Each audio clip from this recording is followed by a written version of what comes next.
Chapter 1. Mr. Sherlock Holmes.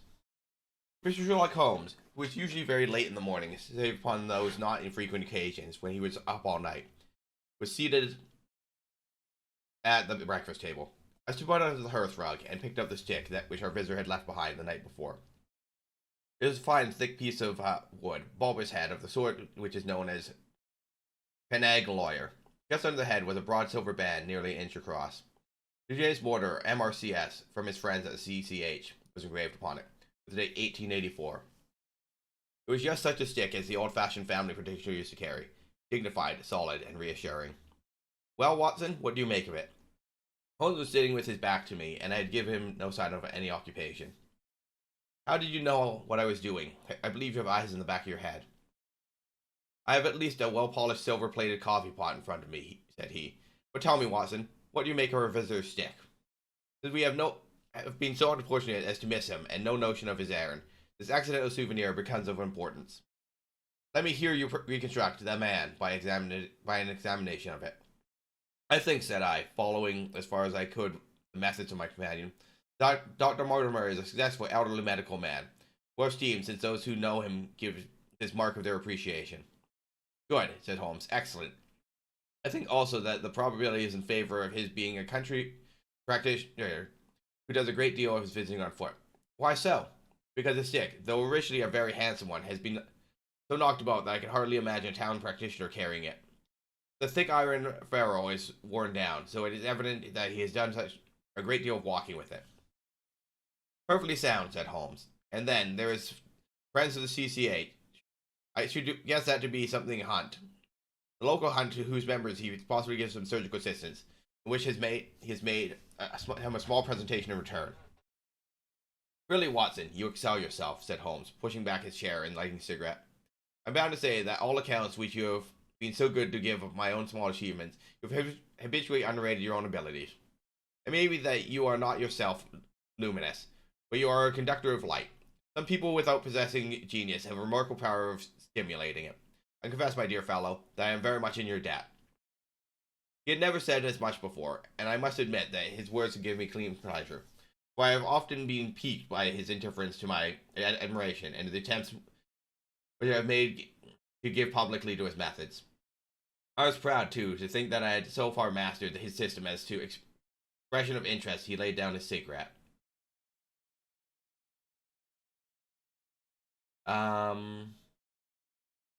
Nope, as to apply it in which way he had earned his approval.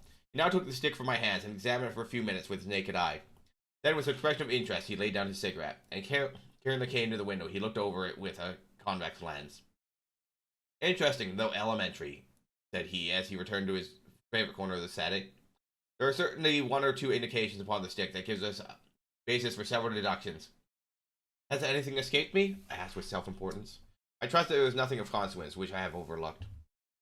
I am afraid, my dear Watson, that most of your conclusions are erroneous. You said that when I said you stimulated me, I meant, to be frank, that in nothing your fallacy was occasionally guided towards the truth. Not that you're entirely wrong in this instance. The man is certainly a country practitioner, and he walks a great deal. And I was right, to that extent. But that was all. No, my dear Watson, not at all. By no means all. I would suggest, for example, that a presentation of a doctor is more likely to come from a hospital than from a hunt. When the initials CC are placed before the hospital, the words Charing Cross very naturally suggest themselves. You may be right. The probability lies in that direction, and if we take this as a working hypothesis, we have a fresh basis from which we start our construction of this unknown visitor. Well then, supposing CCH does stand for Charing Cross Hospital, what further inferences may we draw? Do none suggest themselves? You know my methods. Apply them. I can only think of the obvious conclusion that the man has practiced in town before going to the country. I think we might venture a little farther than this. Look at it in this light. On what occasion would the most probable that such a presentation would be made? Would his friends unite to give him a pledge of their goodwill? Obviously, at the moment when Dr. Mortimer withdrew from the services hospital in order to start a practice for himself. We know there has been a presentation. We believe there has been a change from a town hospital to country practice. Is it then stretching our inference too far to say the presentation was on the occasion of the change? It certainly seems probable. Now, you will observe that he could not have been on the staff of the hospital since, Only a man well established in London and a London practice could hold such a position, and such a one would not drift into the country. Was he then, if he was in the hospital and yet not on the staff, could he only have been a house surgeon or house physician, little more than a senior student? And he left 5 years ago. The date is on the stick. So your grave, middle-aged family practitioner vanished into thin air, my dear Watson, and there emerges a young fellow under 30, amiable, unambitious, absent-minded, and the possessor of a favorite dog, which he described roughly as being larger than a terrier, smaller than a mastiff. I laughed incredulously as Sherlock Holmes leaned back in his settee and blew little wavering rings of smoke up to the ceiling. As to the latter part, I have no means of checking you, said I. But, at least it is not difficult to find a few practitioners about the man's age and professional career.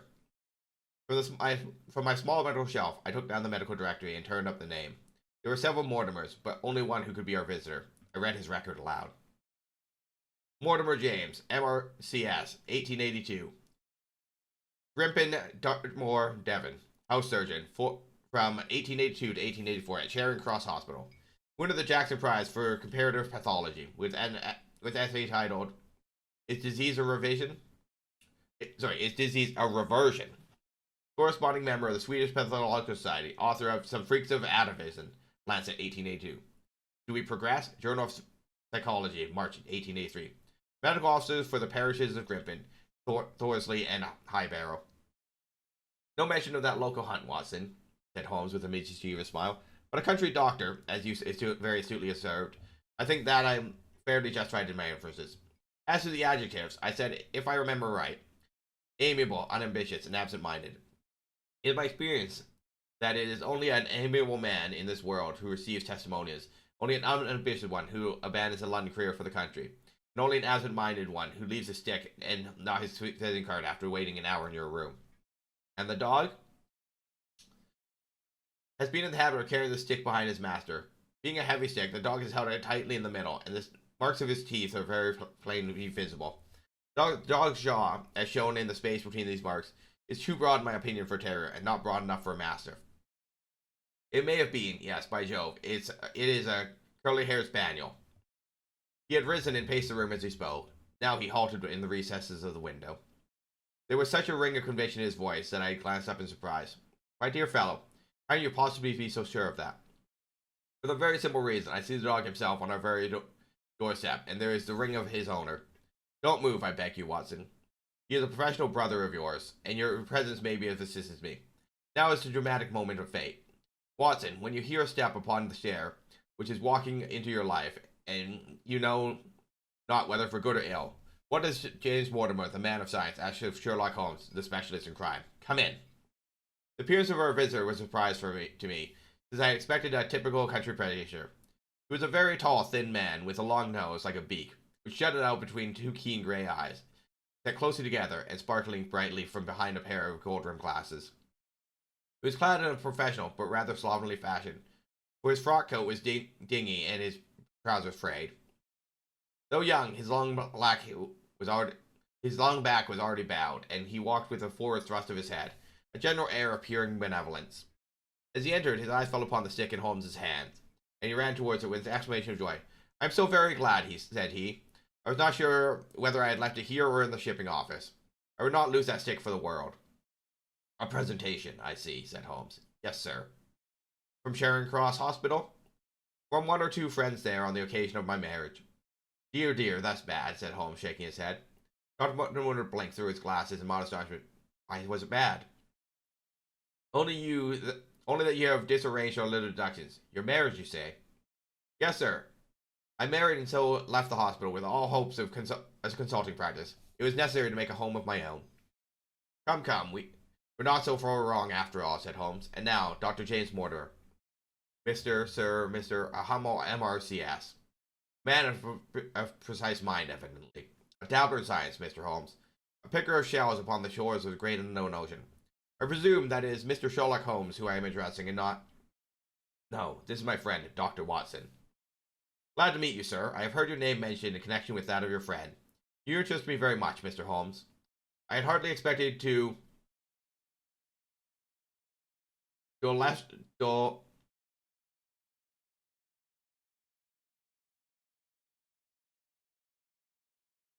Though not so phallic a skull, or such, well marked upon supraorbital development. Would you have any objection to my running my finger along your paternal fissure? A cast your skull until the original is available. Would be an ornament to any anthropological museum. It is not my intention to be fulsome, but I confess that I covet your skull. Sherlock Holmes waved our strange visitor to a chair. You are an enthusiast in your line of thought, I perceive, as I am in mine, said he. I observe from your forefinger that you make your own cigarettes. Have no hesitation in lighting one. The man drew out paper and tobacco and twirled one upon the other with surprising dexterity. His long quivering fingers as agile and restless as the antennae of an insect. Holmes was silent, but his little darting glances showed me the interest he took in our curious companion. I presume, sir, said he at last, that it was merely for the purpose of examining my skull that you have done me the honor to call here last night and again today. No, sir, no.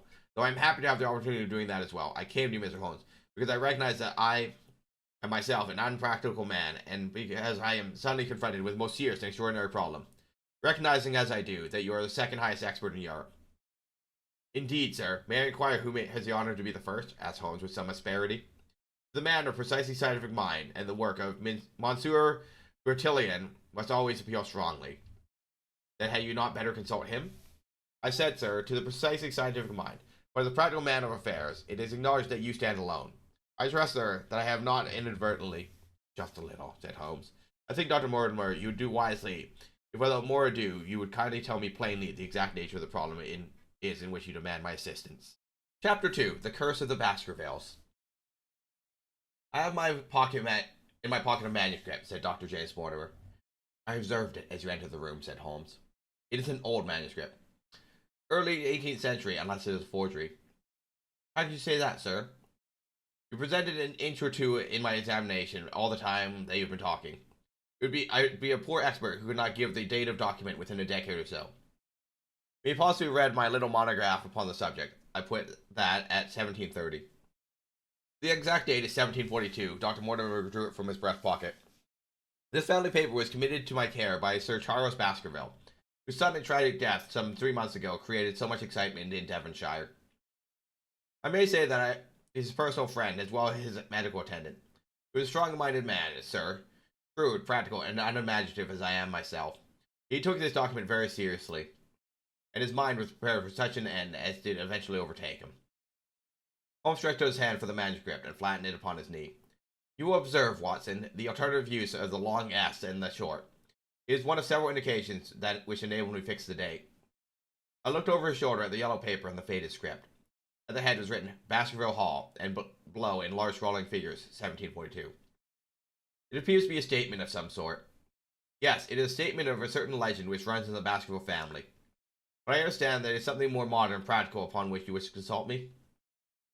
Most modern, most practical pressing matter which must be decided within 24 hours, but the manuscript is short and intimately connected with the affair. With your permission, I will read it to you. Holmes leaned back in his chair, placed his fingertips together, and closed his eyes with an air of resignation. Dr. Mortimer turned the manuscript to the light and read in a high, crackling voice the following curious old-world narrative. Of the origin of the Hound of Baskervilles, there have been many statements, yet as I come to the direct line from Hugo of Baskerville, and as I had the story from my father, who also had it from his, I set it down with all belief that it occurred even as here set forth. I would have you believe, my sons, the same justice which punishes sin may also graciously forgive it. That no ban is so heavy, but that by prayer and repentance that may be removed.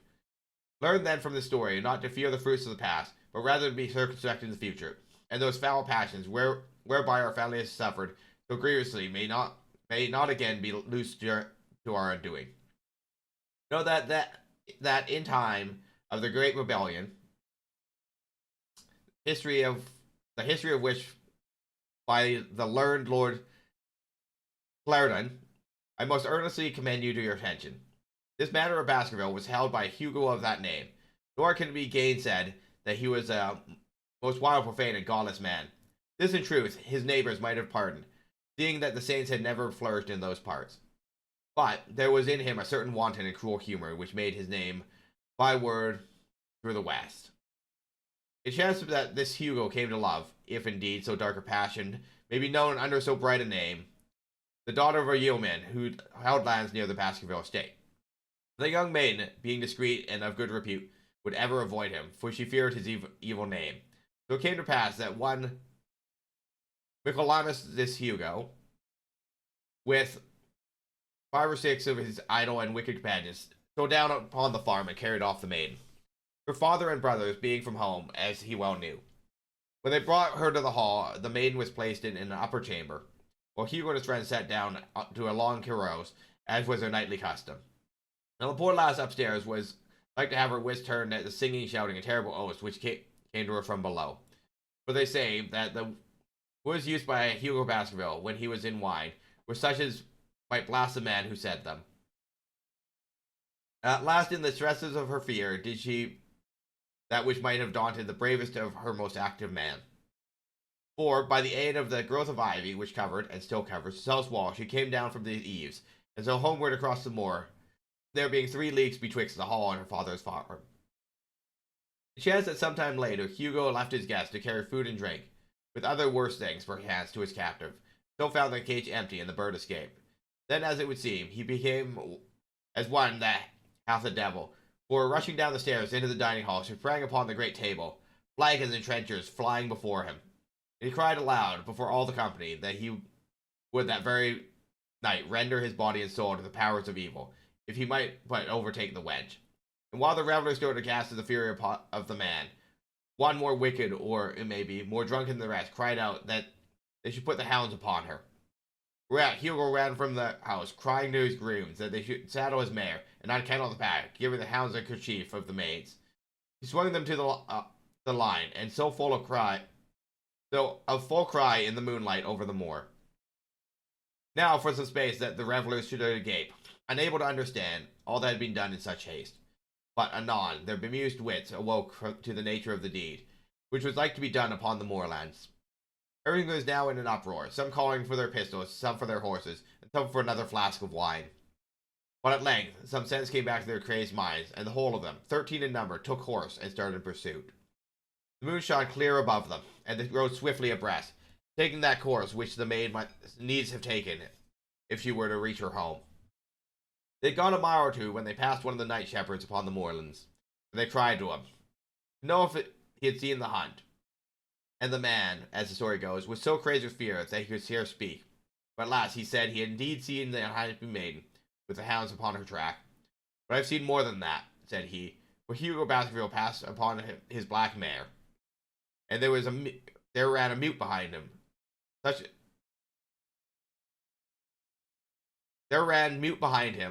a hound of hell as, God forbid, could ever be at my heels.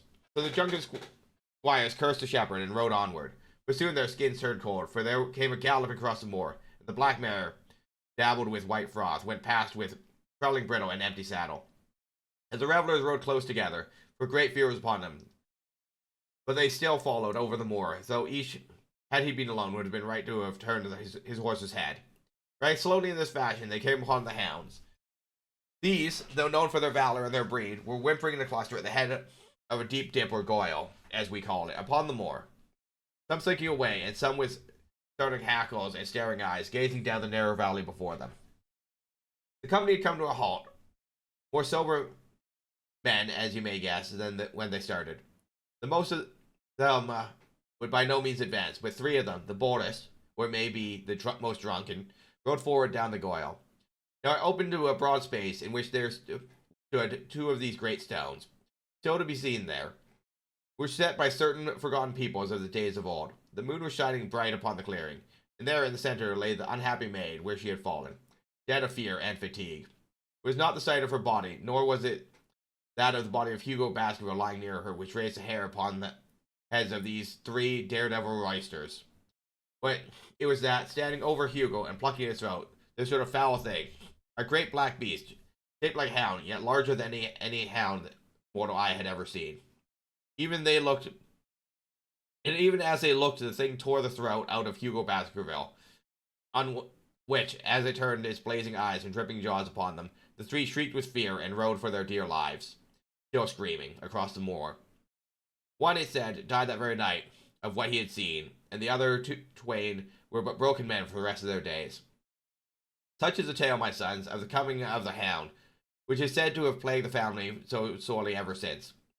If I have set it down, it is because that which is clearly known has less terror than that which is but hinted and guessed.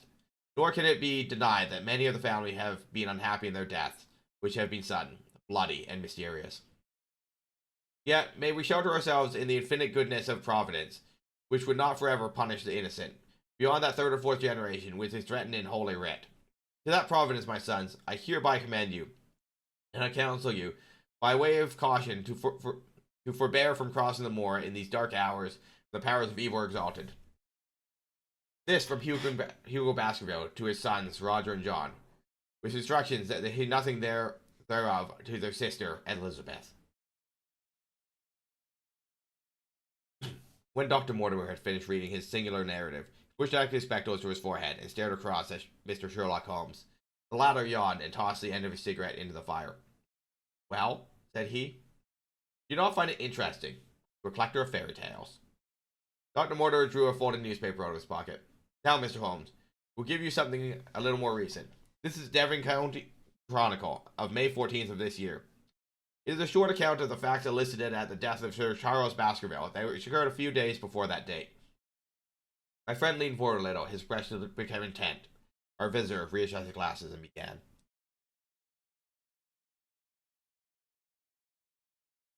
"The recent sudden death of Sir Charles Baskerville, whose name has been mentioned the probable Liberal candidate for Mid-Devon at the next election, has cast a gloom over the county. Though Sir Charles had resided at Baskerville Hall for a comparatively short period, his amiability of character and extreme generosity had won the affection and respect of all who had been brought into contact with him. In these days of no few riches, it is refreshing to find a case where the scion of an old family, which has fallen upon evil days, is able to make his own fortune and bring it back with him to restore the fallen grandeur of his line. Sir Charles, as is well known, made large sums of money in South African speculation. More wise than those who go on until the wheel turns against them, he realized his gains and returned to England with them. And only 2 years since, he took up his residence at Baskerville Hall. It is common talk how large were those schemes of reconstruction and improvement which have been interrupted by his death. Being himself childless, it was his openly expressed desire that his whole countryside should, within his lifetime, profit by his good fortune. And many will have personal reasons for bewailing his untimely end. His general donations to local and county charities have frequently been chronicled in these columns. The circumstances connected with the death of Sherlock cannot be said to have been entirely cleared up by the inquest, but at least enough has been done to dispose of those rumors to which local superstition has given rise. There is no reason whatsoever to suspect foul play, or to imagine the death could be from any but natural causes. Sir Charles was a widower, and a man who may be said to have been in some ways an eccentric habit of mind. In spite of his considerable wealth, he was simple in his personal taste, and his indoor servants at Baskerville Hall consisted of a married couple named Barrymore, the husband acting as butler and his wife as housekeeper. Their evidence, corroborated by that of several friends, tends to show that Sir Charles' health has for some time been impaired, and points especially to some affection of the heart, manifesting itself in changes of color, breathlessness, and acute attacks of nervous depression. Dr. James Mortimer, the friend and medical attendant of the deceased, has given evidence of the same effect. The facts of the case are simple. Sir Charles Baskerville was in the habit of every night before going to bed of walking down the famous yew alley of Baskerville Hall. The evidence of the Barrymores shows that this had been his custom. On the 4th of May, Sir Charles had declared his intention of starting the next day for London, and he had ordered Barrymore to prepare his luggage. That night he went out as usual for his nocturnal walk, in the course of which he was in the habit of smoking a cigar. He never returned. At 12 o'clock, Barrymore, finding the small hall door still open, became alarmed, and lighting a lantern, went in search of his master. The day had been wet, and Sir Charles's footmarks were easily traced down the alley. Halfway down the walk, there is a gate which leads out to the moor. There were indications that Sir Charles had stood there for some little time here. He then proceeded down the alley, and it was at the far end that his body was discovered. One fact which was not explained is the statement of Barrymore that his master's footprints altered upon their toes.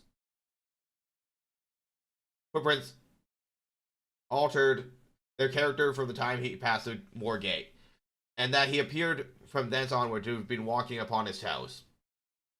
Juan Murphy, a gypsy horse dealer, was on the moor at no great distance at this time, but he appears by his own confession to have been worse for drink.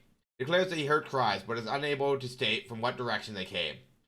No signs of violence were to be discovered upon Sir Charles's person, and though the doctor's evidence pointed to an almost incredible facial distortion, so great that Dr. Mortimer refused to at first believe that it was indeed his friend and patient who lay before him. We explained that this is a symptom which is not unusual in cases of dysphonia and death from cardiac exhaustion.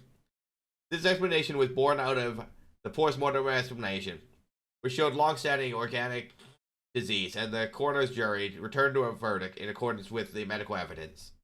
It is well that this is so, for it is obviously of the utmost importance that Sir Charles's heir should settle at the Hall and continue the good work which has been so sadly interrupted. His prosaic finding of the coroner not finally put an end to the romantic stories which has been whispered in connection with the affair, it might have been difficult to find a tenant for Baskerville Hall. It understood that next of kin is Mr. Henry Baskerville, if he be still alive, the son of Sir Charles Baskerville's younger brother. The young man, when the last heard of, was in America, and inquiries are being instituted with the view of informing him of his good fortune. Dr. Mortimer refolded his paper and replaced it in his pocket. Those are the public facts, Mr. Holmes, in connection with the death of Sir Charles Baskerville. I must thank you, said Sherlock Holmes, for calling my attention to a case which certainly presents some features of interest. I had observed some newspaper comment at the time, but I was exceedingly preoccupied with the little affair of the Vatican cameos, and in my anxiety to oblige the Pope, I lost touch with several interesting English cases. This article, you say, contains all the public facts? It does. Then, let me have the private ones. He leaned back and put his fingertips together, and assumed his most impassive and judicial expression. In doing so, said Dr. Mortimer, who had begun to show signs of some strong emotion, I am telling that which I have not confided to anyone.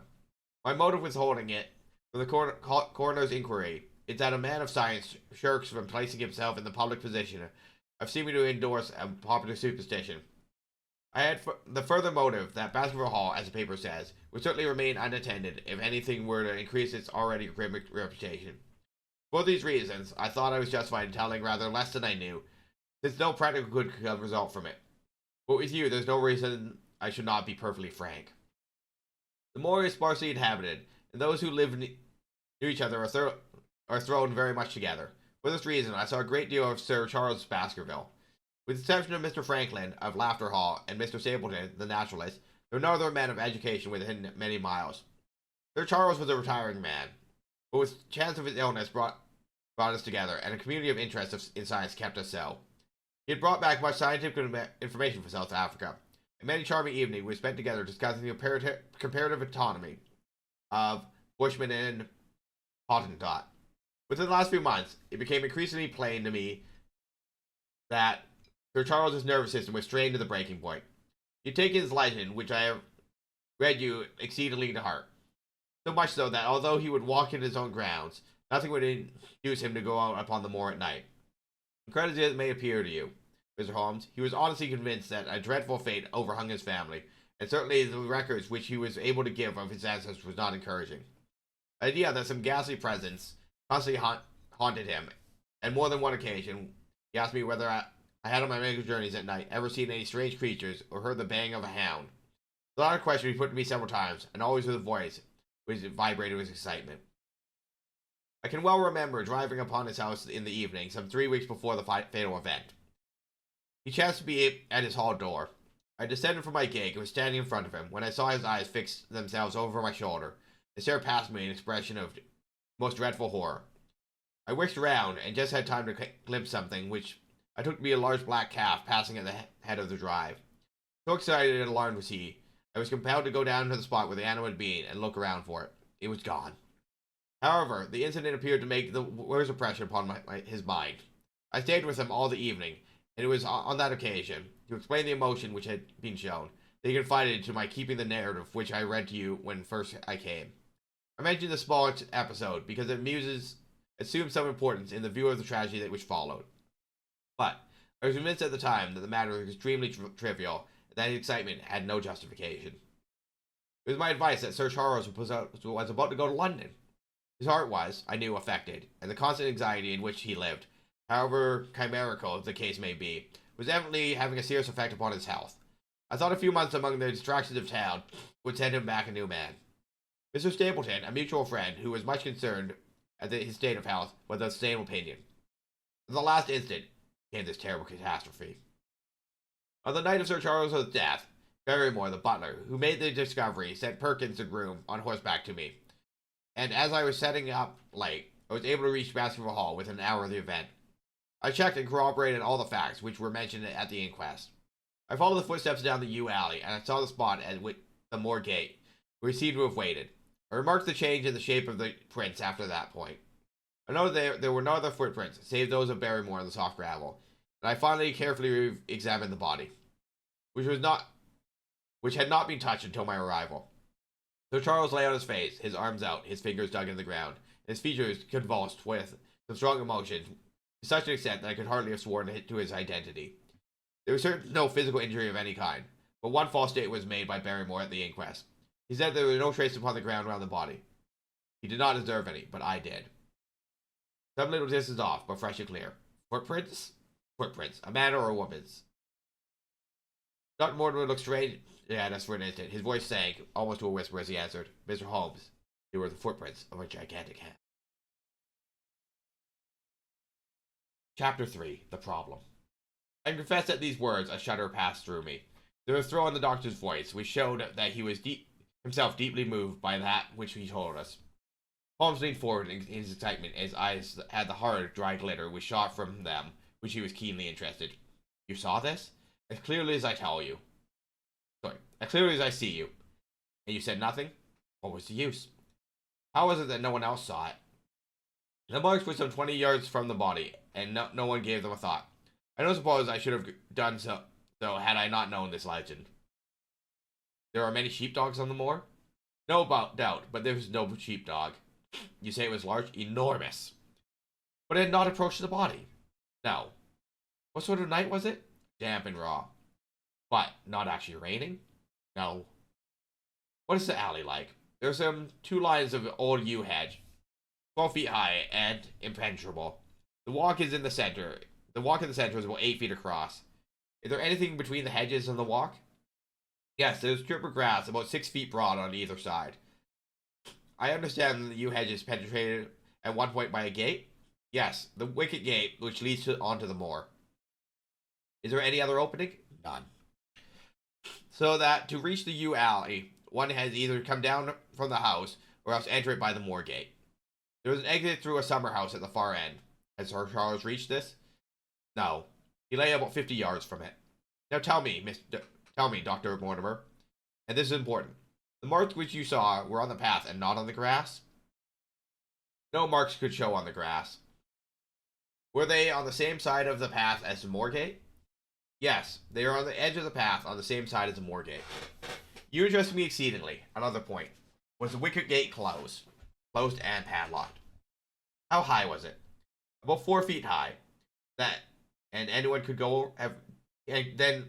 anyone could have got over it. Yes. And what marks did you say were by the wicket gate? None in particular. Good heaven, did no one examine? Yes, I examined myself, and found nothing. It was all very confused. Sir Charles had evidently stood there for 5 or 10 minutes. How do you know that? Because ash had dropped twice from his cigar. Excellent.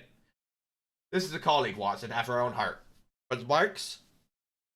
He had left his own marks all over that small patch of gravel. I could discern no others. Sherlock Holmes struck his hand against his knee with an impatient gesture.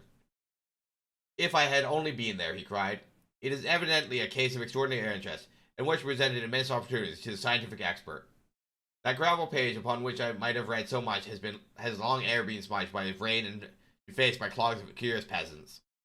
Oh, Dr. Mortimer, to think that you should not have called me in. You have indeed much to answer for. I could not call you in, Mr. Holmes. It was disclosing the facts to the world, and I had I've already given my reasons for not wishing to do so. Besides, why do you hesitate? There is a realm in which the most acute and most experienced detective is helpless. You mean that thing is supernatural? I did not positively say so. No, but you evidently think it. Since the tragedy, Mr. Holmes, there have come to my ears several incidents which are hard to reconcile with the sound order of nature. For example, I find that before the terrible event occurred, several people were seeing a creature upon the moor which corresponds with this Baskerville demon, which could not possibly be any animal known to science.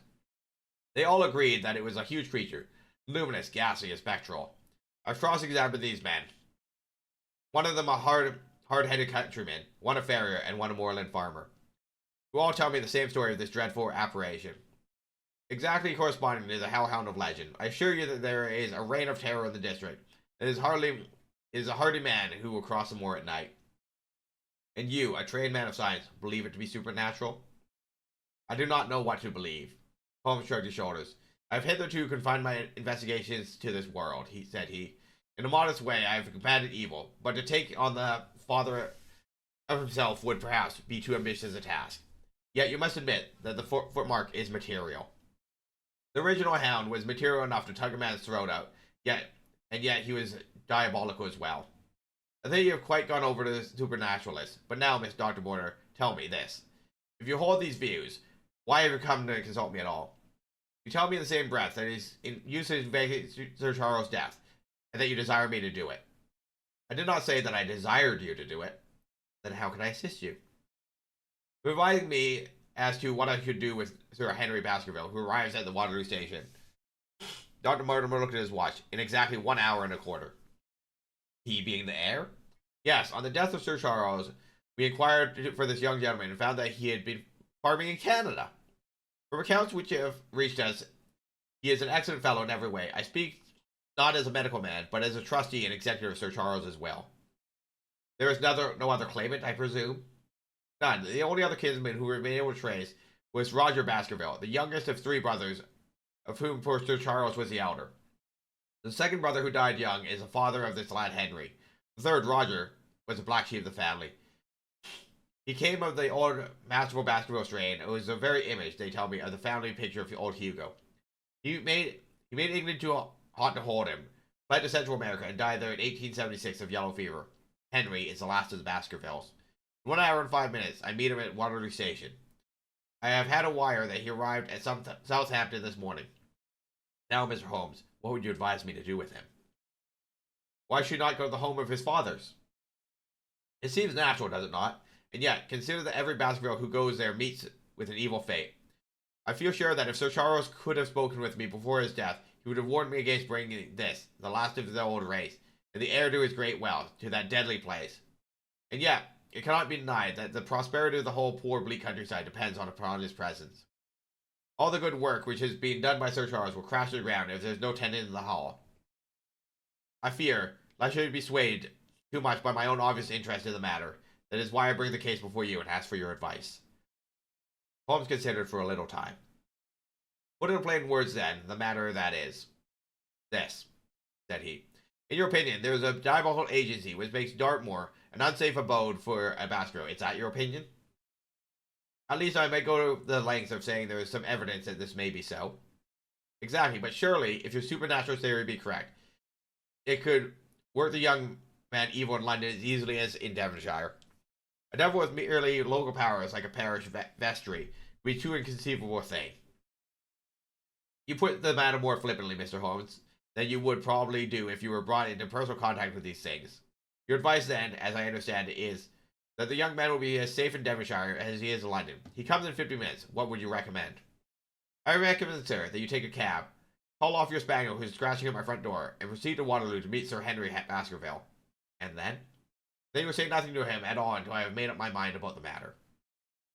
How long will you take to make up your mind? 24 hours. At 10 o'clock tomorrow, Miss Dr. Mortimer. I will be much obliged if you will call upon me here. It will be of help with me in my plans for the future if bringing Sir Henry Baskerville with you. I will do so, Mr. Holmes. He scribbled the appointment on his shirt cuff and hurried off in a strange, breathing, absent-minded fashion. Holmes stopped him at the head of the stair. Only one more question, Dr. Mortimer. You say that before Sir Charles Baskerville's death, several people saw this apparition upon the moor. 3 people did. Did any see it after? I have not heard of any. Thank you. Good morning. Holmes returned to his seat with that quiet look of inward satisfaction which meant he had a congenial task before him. Going out, Watson? Unless I can help you. No, my dear fellow, it is at the hour of action that I turn to you for aid. But this is splendid, really unique for some points of view. When you pass Bradley's, would you ask him to send up a pound of the strongest shag tobacco? Thank you.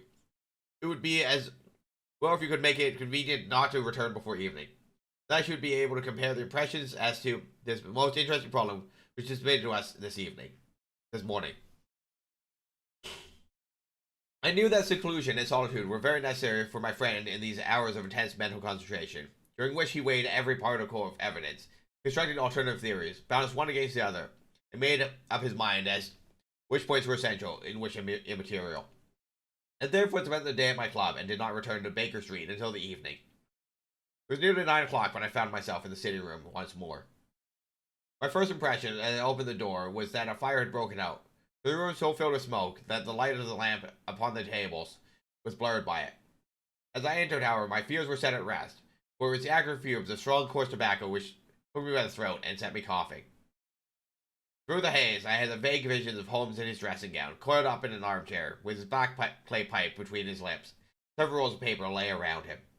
"Caught cold, Watson?" said he. "No, it's this poisonous atmosphere. I suppose it is pretty thick, now that you mention it. Thick, it is intolerable. Open the window, then. You've been at your club all day, I perceive. My dear Holmes. Am I right?" "Certainly, but how?" He laughed at my bewildered expression. "There is a delightful freshness about you, Watson, which makes it a pleasure to exercise any small powers which I possess at your expense. A gentleman goes forth on a showery day and merry day, returns immaculate in the evening, with the gloss still on his hat and his boots. He has been a fixture therefore all day. He is not a man with intimate friends. Where then could he have been? Is it not obvious?" "Well, it is rather obvious. The world is full of oblivious things which nobody by any chance ever observes. Where do you think I have been? A fixture also. On the contrary, I have been to Devonshire." "In spirit?" "Exactly. My body has remained in this armchair, and has, I regret to observe, consumed in my absence 2 large pots of coffee and an incredible amount of tobacco. After he left, I sent down to Stamford's for the ordnance map of this portion of the moor, and my spirit has hovered over it all day. I flatter myself that I could find my way about it." "A large-scale map, I presume?" "Very large." He unrolled a section and held it over his knee. "Here you have the particular district which is this. This is Baskerville Hall on the middle. With a wood round it?" "Exactly. I fancy the yew alley, though not marked under that name, must stretch upon this line, with the moor, as you perceive, upon the right of it. The small clump of buildings here is a hamlet of Grimpen, where our dear friend Dr. Mortimer has his headquarters. Within a radius of 5 miles, there are, as you see, only a very few scattered dwellings. Here is Laughter Hall, which was mentioned in the narrative. There is a house indicated here, which may be the residence of the naturalist. Stapleton, if I remember right, was his name. Here are 2 moorland farmhouses, High Tor and Foulmire. 14 miles away, the great convict prison of Princeton. Between and around these scattered points extends the desolate, lifeless moor. This, then, is the stage upon which the tragedy has been played, and upon which we may help to play it again." "It must be a wild place." "Yes, the setting is a worthy one. If the devil did desire to have a hand in the affairs of men, then you are yourself inclining to the supernatural explanation. The devil's agents may be flesh and blood, may they not? There are 2 questions waiting for us at the outset. The one is whether any crime has been committed at all. The second is, what is a crime and how was it committed? Of course, if Dr. Mortimer's surmise should be correct, and we are dealing with forces outside the ordinary laws of nature, there is an end of our investigation. But we are bound to exhaust all other hypotheses before falling back upon this one. I think we'll shut that window again, if you don't mind. It is a singular thing, but I find that a concentrated atmosphere helps the concentration of thought. I have not pushed it to the length of getting into a box to think, but that is the logical outcome of my convictions. You turned over the case in your mind?" Yes, I have thought a great deal of it in the course of the day. What do you make of it? It is very bewildering. It has a certain character. Certainly a character of its own. There are points of distinction about it. That change in the footprints, for example. What do you make of that? Porter said that the man had walked upon his tiptoe down that portion of the alley. He openly repeated what some fool had said at the inquest. Why should a man walk on tiptoe down the alley? What then? He was running, Watson. Running desperately, running for his life. Running until he burst his heart, and fell dead upon his face. Running from what? Therein lies our problem. There are indications that the man was crazed with fear before he even began to run. How can you say that? I am presuming that the cause of his fears came to him across the moor. If that were so, and it seems most probable, only a man who had lost his wits would have to run from the house instead of towards it. The gypsy's evidence were taken as true. He ran with cries of help in the direction where help was least likely to be. Then again, who was he waiting for that night? And why was he waiting for him in the yew alley rather than his own house? You think he was waiting for someone? The man was elderly and infirm. We can understand his taking an evening stroll, but the ground was damp and the night inclement. Is it natural that he should stand for 5 or 10 minutes, as Dr. Border with more practical sense than I should have given credit for deduced from the cigar ash? But he went out every evening. I think it unlikely he waited at the moor gate every evening. On the contrary, the evidence is that he avoided the moor.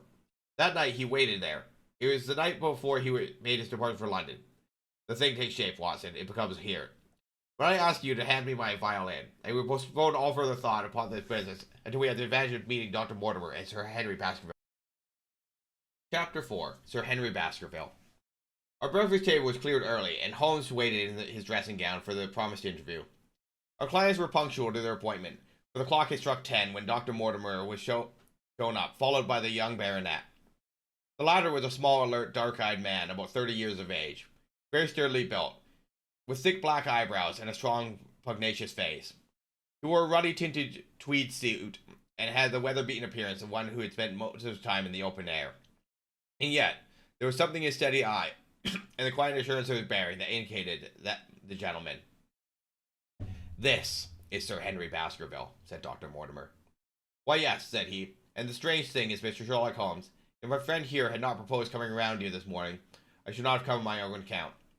I understand that you think out little puzzles, and have only had one this morning, which wants more thinking than I am able to give it.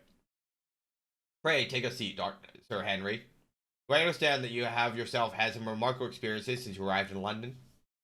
Nothing of importance, Mr. Holmes, only a joke, as like as not. It was this letter, if you can call it letter, which reached me this morning. He laid an envelope upon the table, and we all bent over it. It was of common quality, greyish in colour. The address, Sir Henry Baskerville, Northumberland Hotel, was printed in rough characters. The postmark, Charing Cross, the date of posting, the preceding evening. Who knew that you were going to the Northumberland Hotel? Asked Holmes, glancing keenly at our visitor. No one could have known. We only decided after I met Dr. Mortimer. But Dr. Mortimer was no doubt already stopping there? No, I had been staying with a friend, said the doctor. There's no possible indication we indicated to go to this hotel. We intended to go to this hotel. Someone seems very deeply interested in your movements.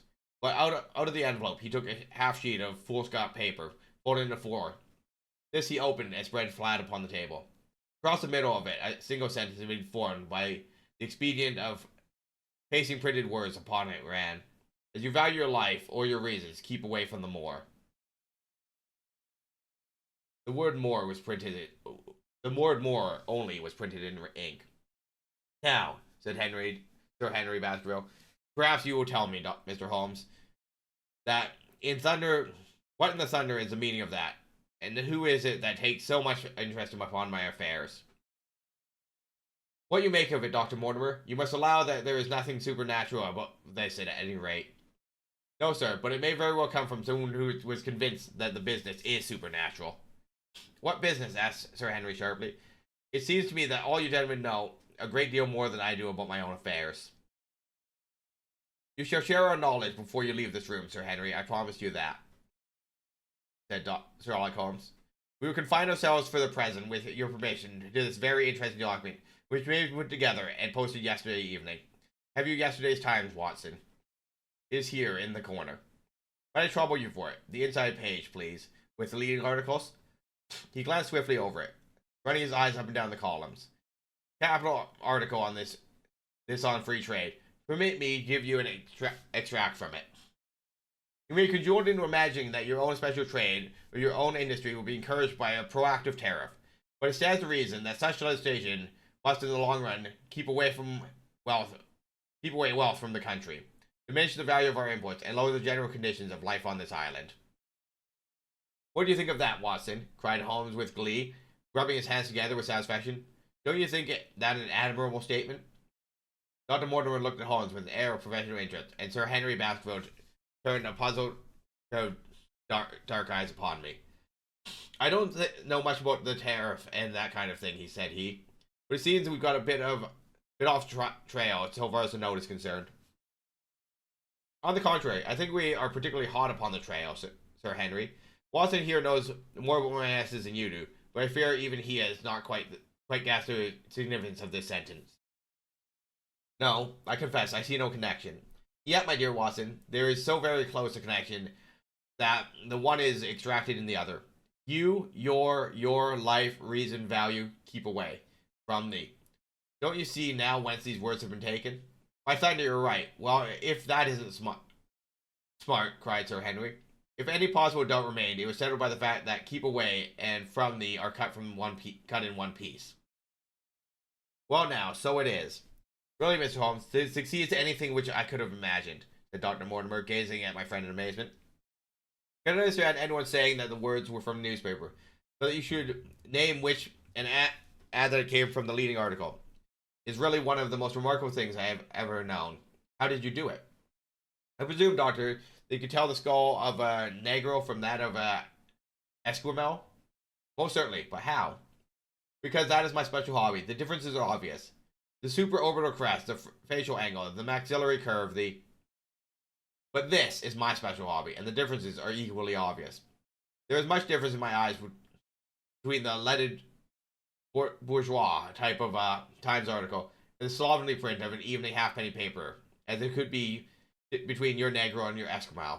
Detection of types is one of the most elementary branches of knowledge to the special expert in crime. Though I confess that once I was very young and confused, the Leeds Mercury with the Western Morning News. But a Times leader is extremely distinctive, and these words could have been taken as from nothing else, as it was done yesterday, with a strong probability that we should find the words in yesterday's issue. So far as I can follow you, Mr. Holmes, said Henry Baskerville, someone cut this message with the scissors. Nail scissors, said Holmes. You see that it was a very short bladed scissor, since the cutter had to take 2 snips over keep away. That is so.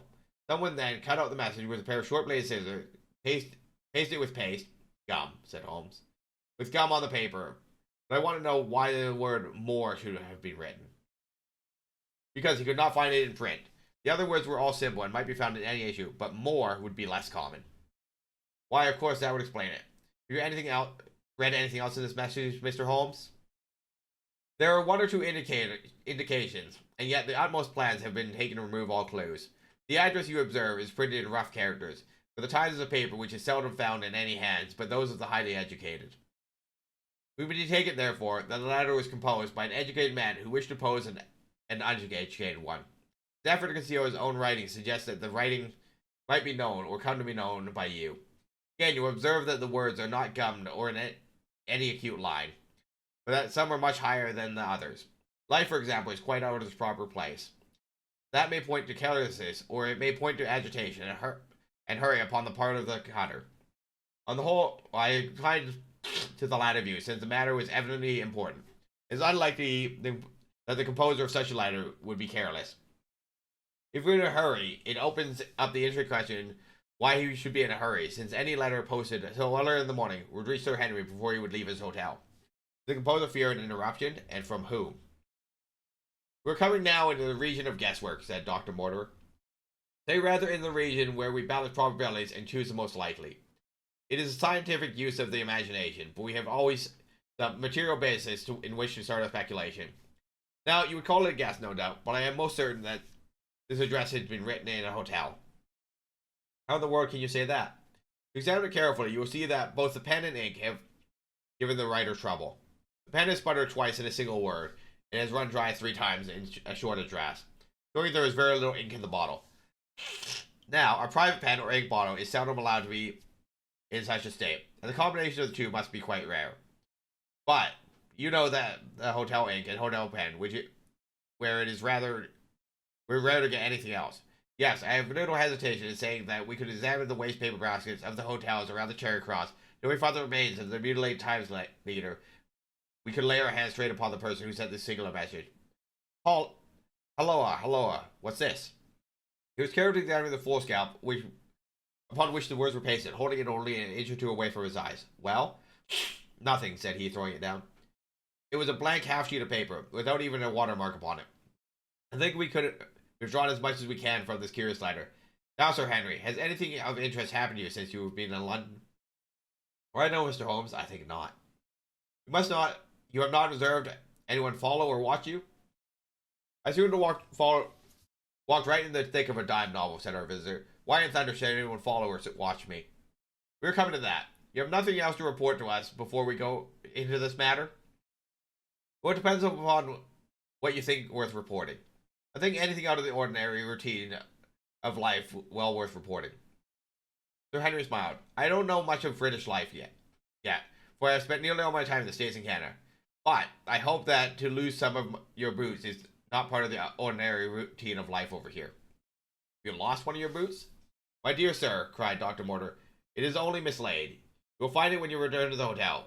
What is the use of troubling Mr. Holmes with trifles of this kind? Well, he asked me for anything outside of the ordinary routine. Exactly, said Holmes. However foolish the incident may seem, you have lost one of your boots, you say. Well, mislaid it anyhow. I put both outside my door last night, and there's only one this morning. I get no sense out of the chap who cleans them. The worst of it is, I only bought the pair last night in Strand, and I have never had them on. If you have never worn them, why did you put them out to be cleaned? They were tan boots, and had never been varnished. That is why I put them out. Then I understand upon your arrival in London yesterday, you went out at once and bought a pair of boots? I did a great deal of shopping. Dr. Mortimer went round with me. You see, if I am to squire down there, I must dress apart. It may be that I have gotten a little careless on my ways out west. Among the other things, I bought these brown boots, gave $6 for them, and had one stolen, before I even had them on my feet.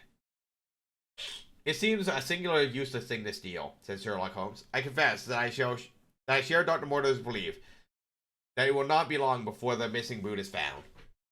And now, gentlemen, said the baronet with decision, it seems to me that I have spoken quite enough about the little that I know. It is time that you kept your promise, gave me a full account of what we are all driving at. Your request is a very reasonable one, Holmes answered. Dr. Mortimer, I think you cannot do better than tell your story as you told it to us. Thus encouraged, our scientific friend drew his papers from his pocket and presented the whole case as he had done the morning before. Sir Henry Baskerville listened with the deepest attention, and an occasional exclamation of surprise. Well, I seem to have come into an inheritance with a vengeance, said he when the long narrative finished. Of course, I've heard of the Hound ever since I was in nursery. It's a pet story for the family, though I never thought of taking it seriously before. But after my uncle's death, well, it all seems boiling up in my head, and I can't get it clear yet. You don't seem to have quite made up your mind whether it's a case for the policeman or a clergyman. Precisely. And now there's this affair of this letter to me at the hotel. I suppose that fits into its place. It seems that someone knows more than we do about what goes on at the moor, said Dr. Mortimer. And also, said Holmes, that someone is not ill-disposed towards you since they warn you of danger. Or it may be that they wish, for their own purposes, to scare me away. Well, of course, that is possible.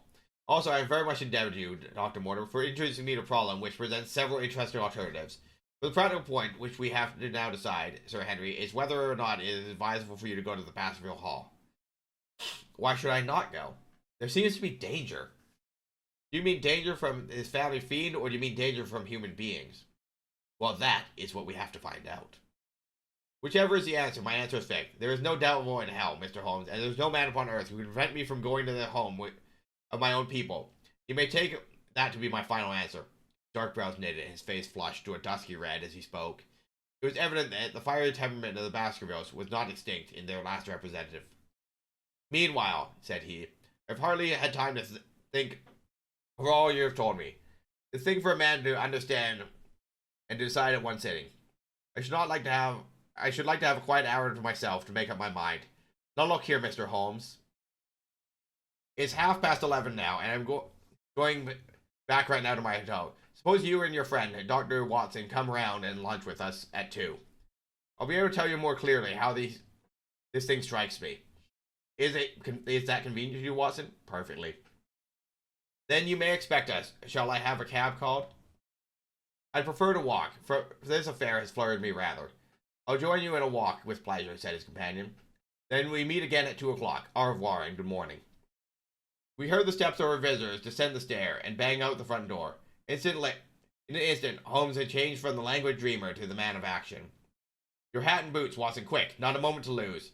He rushed into his room in his dressing gown and was back again in a few seconds in a frock coat. We were here together down the stairs and into the street. Dr. Mortimer and Baskerville were still visible about 200 yards ahead of us, in the direction of Oxford Street. Shall I run on and stop them? Not for the world, my dear Watson. I am perfectly satisfied with your company, if you will tolerate mine. Our friends are wise, for it is certainly a very fine morning for a walk. He quickened his pace, and we decreased the distance to which divided us by about half. Then, still keeping 100 yards behind, we followed in Oxford Street, and so down Regent Street. Once our friends had stopped and stared into a shop window, upon which Holmes did the same. Instant afterwards, he gave a little cry of satisfaction, and following the direction of his eager eyes, I saw a hansom cab with a man inside, which had halted on the other side of the street, was now proceeding slowly onward again. That's our man, Watson. Come along. We'll have a good luck to him, if we can do no more. At that instant, I was aware of a bushy black and pair of piercing eyes. A bushy black beard and a pair of piercing eyes turned upon us through the side window of the cab. Instantly, the trapdoor at the top flew, and something was screamed at the driver, and the cab flew madly off down Regent Street. Holmes looked eagerly around for another, but no empty one was in sight. He dashed in wild pursuit, and the stream of traffic. The start was too great, and already the cab was out of sight. There now, said Holmes bitterly as he emerged panting and white with vexation from the tide of vehicles. It was ever such bad luck, and such bad management too. Watson, if you are an honest man, will you record this also and set it against my successes? Who was the man? I have no idea. A spy? Well, it's evident from what we have heard that the Baskervilles have been very closely shadowed by someone since he has been in town. How else could it be known so quickly that he was in the Northumberland Hotel, which he had chosen? They had followed him the first day. I argued they would follow him the second. You may observe that twice I strolled over to the window while Dr. Mortimer was reading his legend. Yes, I remember. I was looking out for loiterers in the street, but I saw none. We are dealing with a clever man, Watson. This matter cuts very deep, and though I have not finally made up my mind whether it is a benevolent or malevolent agency which touches us, I am also conscious of power and design. When our friends left, I at once followed them in hopes of marking down their invisible attendant. So wily was he that he had not trusted himself upon foot, but he had availed himself of a cab so he could loiter behind or dash past them, and so escape their notice. His method had the additional advantage that if they were to take a cab, he was all ready to follow them. It was, however, one obvious disadvantage. It puts him in the power of the cabman. Exactly. What a pity we did not get the number. My dear Watson, clumsy I may have been, you surely do not seriously imagine that the number? Number 2704 is our man.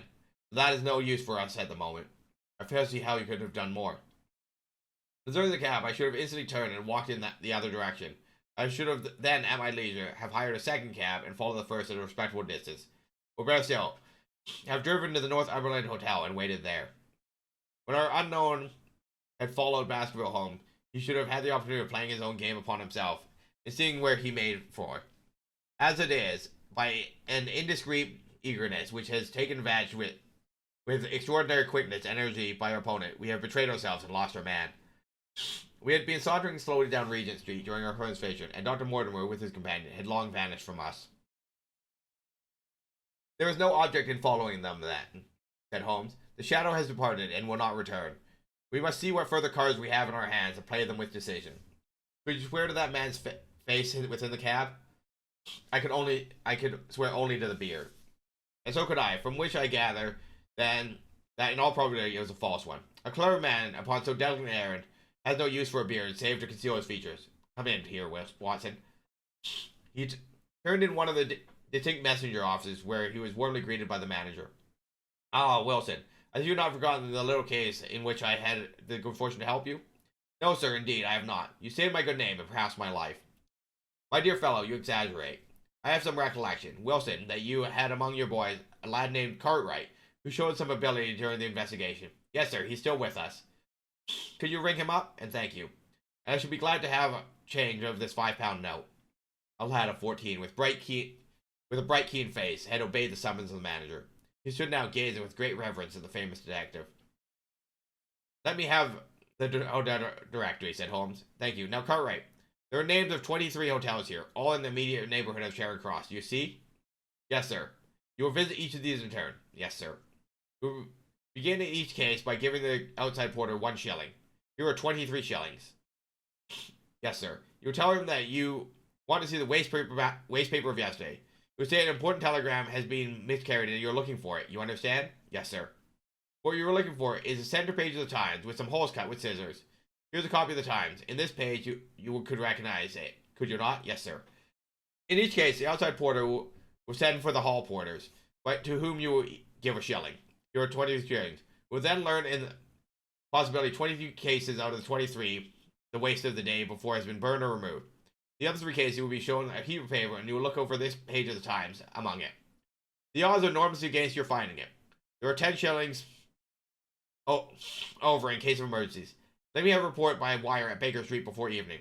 And now, Watson, it only remains for us to find by wire the identity of the cabsman. Number 2704, and we're dropping to one of the Bond Street picture galleries and fill in the time until we're at the hotel. Until we are due at the hotel. Sherlock Holmes had, in a very remarkable degree, the power of detaching his mind at will.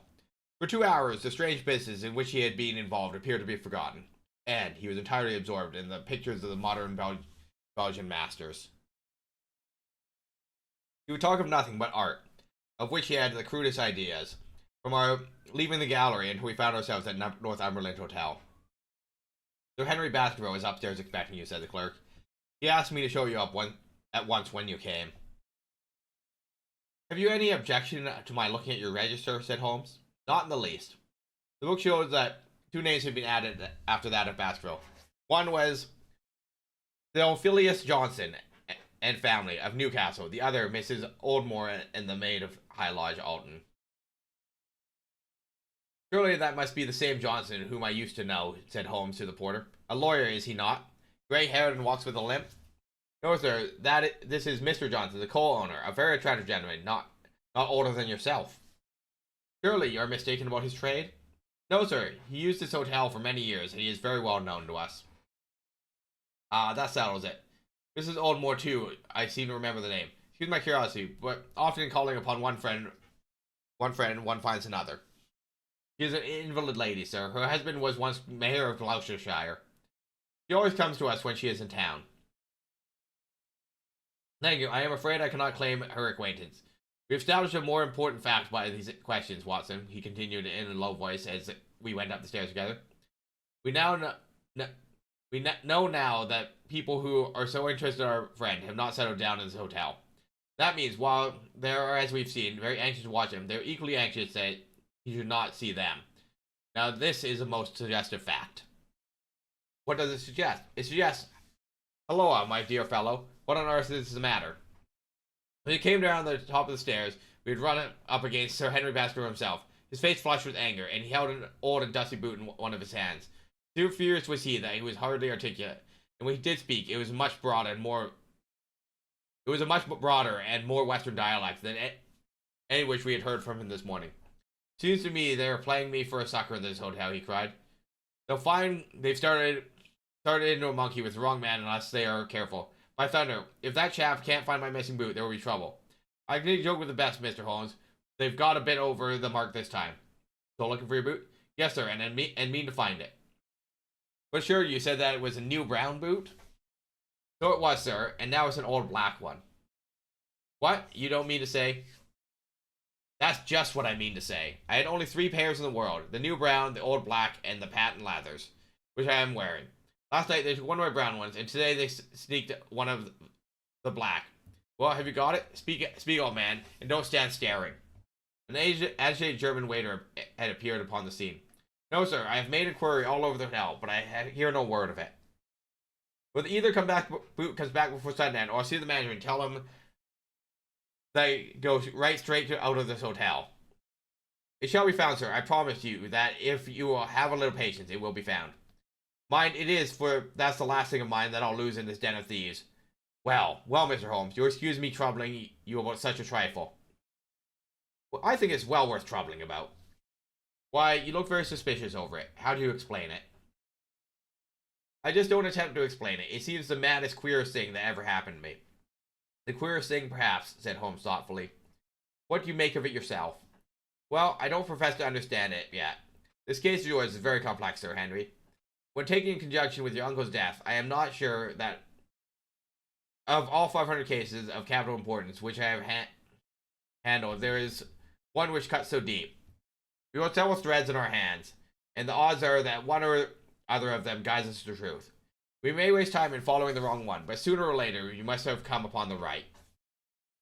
We had a pleasant luncheon in which little was said of the business which had brought us together. It was a private sitting room to which we afterwards repaired. That Holmes asked Baskerville what were his intentions. To go to Baskerville Hall. And that when? At the start of the week. On the whole, said Holmes, I think that your decision is a wise one. I've ample evidence that you're being dogged in London, and amid the millions of the great city, it's difficult to discover who these people are or what their object can be. If their intentions are evil, they might do you a mischief, and we are powerless to prevent it. You did not know, Dr. Mortimer, that you were followed this morning from my house? Dr. Mortimer started violently. Followed? By whom? That, unfortunately, is what I cannot tell you. Are you among your neighbors or your acquaintances on Dartmoor any black man with a full black beard? No, or, let me see. Why, yes, Barrymore. Sir Charles's butler is a man with a full black beard. Ha, where is Barrymore? He is in charge of the hall. We had best investigate if he is really there, or, if by any possibility, he might be in London. How can you do that? Get me a telegraph form.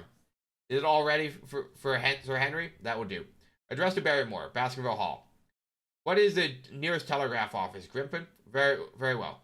We will send a second wire to the postmaster, Grimpen. Telegram to Mr. Barrymore to deliver into his own hand. If absent, please return wire to Sir Henry Baskerville, Northumberland Hotel. That should let us know before evening whether Barrymore is at his post in Devonshire or not. That's so.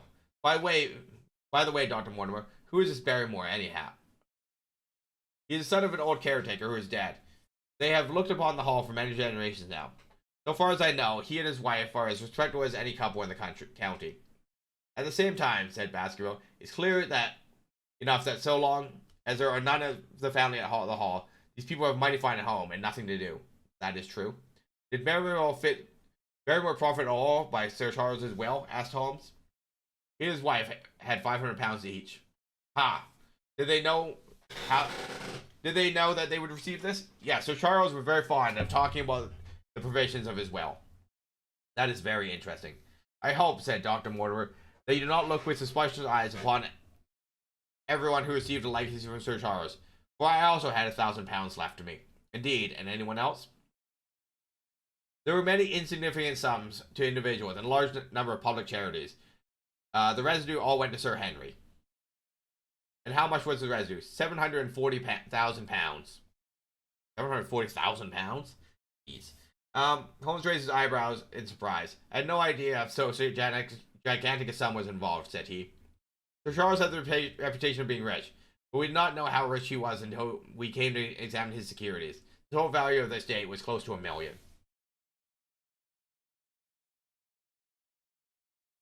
Dear me, it is a stake for which a man might well play a desperate game. And one more question, Dr. Mortimer.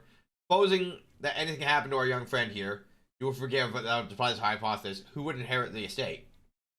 Since Roger Baskerville, Sir Charles's brother, died unmarried, the estate would descend to the Desmonds, who are distant cousins. James Desmond is an elderly clergyman in Westmoreland. Thank you. These details are of great interest. Have you met Mr. James Desmond? Yes, he once came down to visit Sir Charles. He was a man of venerable appearance and saintly life. I remember he refused to accept any settlement from Sir Charles, though he pressed it upon him. and this man of simple taste would be the heir to Sir Charles of Thousands. He'd be the heir to the estate because that is entitled. He would also be heir to the money unless they were willed otherwise by present owner, who can, of course, do what he likes with it. And have you made your will, Sir Henry? No, Mr. Holmes, I have not. I've had no time, for it was only yesterday I learned how matters stood. But in any case, I feel that the money should go with the title and estate. That was my poor uncle's idea. How is the owner going to restore the glories of the Baskervilles if he has not enough money to keep up the property? House, land, and dollars must go together. Quite so. Well, Sir Henry, I have one mind with you as to the advisability of you going down to Devonshire without delay. There's only one provision which I must make. You certainly must not go alone. Dr. Mortimer returns with me. But Dr. Mortimer has his practice to attend to, and his house is miles away from yours. With all the goodwill in the world, he may be unable to help you. No, Sir Henry, you must take with you someone, a trusting man who will always be by your side. Is it possible you would come yourself, Mr. Holmes? If matters come to a crisis, I should endeavor to be present in person.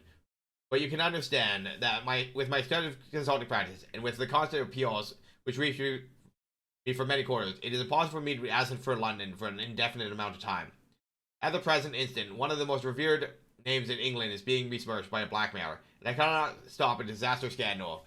You will see how impossible it is for me to go to Dartmoor. Whom would you recommend, then? Holmes laid his hand upon my arm. If my friend would undertake it, there is no man who is better worth having at your side than when you are in a tight place. No one can say more confidently than I. The proposition took me completely by surprise, but before I came to answer, Baskerville seized my hand and wrung it heartily. Well now, that is real kind of you, Dr. Watson, said he. You see how it is with me, and you know just as much about the matter as I do. If you'll come down to Baskerville Hall and see me through, I'll never forget it. The promised adventure had always been a fascination for me, and I was complimented by the words of Holmes, and by the eagerness with which the baronet hailed his companion. I will come with pleasure, said I. I do not know how I could employ my time better. And you report very carefully to me, said Holmes. When a crisis comes, as it will do, I will direct you how you shall act. I suppose that by Saturday all might be ready. Would that suit Dr. Watson? Perfectly. Then Saturday, unless you hear the contrary, we should depart. We shall meet at 10:30 at the 10:30 train from Paddington. We had risen to depart when Baskerville gave me a cry of triumph, and driving into one of the corners of the room, he drew a brown boot from under a cabinet. My missing boot, he cried. May all our difficulties vanish as easily, said Sherlock Holmes. But it is a very singular thing, Dr. Mortimer remarked. I searched this room carefully before lunch. And so did I, said Baskerville, every inch of it. There was certainly no boot in it then. In that case, the waiter must have placed it there while we were lunching. The German was sent for, but professed to know nothing of the matter. Nor could any inquiry clear it up. Another item had been added to the constant and apparently purposeless series of small mysteries which had succeeded each other so rapidly. Setting aside the whole grim story of Sir Charles's death, we had a line of inexplicable incidents, all within the limits of 2 days, which included the receipt of the printed letter, the black-bearded spy, and the hansom, the loss of the new brown boot, the loss of the old black boot, and now the return of the new brown boot. Holmes sat in silence in the cab as we drove back to Baker Street. I knew from drawn brows and keen face that his mind, like my own, was busy in endeavoring to frame some scheme into which all these strange and apparently disconnected episodes could be fitted. All afternoon, late in the evening, he sat, lost in tobacco and thought. Just before dinner, 2 telegrams were handed in. The first ran, I've just heard that Barrymore is in the hall, Baskerville. The second, visit 23 hotels as directed, but sorry to report, unable to trace cut sheet of times, Cartwright. There go 2 of my threads, Watson. There was nothing more stimulating in the case where everything goes against you. Where's cast round for another cent? We still have the cabman who drove the spy. Exactly. I have wired to get his name and address from the official registry. I should not be surprised if this were an answer to my question. The ring of the bell proved to be something even more satisfactory than an answer. However, the front door opened and a rough-looking fellow entered, who was evidently the man himself. I got a message from the head office that a gent at this address had been inquiring for number 27-4, said he. I've driven my cab this 7 years and never a word of complaint. I came here straight from the yard to ask you to your face what you had against me. I have nothing in the world against you, my good man, said Holmes. On the contrary, I have a half sovereign for you if you can give me a clear answer to my questions. Well, I've had a good day and no mistakes, said the cabman with a grin. What was it that you wanted to ask, sir? First of all, your name and address in case I want you again. John Clayton, 3 Tupper Street in the borough. My cab is out of Shipley's Yard near Waterloo Station. Sherlock Holmes made a note. Now, Clayton, tell me about the fare who came and watched this house at 10 o'clock this morning, and afterwards followed the 2 gentlemen down Regent Street. The man looked surprised and a little embarrassed. Why, there's no good in my telling you things, for you seem to know just as much as I do already, said he. The truth is, the gentleman told me that he was a detective, that I would say nothing about him to anyone. My good fellow, this is a very serious business, and my friend, and you may find yourself in a very bad position if you try to hide anything from me. You say that your fellow told you he was a detective? Yes, he did. When did he say this? When he left me. Did he say anything more? He mentioned his name.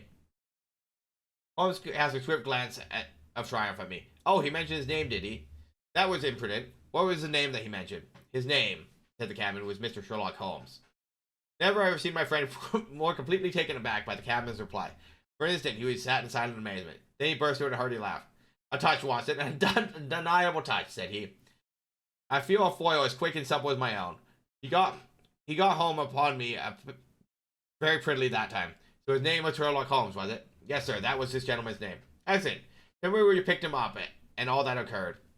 He hailed me at 9:30 in Trafalgar Square.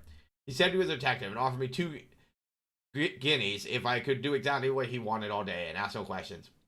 I was glad enough to agree. First we drove down to the Northumberland Hotel and waited there until 2 gentlemen came out and took a cab from the rank.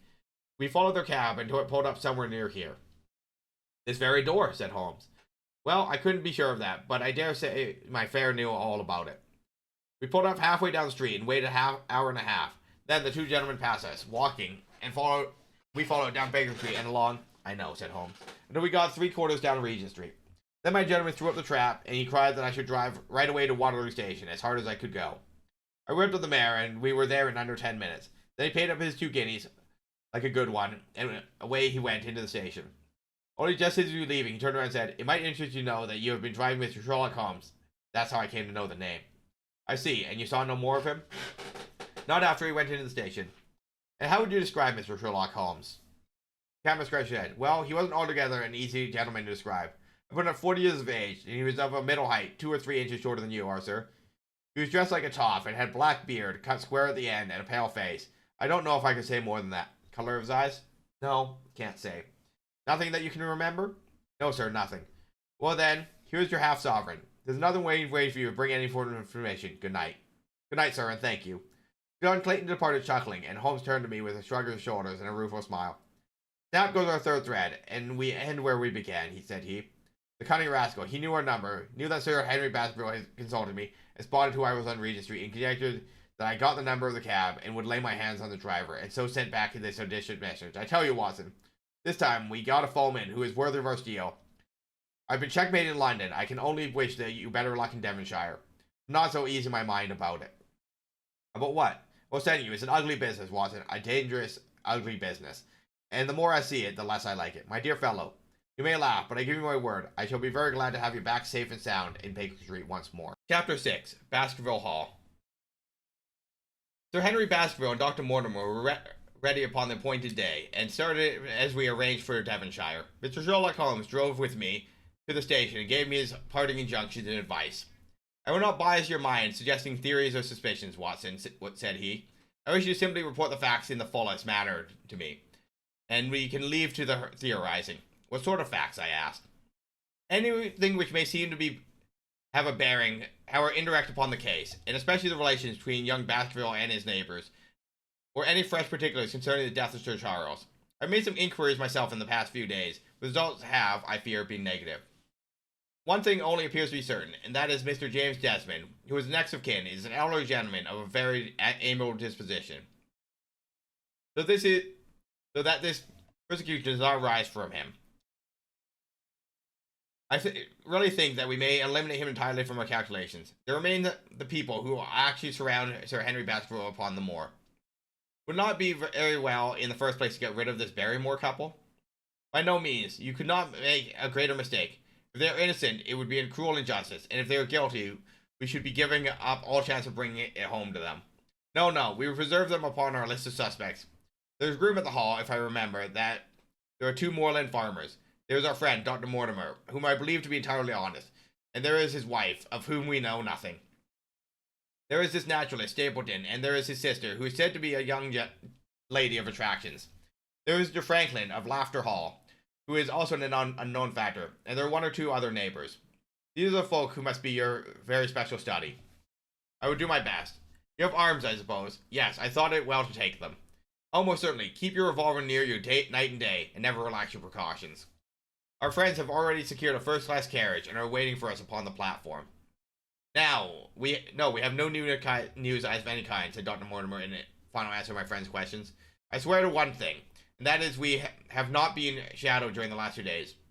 We have never gone without keeping a sharp watch, and no one could have escaped our notice. You've always kept together, I presume?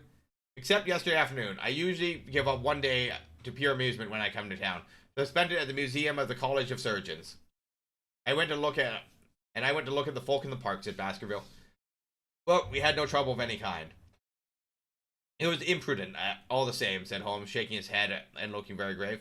I beg, Sir Henry, that you do not go about alone. Some great misfortune will fall you if you do. Did you get your other boot? No, sir, it is gone forever. Indeed, that is very interesting. Well, goodbye. He added as the train began to glide down the platform. Bear in mind, Sir Henry, one of the phrases in that queer old legend which Dr. Mortimer read her, and avoid them more in those hours of darkness when the powers of evil are exalted. I looked back at the platform when we had left it far behind, and saw the tall, austere figure of Holmes standing motionless and gazing after us. The journey was a swift and pleasant one. I spent it in making the more intimate acquaintance of my 2 companions, and playing with Dr. Mortimer's spaniel. In a very few hours, the brown earth had become ruddy, the brick had changed to granite, and the red cows gazed in well-hedged fields, where the lush grass and more luxuriant vegetation spoke of richer, a damper climate. Young Baskerville stared eagerly out the window and cried with delight as he recognized the familiar features of the different scenery. I've been over a good part of the world since I left it, Dr. Watson, said he, but I have never seen a place to compare it with it. Never saw a Devonshire man who could not swear by a county, I remarked. Depends upon the breed of men quite as much as a county, said Dr. Mortimer. A glance at our friend here reveals that the rounded head of the cell, which carries us inside it the Celtic enthusiasm and power of attachment. Poor Sir Charles's head was a very rare type, half Gaelic, half Ivorian in its characteristics. But you were very young when you last saw it at Baskervilles Hall, were you not? I was a boy in my teens at the time of my father's death, and he had never seen the hall, for he lived in a little cottage on the south coast. Thence I went straight to a friend in America. I tell you, it is all as new to me as it is Dr. Watson. I am as keen as possible to see the moor. Are you? Then your wish is easily granted, for there is your first sight of the moor, said Dr. Mortimer, pointing out the carriage window. Over the green squares of the fields and the low curve of the wood, there in the distance a grey melancholy hill, with a strange jagged summit, dim and vague in the distance. Like some fantastic landscape and dream, Baskerville sat for a long time, his eyes fixed upon it, and I read upon his eager face how much it meant to him. The first sight of that strange spot where men of his blood had held sway so long and left their mark so deep. There he sat with his tweed suit and his American accent in the corner of a prosaic railway carriage. Yet as I looked at his dark, expressive face, I felt more than ever how a true descendant he was of that long line of high-blooded, fiery, and masterful men. There was pride, valor, and strength in his thick brows, his sensitive nostrils, and his large hazel eyes. If on that forbidding moor a difficult and dangerous quest should lie before us, there was at least a comrade for whom one might venture to take a risk with the certainty he would bravely share it. The train pulled up at a small wayside station, and we all descended. Outside, beyond the low white fence, a wagonette with a pair of cobs was waiting. Our coming was evidently a great event, for station master and porters clustered around us to carry our luggage. It was a sweet, simple country spot, but I was surprised to observe that by the gates there stood 2 soldierly men in dark uniforms who leaned upon their short rifles and glanced keenly at us as we passed. The coachman, a hard-faced, gnarled little fellow, saluted Sir Henry Baskerville, and in a few minutes we were flying swiftly down the broad white road. Rolling pasture lands curved upward on either side of us, and old gabled houses peeped out from amid the thick green foliage. Behind the peaceful and sunlit countryside, there rose ever, dark against the evening sky, the long, gloomy curve of the moor, broken by the jagged, sinister halls. The wagonette swung round into our side road, and we curved upward through deep lanes worn by centuries of wheels, high banks on either side, heavy with dripping moss and fleshy heart-tongue ferns. Bronzing bracken and mottled bramble gleamed in the light of the sinking sun. Still steadily rising, we passed over a narrow granite bridge and skirted a noisy stream which gushed swiftly down, foaming and roaring amid the gray boulders. Both road and stream wound through the valley, dense with scrub, oak, and fir. At every turn, Baskerville gave an exclamation of delight, looking eagerly about him and asking countless questions. To his eyes, all seemed beautiful, but to me, a tinge of melancholy lay upon the countryside, which bore so clearly the mark of the waning year. Yellow leaves carpeted the lanes and fluttered down upon us as we passed. The rattle of our wheels died away as we drove through huffs of rotting vegetation, sad gifts as it seemed to me, for nature to throw before the carriage of the returning heir to the Baskervilles. "Holla!" cried Dr. Mortimer. "What is this?" A steep curve of heath-clad land, an outlying spur of moor, lay in front of us. On the summit, hard and clear, like an equestrian statue upon its pedestal, was a mounted soldier, dark and stern, his rifle poised ready over his forearm. He was watching the road along which we traveled. "What is this, Perkins?" asked Dr. Mortimer. Our driver half-turned his seat. "There's a convict escaped from Princeton, sir. He's been out 3 days now, and the warders watch every road and every station. But they've had no sight of him yet. The farmers about here don't like it, sir. That's fact. We understand that if they get £5 if they can give information." "Yes, sir, but the chance of £5 is but a poor thing compared to the chance of having a throat cut. You see, it isn't like any ordinary convict. This is a man who would stick at nothing." "Who is he, then?" "It is Selden, the Notting Hill murderer. I remember the case well, for it was one which Holmes had taken interest on account of the particular ferocity of the crime, and the wanton brutality which had marked all actions of the assassin. The commutation of his death sentence had been due to some doubts as to a complete sanity. So atrocious was his conduct. Our wagon had topped a rise, and in front of us rose the huge expanse of the moor, mottled with gnarled and craggy cairns and tors. Cold wind swept down from it and set us shivering. Somewhere there, on that desolate plain, was lurking this fiendish man, hiding in a burrow like a wild beast, his heart full of malignancy against the whole race which had cast him out. It needed but this to complete the grim suggestiveness of the barren waste, the chilling wind, and the darkening sky. Even Baskerville fell silent and pulled his overcoat more closely around him. We had left the fertile country behind and beneath us. We looked back on it now. The slanting rays of low sun turned the streams to threads of gold and glowing on the red earth new turned by the plow and the broad tangle of the woodlands. The road in front of us grew bleaker and wilder over huge russet and olive slopes, sprinkled with giant boulders. Now and then we passed a moorland cottage, walled and roofed with stone, with no creeper to break its harsh outline. Suddenly we looked down to a cup-like depression, patched with stunted oaks and firs which had been twisted and bent by the fury of years of storm. 2 high, narrow towers rose over the trees. The driver pointed with his whip. "Baskerville Hall," said he. His master had risen and was staring with flushed cheeks and shining eyes. 2 minutes later, we reached the lodge gates, a maze of fantastic tracery in wrought iron, with weather-beaten pillars on either side, blotched with lichens, and surmounted by the boar's heads of the Baskervilles. The lodge was a ruin of black granite, and bared ribs of rafters, but facing with a new building, half constructed, the first fruit of Sir Charles' South African gold. Through the gateway, we passed into the avenue, where the wheels were again hushed amid the leaves, and the old trees shot their branches in a somber tunnel over our heads. Baskerville shuddered as he looked up at the long dark drive as to where the house glimmered like a ghost at the further end. "Where is he? Was it here?" he asked in a low voice. No, the yew alley is on the other side." The young heir glanced around with a gloomy face. "It's no wonder my uncle felt as if trouble were coming on him in such a place such as this," said he. "It's enough to scare any man. I'll have a row of electric lamps here inside 6 months, and you won't know it again, with 1,000 candle-powered Swan and Edison right here in front of this hall door." The avenue opened into a broad expanse of turf, and the house lay before us. In the fading light, I could see the center was a heavy block of building, from which a porch projected. The whole front was draped in ivory, with a patch-clipped bare here and there, where a window or a coat of arms broke through the dark veil. From the central block rose the twin towers, ancient, crenellated, and pierced with many loopholes.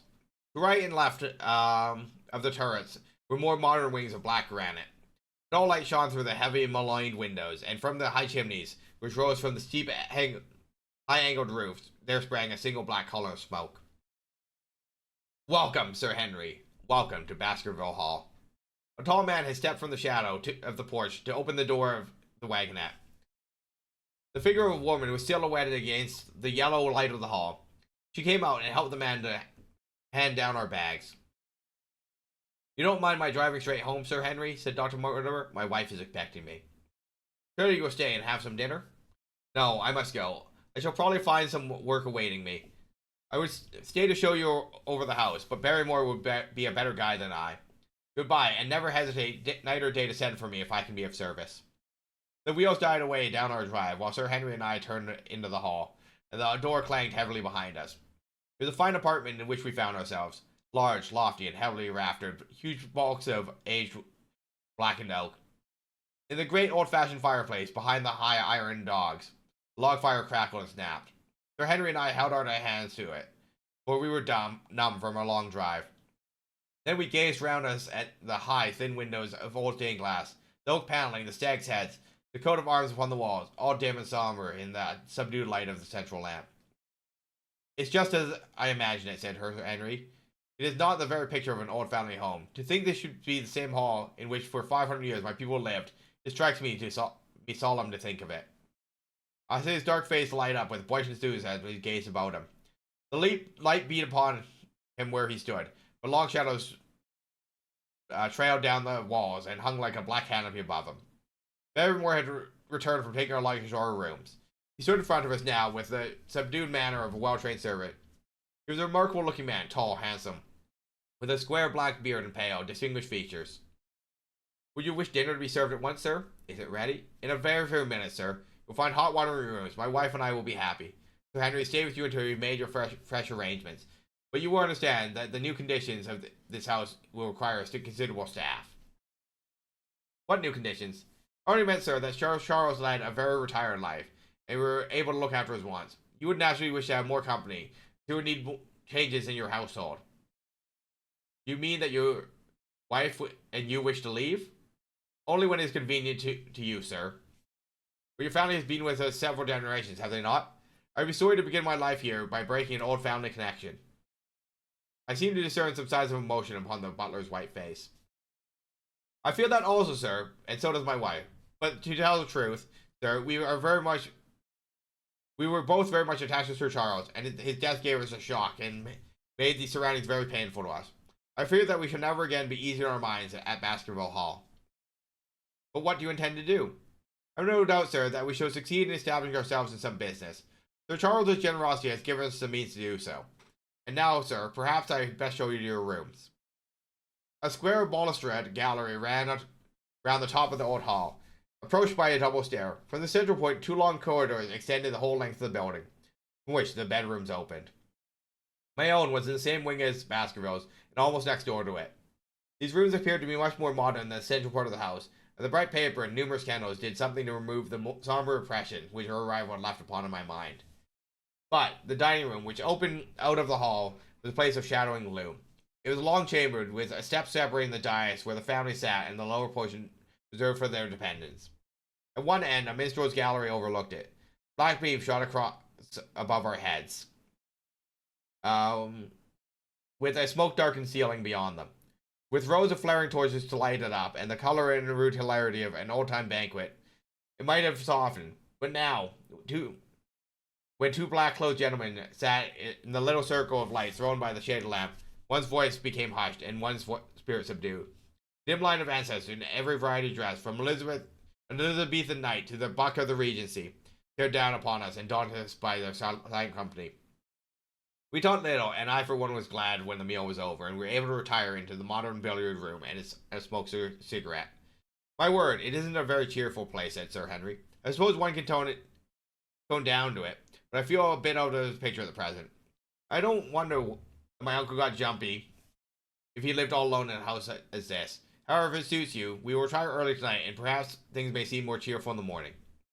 I drew aside my curtains before I went to bed and looked out my windows. It opened upon the grassy space which lay in front of the hall door. Beyond two copses of trees moaned and swung in the rising wind. A half moon broke through the rifts of the racing clouds. In its light, I saw beyond the trees a broken fringe of rocks and the long low curve of the melancholy moor. I closed the curtain, feeling that my last impression was in keeping with the rest. And yet, it was not quite the last. I found myself weary and yet wakeful, tossing restlessly from side to side, seeking for sleep which would not come. Far away, a chiming clock struck out of the quarters of the hours, but otherwise a deathly silence lay upon the household. And then suddenly, in the very dead of the night, there came a sound in my ears, clear, resonant, and unmistakable. It was the sob of a woman, the muffled, strangling gasp of one who is torn by an uncontrollable sorrow. I sat up in bed and listened intently. The noise could not have been far away. It was certainly in the house. For half an hour I waited with every nerve on alert, but there came no other sound save the chiming clock and the rustle of the ivy on the wall. Chapter 7. The Stapletons of Merripit House. The fresh beauty of the following morning did something to efface our minds the grim and grey impression which had been left upon both of us by our experience of Baskerville Hall. As Sir Henry and I sat at breakfast, the sunlight flooded in through the high mullioned windows, throwing watery patches of colour from the coat of arms which covered them. The dark panelling glowed like bronze in the golden rays. It was hard to realize that this was indeed the chamber which had struck such gloom into our souls the evening before. I guess it ourselves and not the house that we have to blame, said the baronet. We were tired with our journey and chilled by our drive, so we took a grave view of the place. Now we are fresh and well, so it is all cheerful once more. Yet, it is not entirely a question of imagination, I answered. Did you, for example, happen to hear someone, a woman I think, sobbing in the night? That is curious, for I did, when I was half asleep, fancy that I heard something of the sort. I waited quite a time, but there was no more of it, so I concluded that it was all a dream. I heard it distinctly, and I am sure that it was really the sob of a woman. We must ask about this right away. He rang the bell and asked Barrymore whether he could count for our experience. It seemed to me that the pallid features of the butler turned a shade paler as he listened to his master's question. There are only two women in the house, Sir Henry, he answered. One is the scullery maid, who sleeps in the other wing. The other my wife, and I can answer for that, for the sound could not have been from her. And yet, he lied as he said it. For it chanced that after breakfast, I met Mrs. Barrymore in the long corridor, with the sun full upon her face. She was a large, impassive, heavy-featured woman, with a stern set of expression of mouth. Her tender eyes were red, and glanced at me from between her swollen lids. It was she, then, who wept in the night. If she did so, her husband must know it. Yet he'd taken the obvious risk of discovery in declaring that it was not so. Why had he done this? Why did she weep so bitterly? Already around this pale-faced, handsome, black-bearded man, there was still gathering an atmosphere of mystery and of gloom. It was he who had been the first to discover the body of Sir Charles, and we had only his word for all the circumstances which led to the old man's death. It was possible that it was Barrymore, after all, we had seen in the cab on Regent Street. The beard might have well been the same. The cabman had described a somewhat shorter man, but such an impression might have easily been erroneous. How could I settle the point forever? Obviously, the first thing to do was see the Grimpen postmaster and find out whether the test telegram had really been placed in Barrymore's own hands. Be the answer what it might, I should at least have something to report back to Sherlock Holmes. Sir Henry had numerous papers to examine after breakfast, so that the time was preposterous for my excursion. It was a pleasant walk of 4 miles along the edge of the manor, leading to a small grey hamlet, in which two larger buildings, which proved to be the inn and the house of Dr. Mortimer, stood high above the rest. The postmaster, who was also the village grocer, had a clear recollection of the telegram. Certainly, sir, he said. I think I delivered to Mr. Barrymore exactly as directed. Who delivered it? My boy here, James. You delivered that telegram to Mr. Barrymore at the hall last week, did you not? Yes, father, I delivered it. Into his own hands? I asked. Well, he was up in the loft at the time, so that I could not put it into his own hands, but I gave it to Mrs. Barrymore's hands, and she promised to deliver it at once. Did you see Mr. Barrymore? No, sir. I tell you, he was in the loft. If you didn't see him, how did you know he was in the loft? Well, surely his own wife ought to know where he is, said the postmaster testily. Did he get the telegram? If there's any mistake, it is for Mr. Barrymore himself to complain. It seemed hopeless to pursue the inquiry any further, but it was clear that in spite of Holmes's ruse, we had no proof that Barrymore had not been in London all the time. Suppose that it was so. Suppose that the same man had been the last who had seen Sir Charles alive, the first to dog the new heir when he arrived in England. What then? Was he the agent of others, or had some sinister design of his own? What interest could he have in persecuting the Baskervilles family? I thought of the strange warning clipped out of the leading headline article of the Times. Was this his work, or was it possibly the doing of someone who was bent upon counteracting his schemes? The only conceivable motive was that which had been suggested by Sir Henry, that if the family could be scared away for a comfortable and permanent home, it would be secured for the Barrymores. But surely an explanation as that would be quite inadequate to account for the deep, subtle scheming, which seemed to be weaving an invisible net around the young baronet. Holmes himself had said that no more complex case had come to him in all the long series of sensational investigations. I prayed as I walked back along the grey, lonely road that my friend might soon be freed from his preoccupations, be able to come down to take the heavy burden of responsibility from my shoulders. Suddenly, my thoughts were interrupted by the sound of running feet behind me, and by a voice which called me by my name. I turned, expecting to see Dr. Mortimer, but to my surprise, it was a stranger who was pursuing me. He was a small, slim, clean-shaven, prim-faced man, flaxen-haired and lean-jawed, between 30 and 40 years of age, dressed in a grey suit, wearing a straw hat. A tin box for botanical specimens hung from his shoulders. He carried a green butterfly net in one of his hands. I'm sure, excuse my presumption, Dr. Watson, said he as he came panting up to where I stood. You and the Moor, we are homely folk, and do not wait for formal introductions. You may possibly have heard my name for mutual friend Mortimer. I am Stapleton of Merripit House. Your net and box would have told me as much, said I, for I knew that Mr. Stapleton was a naturalist. But how did you know me? I recalled your Mortimer, and he pointed you out to me from the window of his surgery as you passed. As the road lay the same way, I thought I would overtake you and introduce myself. I trust that Sir Henry is none the worse for his journey? He is very well, thank you. We were all rather afraid that the sad death of Sir Charles, the new baronet, might refuse to live here.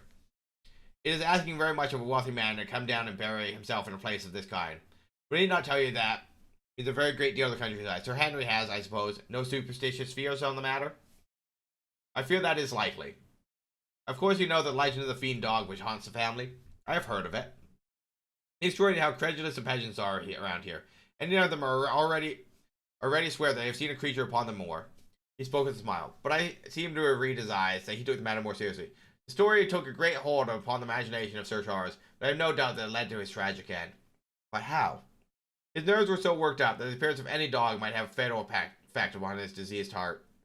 I fancy he really did see something of the kind in the yew alley. I fear that disaster might occur, for I was fond of the old man, but I knew his heart was weak. How do you know that? My friend Mortimer told me. You think, then, that some dog pursued Sir Charles and he died of fright in consequence? Have you any better explanation? I have not come to any conclusions. Has Mr. Sherlock Holmes? The words took away my breath for an instant, but a glance at the placid face and steadfast eyes of my companion showed no surprise he was intended. It's useless for pretend we do not know you, Dr. Watson, said he. The records of your detective have reached us here, and you could not celebrate him without knowing yourself. Dr. Mortimer told me your name. He could not deny your identity. If you're here, then it follows that Mr. Sherlock Holmes is interesting himself in the matter, and I'm naturally curious to know what his view he may take. I am afraid I cannot answer that question. Might I ask if he's going to honor us with a visit himself? He cannot leave town at present. He has other cases which engage his attention. What a pity. You might throw some light on that which is so dark to us. But as to your own researches, if there is any possible way in which I can be of service to you, I trust that you will command me. If I had any indication of the nature of your suspicions, or how you propose to investigate the case, I might perhaps even now give you some aid or advice.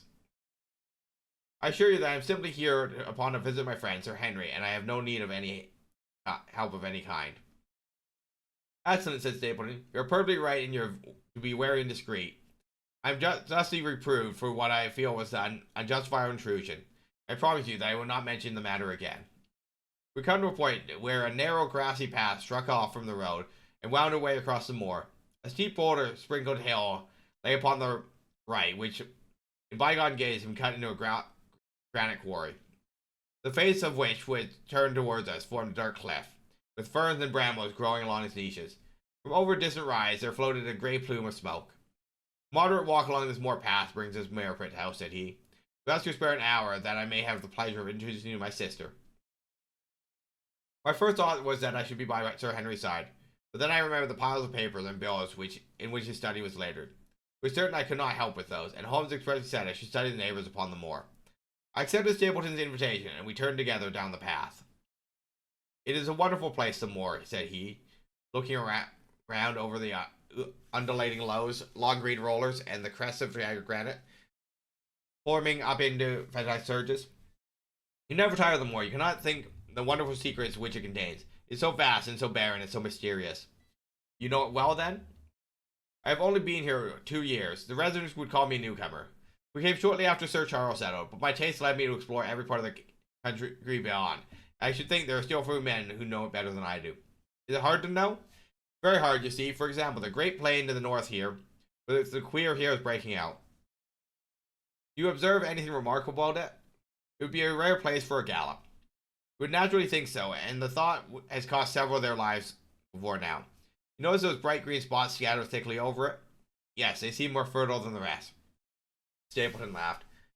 That is the great Grimpen Mire, said he. A false step yonder means death to the man or beast. Only yesterday I saw one of the moor ponies wander into it.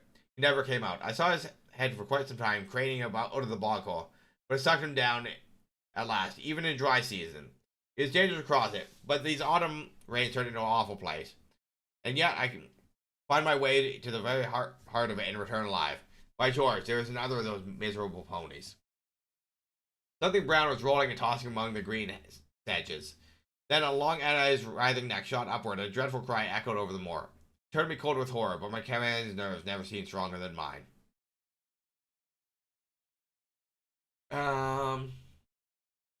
It's gone, said he. The mire has him.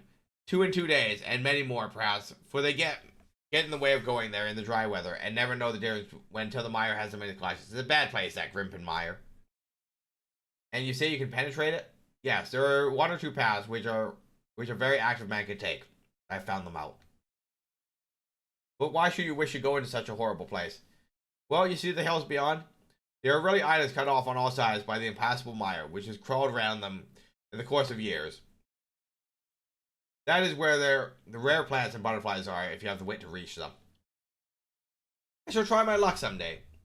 He looked at me with a surprised face. For God's sake, put such an idea out of your mind, said he. Your blood would be upon my head, I assure you, that there would not be the least chance of you coming back alive. It is only by remembering certain complex landmarks that I am able to do it. Hello, I cried. What is that?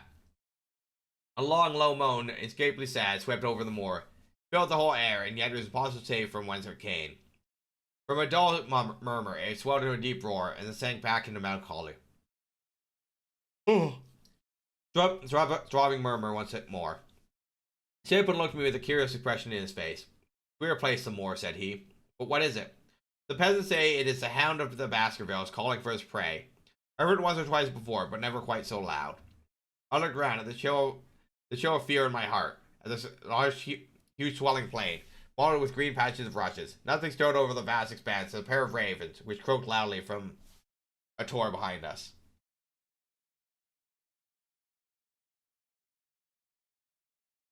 You're an educated man. You don't believe in such nonsense as that, said I.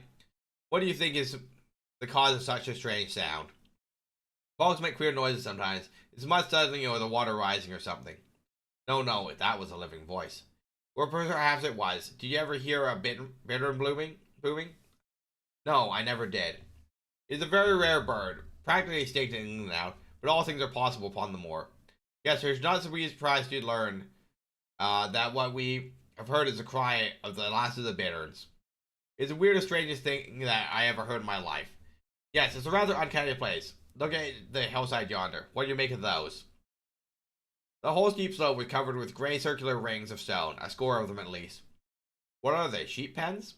No, they're the homes of our worthy ancestors. Prehistoric man lived thickly on the moor, and no one in particular has lived there since. We found all his little arrangements exactly as he left them. There was his wigwams on the roofs with the roofs off. You can even see his hearth and his couch. You have the curiosity to go inside. but it is quite a town when one is inhabited. Neolithic man, no date. What did he do? He grazed his cattle on these slopes, and he learned to dig for tin when the broadsword began to supersede the stone axe. Look at the great trench in the opposite hill. That is his mark. You will see some singular points about the moor, Dr. Watson. Oh, excuse me an instant. It is surely cyclopedes.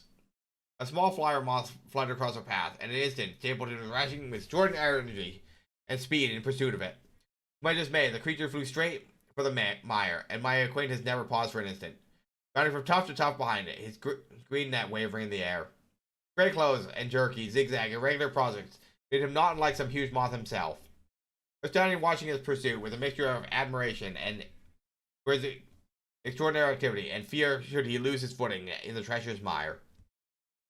When I heard the sound of steps and turning around, found a woman near me on the path. She had come from the direction in which the plume of smoke indicated the position of Merripit House, but the dip of the moor had hid her until she was quite close.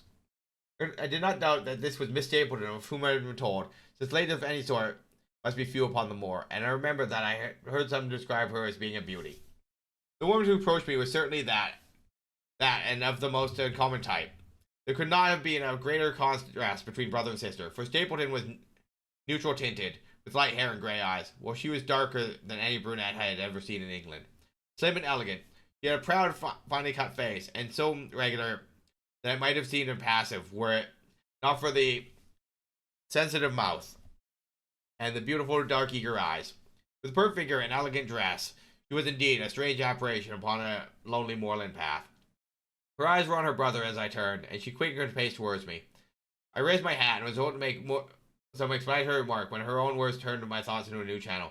Go back, she said. Go back straight to London instantly. I could only stare at her with stupid surprise. Her eyes blazed at me. She tapped the ground and gripped impatiently with her foot. Why should I go back? I asked. I cannot explain, she spoke in a low, eager voice with a curious lisp in her utterance. But for God's sake, do what I ask you. Go back and never set foot upon the moor again. But I have only just come. Man, she cried.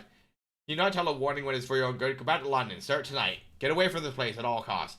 Hush, my brother coming. Not a word of what I've said. Would you mind getting that orchid for me among the mare's tails yonder? You are very rich in orchids in this moor, of course. You are rather late to see the beauties of this place. Stapleton had abandoned the chase and come back to us, breathing hard and flushed with exertions. Hola, Barrel, said he, and he seemed to me that the tone of his greeting was not altogether a cordial one. Well, Jack, you are very hot. Yes, I was chasing a cyclopedes. He's a very rare and seldom found in the late autumn. What a pity I should have missed him. He spoke unconcernedly, but his small light eyes glanced incessantly from the girl to me. You introduced yourselves, I see. Yes, I was telling Sir Henry that it was rather late for him to see the true beauties of the moor. Why do you think this is? Why? Who do you think this is? I imagine it must be Sir Henry of Baskervilles. No, said I. Only a humble commoner, but his friend. My name is Dr. Watson. A flush of vexation passed over her expressive face. We have been talking at cross purposes, said she. Why? You had not very much time for talk, her brother remarked with the same questioning eyes. I asked as if Dr. Watson were a resident instead of being merely a visitor, said she. It cannot matter much to him whether it is early or late for the orchids. But you will come on, will you not, and see Merripit House? A short walk brought us to it, a bleak moorland house, once a farm of some grazier in the old prosperous days, but now put into repair and turned into a modern dwelling. An orchard surrounded it, but the trees, as usual upon the moor, were stunted and nipped, and the effect of the whole place was mean and melancholy. We were admitted by a strange, wise, and rusty-coated old manservant, who seemed in keeping with the house. Inside, however, there were large rooms flushed with an elegance in which I seemed to recognize the taste of the lady. As I looked from the windows at the interminable granite-flecked moor rolling unbroken to the farthest horizon, I could not but marvel at what had brought this highly educated man and this beautiful woman to live in such a place. Queer spot to choose, is it not? Said he, as if to answer my thought. And yet we managed to make ourselves fairly happy, do we not, Beryl? Quite happy, said she, but there was no ring of conviction in her words. I had a school, said Stapleton. It was in the North Country. The work to a man of the work The work to a man of my temperament was mechanical and uninteresting, but the privilege of living with youth, of helping mold those young minds, and of repressing them with one's own character and ideals was very dear to me. However, the fates were against us. A serious epidemic broke out in the school, and 3 of the boys died. It never recovered from the blow, and much of my capital was irreparably swallowed up. And yet, as if it were not for the loss of the charming companionship of the boys, I could rejoice over my own misfortune. For, with my strong taste for botany and zoology, I find an unlimited field of work here, and my sister is devoted to nature as I am. All this, Dr. Watson, has been brought up upon your head by your expression as you survey the moor out our window. It certainly did cross my mind that it might be a little dull. Less for you, perhaps, than for your sister. No, I am never dull, said she quickly. We have books, we have our studies, and we have interesting neighbors. Dr. Mortimer is the most learned man in his own line. Professor Sherlock was also an admirable companion. We knew him well, and miss him more than I can tell. Do you think that I should intrude if I were to call this afternoon and make the acquaintance of Sir Henry? I am sure he would be delighted. Then perhaps I should mention that I propose to do so. We humble in our way to do something to make things more easy for him, because I'm accustomed to his new surroundings. We come upstairs, Dr. Watson, and inspect my collection of Lepopetra. I think it's the most complete one in the southwest of England. By the time you have looked through them, the lunch will be almost ready. But I was eager to get back to my charge. The melancholy of the moor, the death of the unfortunate pony, the weird strange sound which had kept being associated with the grim legends of the Baskervilles, all these things tingled my thoughts with sadness. Then, on top of these more or less vague impressions, there had become the most definite and distinct warning of Miss Stapleton, delivered with such intense earnestness that I could not doubt that some grave and deep reason lay behind it. I resisted all pressure to stay for lunch, and I set off at once upon my return journey, taking the grass-grown path by which we had come. It seems, however, that there must be some shortcut for those who knew it, for before I reached the road, I was astounded to see Miss Stapleton sitting upon a rock by the side of the track. Her face was beautifully flushed with exertions, and she held her hand by her side. I have run all the way in order to cut you off, Dr. Watson, said she. I had not even time to put on my hat. I must not stop, or my brother may miss me. I want to say to you how sorry I am about the stupid mistake I made in thinking you were Sir Henry. Please forget the words I said, which have no application to you whatever to you. But I can't forget them, Miss Stapleton, said I. I'm Sir Henry's friend, and his welfare is a very close concern of mine. Tell me why it was that you were so eager that Sir Henry should return to London. A woman's whim, Dr. Watson. When you know me better, you will understand that I can always give reasons for what I say or do. No. I remember the thrill in your voice. I remember the look in your eyes. Please, be frank with me, Miss Stapleton. For ever since I have been here, I have been conscious of shadows for all around me. Life has become like that grimpen mire, with little green patches everywhere into which I may sink, and no guide to point the track. Tell me, then, what it is that you meant, and I promise to convey your warning to Sir Henry. An expression of irresolution passed for an instant over her face, and her eyes hardened again when she answered me. You make too much of it, Dr. Watson, said she. My brother and I are very much shocked by the death of Sir Charles. We knew him very intimately, for his favorite walk was over the moor to our house. He was deeply impressed with the curse which hung over his family, and when this tragedy came, I naturally felt there must be some grounds for the fears which he had expressed. I was distressed, therefore, when another member of this family came to live here. I felt that he should be warned of the danger which he will run. That is all which I intend to convey. But what is the danger? You know the story of the Hound? I do not believe in such nonsense. But I do. If you have any influence, Sir Henry, take him away from this place, which has always been fatal to his family. The world is wide. Why should he wish to live at the place of danger? Because it is the place of danger. That is Sir Henry's nature. I feel that unless you can give me some more definite information than this, it should be impossible to get him to move. I'm not going to say anything definite, for I do not know anything definite. I would ask you one more question, Miss Stapleton. You meant no more than this when you first spoke to me. Why should you not wish your brother to overhear what you said? There is nothing which he or anyone else could object. My brother is very anxious to have the hall inhabited, for he thinks it is for the good of the poor folk upon the moor. He would be very angry if he knew I had said anything that might induce Sir Henry to go away. But I have done my duty now, and I will say no more. I will go back, or he will miss me, and suspect I have seen you. Goodbye. She turned and had disappeared in a few minutes among the scattered boulders, while I, with my soul full of vague fears, pursued my way to Baskerville Hall. Chapter 8. First report of Dr. Watson. From this point onward, I will follow the course of events, transcribing my own letters to Mr. Sherlock Holmes, which lie before me on the table. One page is missing, but otherwise they're exactly as written, and show my feelings and suspicions of the moment more accurately than my memory, clear as it is upon these tragic events, can possibly do. Baskervilles Hall, October 13th. My dear Holmes, my previous letters and telegrams kept you pretty well up to date to all that happened in this most godforsaken corner of the world. The longer one stays here, the more does the spirit of the more sink into one's soul. His vastness is his own grim charm. When you are out here upon his bosom, you have left all the traits of modern England behind you. But, on the other hand, you are conscious everywhere of the homes and the work of the prehistoric people, on all sides as you walk, are the houses of these forgotten folk, with their graves and the huge motifs which are supposed to have marked their temples. You look at their grey stone huts against guard hills, you leave your own age behind you. If you are to see a skin-clad hairy man crawling out from a low door fitting a flint-tipped arrow upon you to the string of his bow, you would feel that his presence there was more natural than your own. The strange thing is that you should have lived so thickly on what must have been the most unfruitful soil. I am no antiquarian, but I imagine there are some unwarlike and harried race who were forced to accept that which none other would occupy. At this, however, is more into the mission on which you have sent me, and will probably be very uninteresting to your fairly practical mind. I can still remember your complete indifference as to whether the sun moved round the earth or the earth round the sun. Let me therefore return to the fact concerning Sir Henry Baskerville. If you've not had any report within the last few days, it is because up to today there was nothing of importance to relate. Then a very surprising circumstance occurred, which I shall tell you in due course. But first of all, I will keep you in touch with some of the factors in the situation. One of these, concerning which I have said little, is the escaped convict upon the moor. There is strong reason now to believe that he has got right away, which is considerable relief to the lonely householders of this district. A fortnight has passed since his flight, during which he has not been seen and nothing has been heard of him.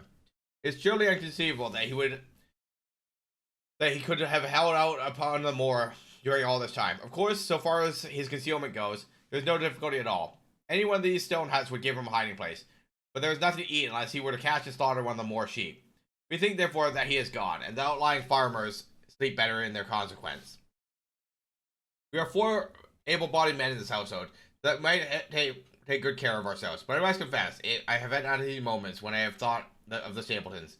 They have miles from any help. They are 1 maid, 1 manservant, the sister and the brother. The latter are not a very strong man. They would be helpless in the hands of a desperate fellow like this Notting Hill criminal, if he could once effect an entrance. Both Sir Henry and I are concerned at their situation, and we suggested that the Perkins groom should go over to sleep there. But Stapleton would not hear of it. The fact is that our friend, the baronet, begins to play a considerable interest in our fair neighborhood. It is not to be wondered at, for time hangs heavily in this lonely spot to an active man like him. And she is a very fascinating, beautiful woman. Oh, our fair neighbor, not neighborhood. The fact that our friend, the baronet, begins to play a considerable interest in our fair neighbor is not to be wondered at, for time hangs heavily in this lonely spot for an active man like him, and she is a very fascinating, beautiful woman. There is something tropical and exotic about which forms a singular contrast to her cool and unemotional brother. Yet he also gives the idea of hidden fires. He has certainly a very marked influence over her, for I have seen her continually glance at him as she talked, as seeking approbation for what she has said. I trust that he is kind to her. There is a dry glitter in her eyes, and a set firm on those thin lips, which goes with a positive and possibly harsh nature. You'd find him an interesting study. He came over to us upon Baskerville on the first day. The very next morning, he took us both to show us where the legend of the wicked Hugo is supposed to have had its origin. It was an excursion of some miles across the moor to a place which is so dismal that it might have suggested the story. We found a short valley between rugged torrents which led to an once open grassy space, blocked with the white cotton grass. In the middle of it rose 2 great stones, worn and shaped at the upper end until they looked like the huge corroding fangs of some monstrous beast. In every way, it corresponded to the scene of the tragedy. The scene of the old tragedy. Sir Henry was very much interested, and asked Stapleton more than once whether he did actually believe in the possibility of interference as supernatural in the affairs of men. He spoke lightly, but it was evident that he was very much in earnest. Stapleton was guarded in his replies, but it was easy to see that he said less than he might, and that he would not express his whole opinion out of consideration for the feelings of the baronet. He told us of similar cases where families had suffered from some evil influence, and he left us the impression that he shared the popular view upon the matter. On our way back, we stayed for lunch at Merripit House, and it was there that Sir Henry made the acquaintance of Miss Stapleton. For the first moment that he saw her, he appeared to be strongly attracted to her, and very much mistaken if the feeling was not mutual. He referred to her again and again on our walk home. Since then, hardly a day has passed that we have not seen something of the brother and sister. They dine here tonight, and there's some talk of going to see them next week. One would imagine that such a match would be very welcome to Stapleton, and yet I have more than once caught a look of the strongest disapprobation in his face when Sir Henry is paying some attention to his sister. He is very much attached to her, no doubt, and would lead a lonely life without her. It would seem the height of selfishness if he were standing in the way of making so brilliant a marriage. It is certain he does not wish their intimacy to ripen into love, and I have several times observed that he has taken pains to prevent them from being tete-a-tete. By the way, your instructions to me never allow Sir Henry to go alone will become very much more onerous if a love affair were to be added to our difficulties. My popularity will soon suffer if we're to carry your orders to the latter. The other day, Thursday to be exact, Dr. Mortimer lunched with us. He has been excavating a barrow at Longdown and got a prehistoric skull, which fills him with great joy. Never was there such a single-minded enthusiast as he. The Stapletons came in afterwards, and the good doctor took us all to the Yew Valley at Sir Henry's request to show us exactly how everything occurred that fatal night. It was a long, dismal walk, the yew alley between two high walls of clipped hedge with a narrow band of grass upon either side. At the far end is an old tumble-down summer house. Halfway down is the moor gate, where an old gentleman left his cigar ash. It is a white wooden gate with a latch. Beyond it lies the wide moor. I remembered your theory of the affair and tried to picture all that had occurred. As the old man stood there, he saw something across the moor, something which terrified him, so he lost his wits and ran until he died of sheer horror and exhaustion. Was the long, gloomy tunnel down which he fled, and from what? A sheepdog on the moor? Or a spectral hound, black-sided and monstrous? Was there a human agency in the matter? Did the pale, watchful Barrymore know more than he cared to say? It was all dim and vague, but always there was a dark shadow of crime behind it. One other neighbor I have met since I wrote this is Mr. Franklin, of Laughter Hall, who lives some 4 miles to the south of us. He is an elderly man, red-faced, white-haired, and choleric. His passion for the British law, and he has spent a large fortune in litigation. He fights for the mere pleasure of fighting, and is equally ready to take up either side of a question. So that is no wonder he has found it a costly amusement. Sometimes we shut up a right way and defy the parish to make him open it. Others he will, with his own hands, tear down some other man's gate and declare the path that existed there from time immemorial, to find the owner to prosecute for trespass. He has learned in old manorial and communal rights. He applies his knowledge sometimes in favor of the villagers of Fernworthy and sometimes against them, so that he is periodically either carried in triumph down the street or else burned in effigy according to the latest exploit. He is said to have about 7 lawsuits upon his hands at present, which will probably swallow up the remainder of his fortune and so draw his sting and leave him harmless in the future. A word of the law, he seems a kindly, good-natured person. I don't even mention him because you were particular that I should send some description of the people who surround us. He is curiously employed at present for being an amateur astronomer. He has an excellent telescope, with which he lies upon the roof of his own house and sweeps the moor all day in the hope of catching a glimpse of the escaped convict. If he would confine his energies to all would be well. There are rumors he intends to prosecute Dr. Mortimer for open grave without the consent of the next of kin because he dug up a Neolithic skull in the barrow of Longdown. He helps to keep our lives from being monotonous and gives a little comic relief where it is badly needed. And now, having brought you up to date on the escaped convict, the Stapletons, Dr. Mortimer, and the Franklin of Laughter Hall, let me end by saying which is most important to tell you about the Barrymores, especially about the surprising development of last night. First of all, about the last telegram which you sent from London to make sure that Barrymore is really here. I've already explained that the testimony of the postmaster shows the test was worthless, with no proof one way or the other. I told Sir Henry how the matter stood, and he at once, in his downright fashion, had asked Barrymore up and asked him whether he received a telegram himself. Barrymore said that he had. Did the boy deliver it into your own hands? Asked Sir Henry. Barrymore looked surprised and considered for a little time. No, he said. I was in the box room at the time, and my wife brought it up to me. Did you answer it yourself? No, I told my wife what to answer, and she went down to write it. In the evening, he recurred to the subject of his own accord. I could not quite understand the object of your question this morning, Sir Henry, said he. I trust it did not mean that I have done anything to forfeit your confidence. Sir Henry had to assure him that it was not so, and to pacify him by giving a considerable part of his old wardrobe. The London outfit having now all arrived. Mrs. Barrymore is of more interest to me.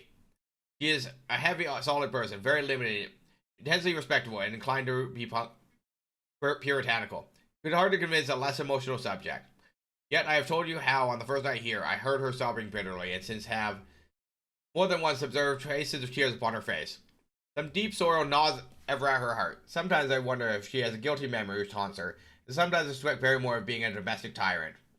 I have always felt that there is something singular and questionable with this man's character, but the adventure of last night brings all my suspicions to a head. Yet, it may seem a small matter itself. You are aware that I am not a very sound sleeper, and since I have been on guard in this house, my slumbers have been lighter than ever. Last night, at about 2 in the morning, I was aroused by a stealthy step passing my room.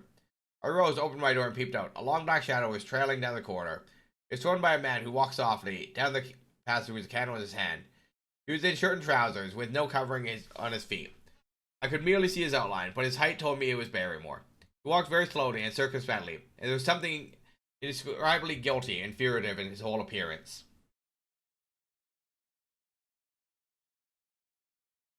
I have told you that the corridor is broken by the balcony, which runs around the hall, but that is resumed upon the farther side. I waited until he passed out of sight, and then I followed him when I came around the balcony. He had reached the end of the farther corridor, and I could see from the glimmer of the light through an open door he had entered one of the rooms. Now, all these rooms are unfurnished and unoccupied, so this expedition became more mysterious than ever. The light shone steadily, as if he were standing motionless. I crept down the passages as noiselessly as I could, and peeped around the corner of the door. Barrymore was crouching at the window with the candle held against glass. His profile was half towards me, and his face seemed to be rigid with expectation as he stared out into the darkness of the moor. For some minutes he stood there, watching intently. Then he gave a deep groan, and with a impatient gesture he put out the light. Instantly I made my way back to my room, and very shortly came the stealthy steps, passing once more upon their return journey. Long afterwards, I had fallen into a light sleep, and I heard a key turn somewhere in the lock, but I could not tell whence the sound came. What it all means I cannot guess, but there's some secret business going on in this house of gloom, which sooner or later we shall get to the bottom of. I do not trouble you with my theories, for which you asked me to furnish you with only facts. I have had a long talk with Sir Henry this morning, and we have made a plan of campaign, founded upon my observations last night. I will not speak about this just now, but it shall make my next report interesting. Yes, we do have a Discord.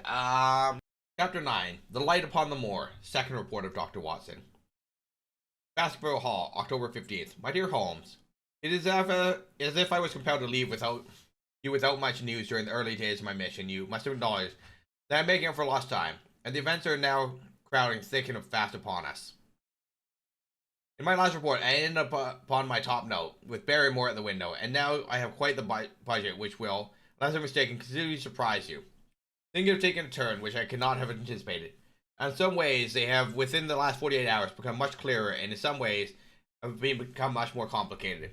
But I will tell you, and you should judge for yourself. Before breakfast, on the morning following my adventure, I went down the corridor and examined the room in which Barrymore had been on the night before. The western window through which he had stared so intently has, and its one peculiarity above all the other windows of the house, it commands the nearest overlook onto the moor. There's an opening between two trees which enables one this point of view to look right down upon it, while all the other windows, if it only a distant glimpse of what can be obtained. It follows, therefore, that Barrymore, since only this window for service purposes, was looking out for something or somebody upon the moor. The night was very dark, so that I can hardly imagine how he could have hoped to see anyone.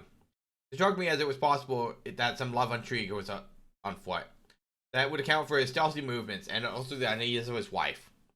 The man is a striking-looking fellow, very well equipped to steal the heart of a country girl, so that this theory could have something to support it. The opening of the door, which I heard after I returned to my room that night, that he had gone out to keep some clandestine appointment. So I reasoned with myself in the morning that I would tell you the direction of my suspicions, however much the result may have shown that they were unfounded. But whatever the true explanation of Barrymore's movements might be, I felt that he might responsibly be keeping them to myself, until I could explain was more than I could bear. I had an interview with the baronet in his study after breakfast. I told him all that I had seen. He was less surprised than I had expected. I knew that Barrymore walked about nights, and I had a mind to speak to him about it, said he. 2 or 3 times I heard his steps in the passage, coming and going, just about the hour you name. Perhaps then he pays a visit every night to that particular window, I suggested. Perhaps he does. If so, we should be able to shadow him and see what it is he is after. I wonder what your friend Holmes would do if he were here. I believe if he would do exactly as you now suggest, said I. He would follow Barrymore and see what he did. Then we should do it together. For surely he would hear us. The man is rather deaf, and in any case, we could take our chance with that. We'll sit up in my room tonight and wait until he passes. Sir Henry rubbed his hands with pleasure. It was evident that he hailed the adventure as a relief to his somewhat quiet life upon the moor. The baronet has been in communication with the architect who prepared the plans for Sir Charles, and with a contractor from London, so that we may expect great changes to begin here soon. There have been decorators and furnishers up from Plymouth, and it is evident that our friend has large ideas and means to spare no pains or expense to restore the grandeur of the family. When the house is renovated and refurnished, all that he will need will be a wife to make it complete. Between ourselves, there are pretty clear signs that this will not be wanting if the lady is willing. For I seldom have seen a man more infatuated with a woman than he is with our beautiful neighbor, Miss Stapleton. And yet, of course, of true love does not quite run as smoothly as one would under the circumstances expect. Today, for example, its surface was broken by a very unexpected ripple, which has caused our friend considerable perplexity and annoyance. After the conversation which I have quoted about Barrymore, Sir Henry put on his hat and prepared to go out. As a matter of course, I did the same. "What? Are you coming, Watson?" he asked, looking at me in a curious way. "That depends on whether you're going to the moor," said I. "Yes, I am." "Well, you know what my instructions are. I'm sorry to intrude, but you heard how earnestly Holmes insisted that I should not leave you, especially you should not go alone upon the moor." Sir Henry put his hand upon my shoulder with a pleasant smile. "My dear fellow," said he, "Holmes, with all his wisdom, did not foresee some things that have happened since I have been on the moor. You understand me? I'm sure you were the last man on the world who not wish to be a sportsman. I must go alone." It put me in a most awkward position. I'm at a loss with what to say or what to do. Before I had made up my mind, he picked up his cane and was gone. But when I came to think the matter over, my conscience reproached me bitterly for having any pretext for allowing him out of my sight. I imagine my feelings would be if I had returned to you and confessed that some misfortune had occurred through my disregard for your instructions. I assure you my cheeks flushed at the very thought. It might not have even now be too late to overtake him. I set off in the chance at once in the direction of Merripit House. I hurried along the road at the top of my speed without seeing anything of Sir Henry until I came to the point where the moor path branches off. There, feeling that perhaps I had come in the wrong direction after all, I mounted a hill from which I could command a view. The same hill which is cut in the dark quarry. Thence I saw him at once. He was on the moor path about a quarter-mile off. The lady was by his side, who could only be Miss Stapleton. It was clear there was already understanding between them, and that they had met by appointment. They were walking slowly, along in deep conversation. I saw her making quick little movements of her hand, as if she were earnest in what she was saying. While he listened intently, once or twice shook his head in strong dissent. I stood among the rocks, watching them, very much puzzled as to what I should do next. To follow them and break into their intimate conversation seemed to be an outrage, and yet my duty was never for an instant to let him out of my sight. To act the spy upon a friend was a hateful task. Still, I could see no better course than to observe him from the hill, and to clear my conscience by confessing to him afterwards what I had done. It's true that if any sudden danger had threatened him, I was too far away to be used. Yet I am sure that you will agree with me that the position was very difficult. There was nothing more I could do. Our friend Sir Henry and the lady had halted on the path and were standing deeply absorbed in their conversation, when suddenly aware that I was not the only witness of their interview. A wisp of green floating in the air caught my eye. Another glance showed me that it was carried by a stick a man was moving along among the broken ground. It was Stapleton and his butterfly net. He was very much closer to the pair than I was, and appeared to move in the other direction. At this instant, Sir Henry suddenly saw Drew Miss Stapleton to his side. His arm was round her, but it seemed to me that she was straining away from him with her face averted. He stopped his head next to hers. He raised one hand as to protest. The next moment, I saw them spring apart and turn hurriedly around. Stapleton was the cause of the interruption. He was wildly towards them, his absurd net dangling behind him. He gesticulated and almost danced with excitement in front of the lovers. What the scene meant, I could not imagine, but it seemed to me Stapleton was abusing Sir Henry, who offered explanations, which became more angry as the other refused to accept them. The lady stood in haughty silence. Finally, Stapleton turned around on his heel and beckoned in a peremptory way to his sister, who, after an irresolute glance at Sir Henry, walked off by the side of her brother. The naturalist's angry gesture showed that the lady was included in his displeasure. The baronet stood for a minute, looking after them, then walked slowly back the way he had come, his head hanging in the very picture of dejection. What all this meant I cannot imagine, but I am deeply ashamed to have witnessed so intimate a scene without my friend's knowledge. I ran down the hill, therefore, and met the baronet at the bottom. His face was flushed with anger, his brows wrinkled, like one who is at wit's end as to what to do. "Hello, Watson. Where have you dropped from?" said he. "You don't mean to say that you came after me in spite of all?" I explained to him how I found it impossible to remain behind. I had followed him, and how I had witnessed all that occurred. For an instant his eyes blazed at me, but my frankness disarmed his anger. He broke into a rather rueful laugh. "You would have thought the middle of that prairie a fairly safe place for a man to be private," said he. "But by thunder, the whole countryside seems to have been set out to see me do my wooing. And mighty poor wooing at that. Where had you engaged a seat?" "I was on that hill." "Quite the back railway, but her brother was well up to the front. Did you see him come out on us?" "I did." "Did he ever strike you as being crazy, this brother of hers?" "I can't say he ever did." "I dare say not. I always thought him sane enough until today. You can take it from me that either he or I ought to be in a straitjacket." "What's the matter with me, anyhow? You've lived near me for some weeks, Watson. Tell me straight. Now, is there anything you would prevent me from making a good husband to a woman that I loved?" "I would say not." "He can't object to my worldly position, so it must be that he has this down. It must be that he has this down on. What has he against me? I never hurt a man or woman in my life that I know of, and yet he would not so much as let me touch the tips of her fingers." "Did he say so?" "That and a deal more, I tell you, Watson. I've only known her these past few weeks, but from the first, I just felt that she was made for me, and she too. She was happy when she was with me, and that I'll swear. There's light in one of his eyes that speaks louder than words, but he has never let us get together, and it was only today, for the first time, that I saw a chance of having a few words with her alone. She was glad to meet me, but when she did, it was not love that she wanted to talk about. She wouldn't let me talk about it either if she could have stopped it. She coming back to that this was a place of danger, and she would never be happy until I had left it. I told her that since I'd seen her, I was in no hurry to leave it. And that if she really wanted to go, the only way to work it was for her to arrange to go with me.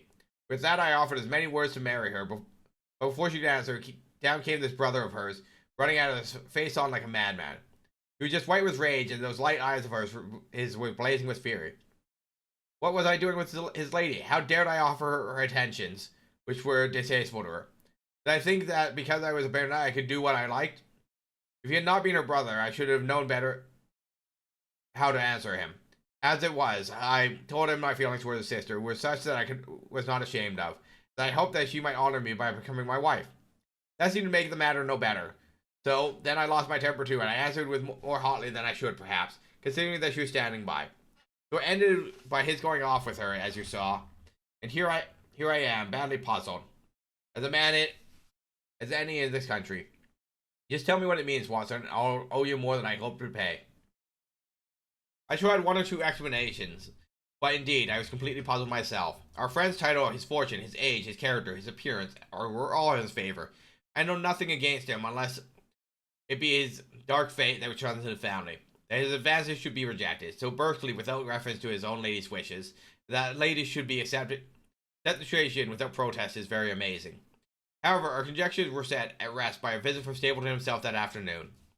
He came to offer apologies for his rudeness of the morning, and after a long private interview with Sir Henry in his study, the upshot of the conversation was the breach is quite healed. We are dine at Merripit House next Friday as a sign of it. "I don't say now that he isn't a crazy man," said Sir Henry. "I can't forget the look in his eyes when he ran at me this morning, but I must allow that no man can make a more handsome apology than he has done. Did he give any explanation of his conduct? His sister is everything in his life, he says. That is natural enough, and I'm glad he should understand her value. They have always been together, and according to his account, he has been a very lonely man with with only her as a companion. So the thought of losing her was really terrible to him. He had not understood, he said, that I was becoming attached to her. But when he saw with his own eyes that it was really so, and that she might be taken away from him, it gave him such a shock that for a time that he was not reasonable for what he said or did. He was very sorry for what had passed, and he recognized how foolish and selfish it was that he should imagine that he held a beautiful woman like that, sister to himself, for her whole life. If she had to leave him, he would rather it be to a neighbor like myself than to anyone else. In any case, it was a blow to him that it would take him some time before he could prepare himself to meet it. He would withdraw all opposition upon this part if I could promise for 3 months to let the matter rest and be content with cultivating the lady's friendship during that time without claiming love. This I promised, and so the matter rests. So there is one of our small mysteries cleared up. It's something to have touched a button anywhere on this bog without bog in which we are floundering. But we now know why Stapleton looked with disfavor upon his sister's suitor, even when that suitor was so eligible a one as Sir Henry. Now I pass on to this other thread, which I have extricated out of the tangled skein. The mystery of the sobs in the night, of the tear-stained face of Miss Barrymore, and the secret journey of the butler in the western lattice window. Congratulate me, my dear Holmes, and tell me that I have not disappointed you as an agent, and that you do not regret the confidence you showed in me when you sent me down. All these things have one night's work being thoroughly cleared. I have said by one night's work, but in truth it was 2 nights' work. For the first we drew entirely blank. I sat up with Henry in his rooms until nearly 3 o'clock in the morning, but no sound of any sort did we hear except the chiming clock upon the stairs. The most melancholy vigil, and ended each of us by falling asleep in our chairs. Fortunately, we were not discouraged, and we were determined to try again. The next night, we lowered the lamp and sat smoking cigarettes without making the least sound. It was incredibly slowly the hours crawled by, yet we were held to it by the same sort of patient interest which the hunter must feel when he watches his trap, into which he hopes the game may wander. 1 struck, 2, and we had almost given up for the second time in despair, when in an instant we both sat upright in our chairs, with all our weary senses keenly on alert once more. We heard the creak of a step in the passage. Very stealthily we heard it pass along until it died away in the distance. Then the baronet gently opened his door, and we set out in pursuit. Already our man had gone around the gallery, and the corridor was all in darkness. Softly we stole along until we came into this other wing. We were just in time to catch a glimpse of the tall, black-bearded figure, his shoulders round as he tiptoed down the passage. Then he passed through the same door as before, and the light of the candle framed in the darkness, and shot one yellow beam across the gloom of the corridor. We shoved cautiously towards it, trying every plank before we dared put our whole weight upon it. We had taken precaution of leaving our boots behind. Even so, the old board snapped and creaked beneath our tread. Sometimes it seemed impossible that he should fail to hear our approach. However, the man is fortunately rather deaf, and he was entirely preoccupied in which he was doing. When we reached the door and passed through, we found him crouching in the window, candle in hand, his white intent face pressed against pane, exactly as I had seen him 2 nights before. We had arranged no plan of campaign, but the baronet is a man to whom the most direct way is always the most natural. He walked into the room, and as he did so, Barrymore sprang out from the shadow with a sharp hiss of his breath and stood, livid and trembling, before us. His dark gaze, glaring out of the white mask of his face, was full of horror and astonishment as he gazed from Sir Henry to me. "What are you doing here, Barrymore?" "Nothing, sir." His agitation was so great he could hardly speak. The shadow sprang up and down from the shaking of his candle. "It was a window, sir. I go on at night to see that they are fastened." "On the 2nd floor?" "Yes, sir, all the windows." "Look here, Barrymore," said Henry sternly. "We have made up our minds to have the truth out of you, so save your trouble to tell it sooner rather than later. Come, now, no lies. What are you doing at the window?" The fellow looked at us in a helpless way, and wrung his hands like one who is in the least extremity of doubt and misery. "I was doing no harm, sir. I was holding a candle to the window." "And why are you holding a candle to the window?" "Don't ask me, Sir Henry, don't ask me. I give you my word, sir, that is not my secret. That I cannot tell you. If it concerned no one but myself, I would not try to keep it from you." A sudden idea occurred to me, and I took the candle from the trembling hand of the butler. "He must be holding it as a signal," I said. "Let's see if there's any answer." I held it as he had, and stared out in the distance of the night. Vaguely, I could discern the black bank of trees and the lighter expanses of the moor. The night was behind the clouds, and I gave a cry of exultation, for a tiny pinpoint of yellow light suddenly transfixed the dark veil, and glowed steadily in the center of the black square framed with a window. There it is, I cried. No, no, sir, it's nothing. Nothing at all, the butler broke in. I assure you, sir. Move your light across the window, Watson, cried the baronet. See what other move. See the other moves also. Now, you rascal, do you deny that as a signal? Come, speak up. Who is your confederate out yonder, and what is the conspiracy that is going on? The man's face became openly defiant. It is my business, not yours. I will not tell. Then you leave my employment right away. Very good, sir, if I must. And you go in disgrace. By thunder, you may well be ashamed of yourself. Your family has lived with mine for over 100 years under this roof, and here I find you deep in some dark plot against me. No, no, sir. Not against you. It was a woman's voice, and Mrs. Barrymore, paler and more horror-struck than her husband, standing at the door. Her bulky figure in a shawl and skirt might have been comic were it not for the intensity of feeling upon her face. We have to go, Eliza. This is the end of it. You can pack our things, said the butler. Oh, John. John, have I brought you to this? It is my doing, Sir Henry, all mine. It is nothing except for my sake, because I asked him. Speak then, what does it mean? My unhappy brother is starving on the moor. We cannot let him perish at our very gates. The light is a signal to him that food is ready for him. And his light out yonder is to show the spot which to bring. Then your brother is? The escaped convict, sir. Sheldon, the criminal. That's the truth, sir, said Barrymore. I said it was not my secret, and that I could not tell it to you. But now you have heard it. And you will see that if there was plot against, it was not against you. This was the explanation of the stealthy expedition night and the light at the window. Sir Henry and I stared at the woman in amazement. Was it possible that this stolidly respectable person was the same blood as one of the most notorious criminals in the country? Yes, sir. My name was Selden, and he is my younger brother. We humored him too much when he was a lad, and he gave him his own way in everything until he came to think that the world was made for his pleasure, that he could do as he liked. Then as he grew older, he met wicked companions, and the devil entered him until he broke my brother's heart and dragged our entire name in the dirt. From crime to crime he sank lower and lower, until it is only the mercy of God which has snatched him from the scaffold. But to me, sir, he was always the little curly-headed boy that I nursed and played with, as an elder sister would. That is why he broke prison, sir. He knew that I was here, and he knew I could not refuse to help him. When he dragged himself here one night, weary and starving, with the warders hard at his heels, what could we do? We took him in and fed him and cared for him. Then you returned, sir, and my brother thought he would be safer than more than anywhere else until the hue and cry was over. We lay in there hiding. Every second night we made sure if he was still there by putting the cat out of the windows, and if there was an answer, my husband took some bread and meat to him. Every day we hoped he was gone, but as long as he was there, we could not desert him. That's the whole truth, as I am an honest Christian woman, and you will see that if there is blame in the matter, it does not lie with my husband, but for me, for whose sake he has done all that he has. The woman's words came with intense earnestness, which carried conviction with them. Is this true, Barrymore? Yes, Sir Henry, every word of it.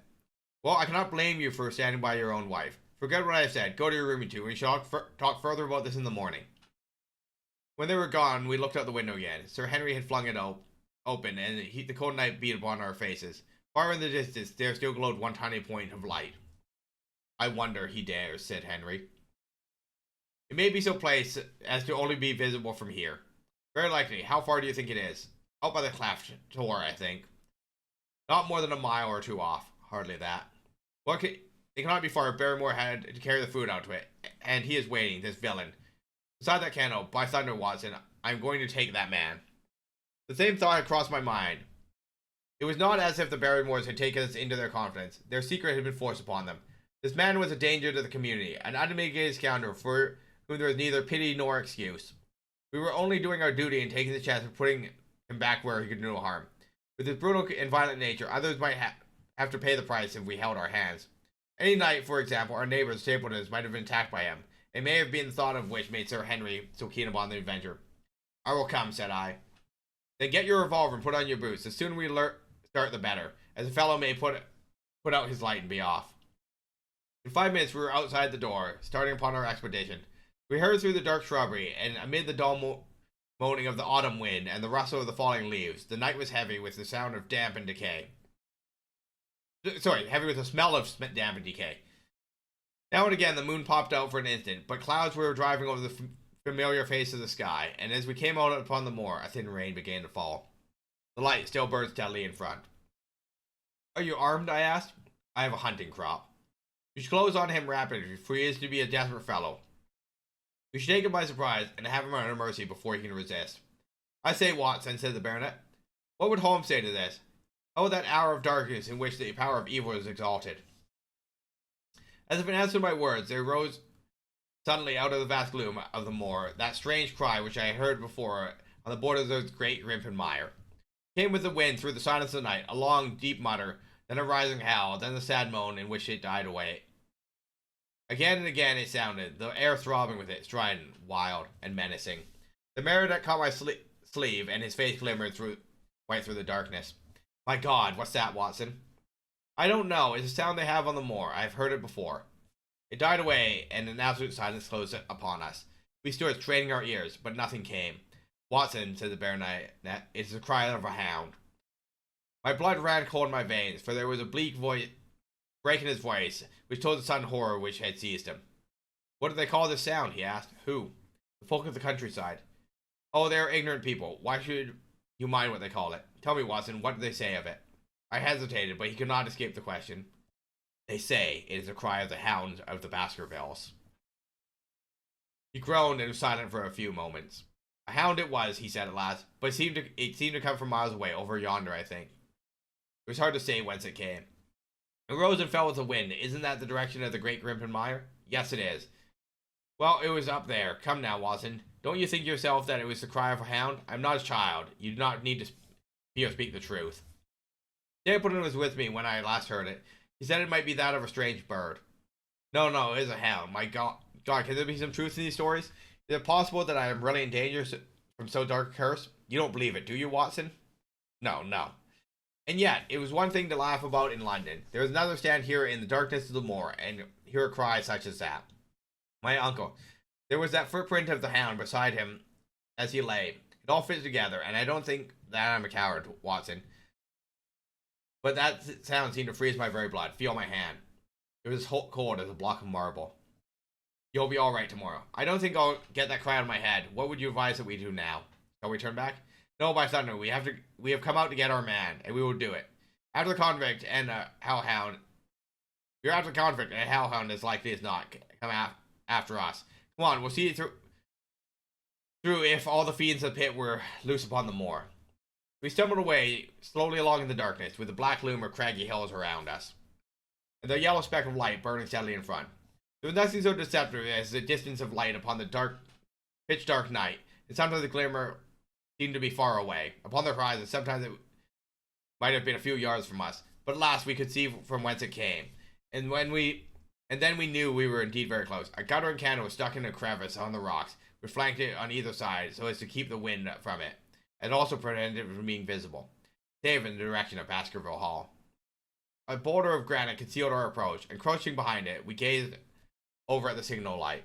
It was strange to see a single candle burning there in the middle of the moor, with no sign of life near it.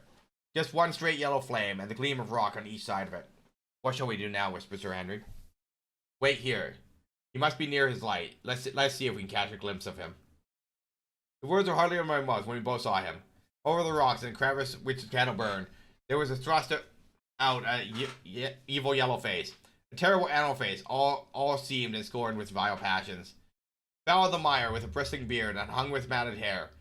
It might have belonged to one of those old savages who dwelt in the burrows of the hillsides.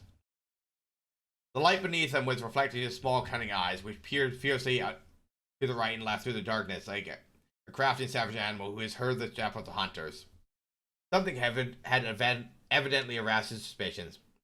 It may have been that Barrymore had some private signal which he had neglected to give, or the fellow may have had some other reason for thinking that all was not well. But I could read his fears upon his wicked face, and at any instant he might dash out of the light and it vanish in the darkness. I sprang forward, therefore, and Sir Henry did the same. the same moment, the convict screamed out a curse at us and hurled a rock, which splintered against the boulder which had sheltered us. I got one glance at his short, squat, stocky built figure as he sprang from his feet and turned to run.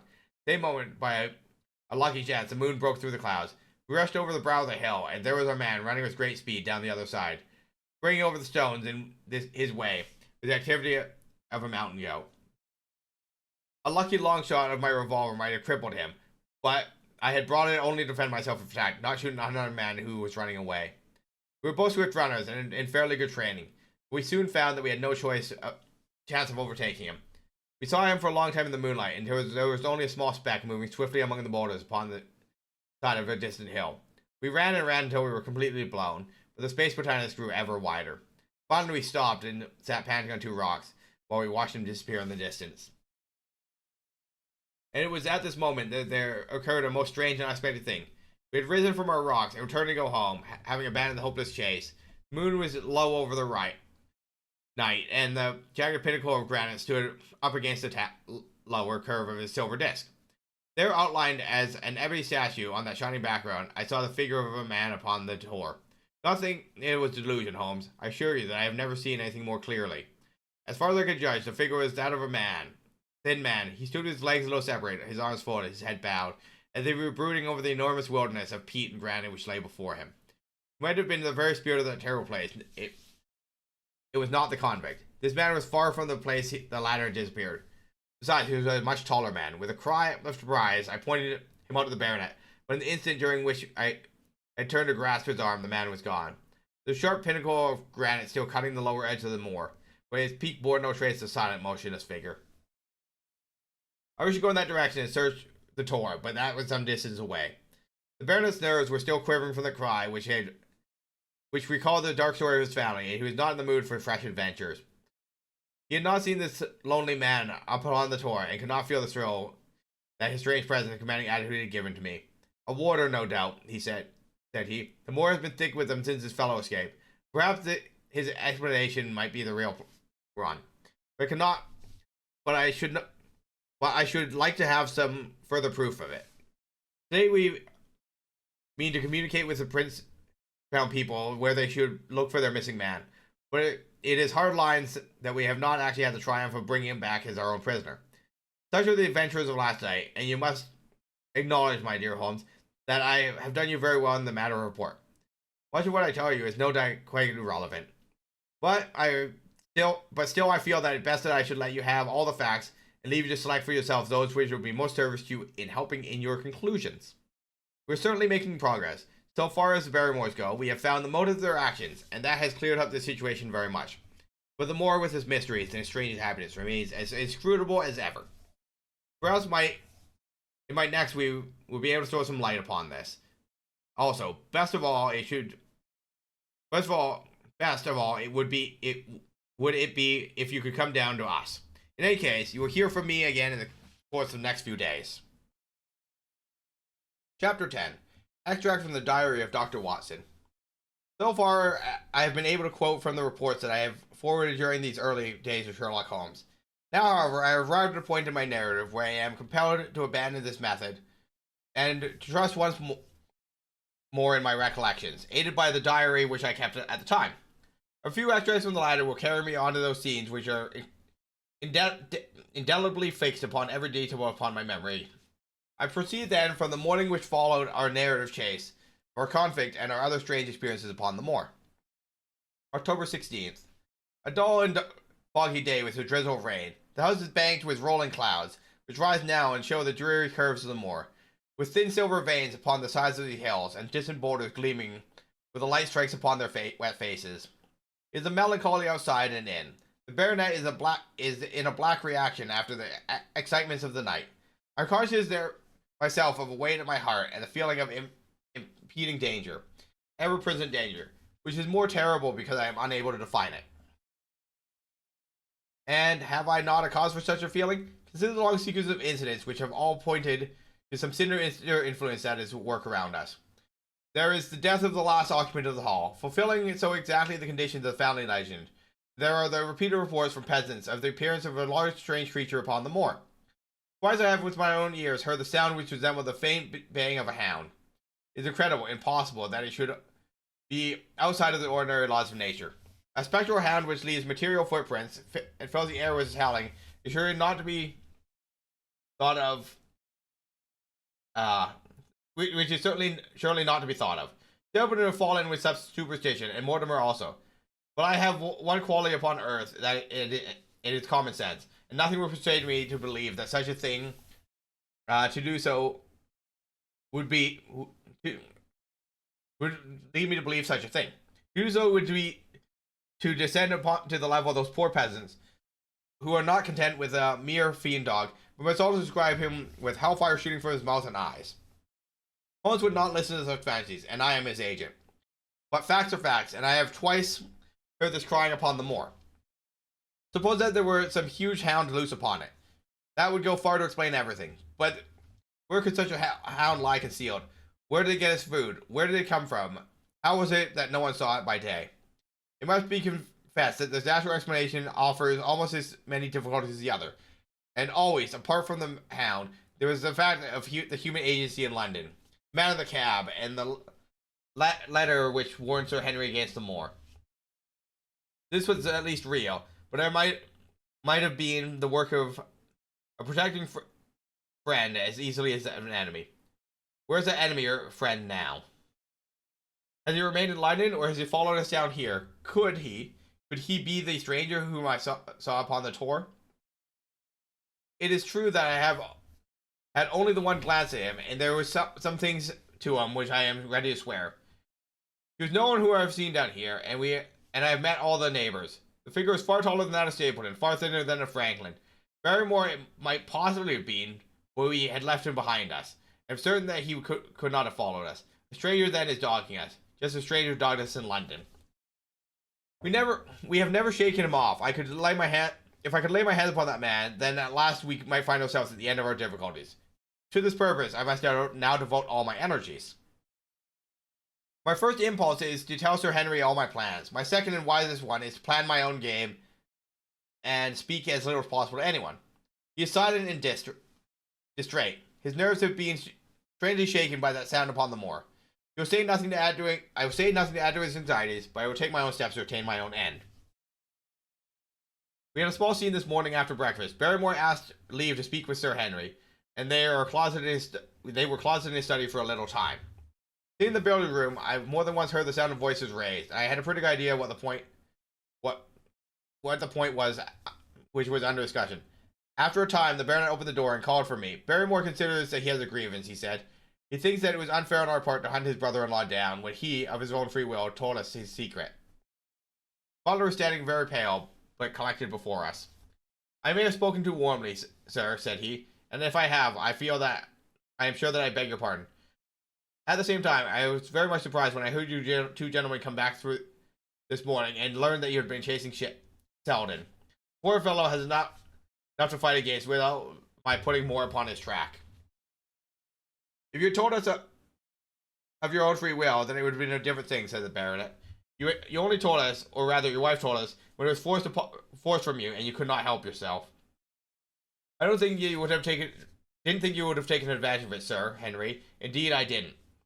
The man is a public danger. There are lonely houses scattered over the moor, and he is a fellow who would stick it at nothing.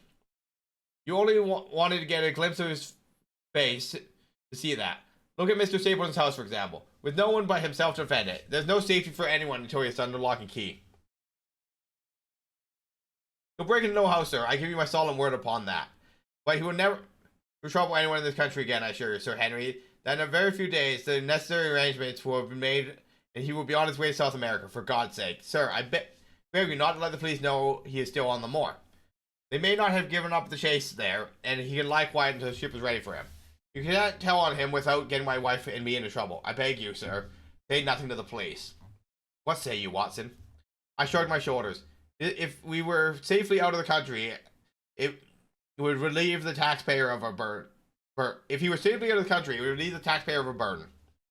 But how about the chance of his holding someone before he goes? He would not do anything so mad, sir. We have provided him with all that he can want. If he made a crime, would be show where he were hiding. That is true, says Sir Henry. Well, Barrymore? God bless you, sir, and thank you from my heart. It would have killed my poor wife had he been taken again. I guess we were aiding and abetting a felony, Watson. But after what we heard, I can't feel as if I should give the man up. Is there any end of it? All right, Barrymore, you can go. With a few broken words of gratitude, the man turned, but he hesitated and came back. You've been so kind to us, sir, and sir, that I should like to do the best I can for you in return. I know something, Sir Henry, and perhaps I should have said it before. But it was long after a request that I found it out. I've never breathed a word about it yet to a mortal man. It's about poor Sir Charles's death. The man and I were both upon our feet. Do you know how he died? No, sir, I don't know that. What then? I know why he was at the gate at that hour. It was to meet a woman. To meet a woman? He? Yes, sir. And the woman's name? I can't give you the name, sir, but I can give you the initials. Her initials were LL. How do you know this, Barrymore? Well, Sir Henry, your uncle had a letter that morning. He had usually a great many letters, for he was a public man, and known for his kind heart. So that everyone who was in trouble was glad to return to him. But in the morning, as it chanced, there was only this one letter, so I took the more notice of it. It's from Coombe Tracy, and it was dressed in a woman's hand. Well, sir, I thought no more of the letter, and never would have it done it for it not being for my wife. Only a few weeks ago, she was cleaning out Sir Charles's study, and it had never been touched since his death. She found the ashes of a burned letter in the back of the grate. The greater part of it was torn to pieces, but one little slip, the end of a page, hung together, and the writing could still be read, though it was gray on a black background. It seemed to be a postscript at the end of a letter. Please, as you're a gentleman, burn this letter, and be at the gate by 10 o'clock. Beneath were signed the initials LL. We got that slip? No, sir, it crumbled into bits after we moved it. Has Sir Charles received any other letters in the same writing? Well, sir, I took no particular notice of his letters, but I should not have noticed this one, only it happened to come alone. You have no idea who LL is? No, sir, no more than you have, but I expect we could lay our hands upon that lady. We should know more about Sir Charles's death. I cannot understand, Barrymore, how you came to conceal this important information. Well, sir, it was immediately after our own troubles came to us. Then again, sir, we were both very fond of Sir Charles, and we might well be considering all that he has done for us. To rake this up couldn't help our poor master, and we'll go carefully when there's a lady in this case, even the best of us. You thought it might injure his reputation? Well, sir, I thought no good could come of it. But now you've been kind to us, and I feel as if we'd be treating you unfairly not to let you know all about the matter. Very good, Barrymore, you can go. When the butler had left us, Sir Henry turned to me. Well, Watson, what do you think of this new light? It seems to leave the darkness rather blacker than before. So I think, but if we can trace LL, you're clear of the whole business. We've gained that much. We know that there is someone who has the facts if we can only find her. What do you think we should do? Let Holmes know about it at once. It will give him some clue. Give him the clue that he has been seeking. I am much mistaken if it does not bring him down. I went at once to my room and drew up my report of the morning's conversation for Holmes. It was evident that he had been very busy of late. The notes which I had from Baker Street were very few and short. No comments upon the information which I had supplied, and hardly any references to my mission. No doubt his blackmail case was absorbing his faculties. And yet, this new factor must surely arrest his attention and renew his interest. I wish that he was here. October 17th. All day today, the rain poured down, rustling the ivy and dripping from the eaves. I thought of the convict upon the bleak, cold, shelterless moor. Poor devil! Whatever his crimes, he had suffered something to atone for them. And then I thought of the other one, the face in the cab, the figure in the moor. Was he out in the deluge? The unseen watcher, the man in the darkness? In the evening, I put on my waterproof and I walked far upon the sudden moor, full of dark imaginings, the rain beating upon my face and the wind whistling about my ears. God help those who wander into the great mire now, for even the firm uplands were becoming a morass. I found the black tor upon which I had seen the solitary watcher, and from his craggy summit I looked out myself across the melancholy downs. Rain squalls drifted across the russet face, and the heavy slate-colored clouds hung low over the landscape, trailing grey wreaths down the sides of the fantastic hills. In the distant hollow on the left, half hidden by the mist, the two thin towers of Baskerville Hall rose above the trees. They were the only sign of human life which I could see, save only those prehistoric huts which lay thickly upon the slopes of the hills. Nowhere was there any trace of that lonely man whom I had seen upon the same spot 2 nights before. As I walked back, I was overtaken by Dr. Mortimer driving his dog cart over a rough moorland track, which led from the outlying farmhouse to Foulmire. He was being very attentive to us, and hardly a day passed that he was not called into the hall to see how we were getting on. He insisted on my climbing onto his dog cart and gave me a lift homeward. I found him much troubled over the disappearance of his little spaniel. It had wandered out on the moor and had never come back. I gave him such consolation as I might, but I thought of the pony on the Grimpen Mire, and I did not fancy that he would see his dog again. By the way, Mortimer said as we trotted along the rough path, I suppose there are a few people living within the driving distance of this whom you do not know? Hardly any, I think. Can you then tell me if you know any woman whose initials are LL? He thought for a few minutes. No, said he. There are few gypsies harboring folk whom I can't answer, but among those farmers or gentry, there is no one whose initials are those. Wait a bit, though, he added after a pause. There is Laura Lyons. Her initials are L, but she lives in Coombe Tracy. Who is she? I asked. She is Franklin's daughter. What? Old Franklin the crank? Exactly.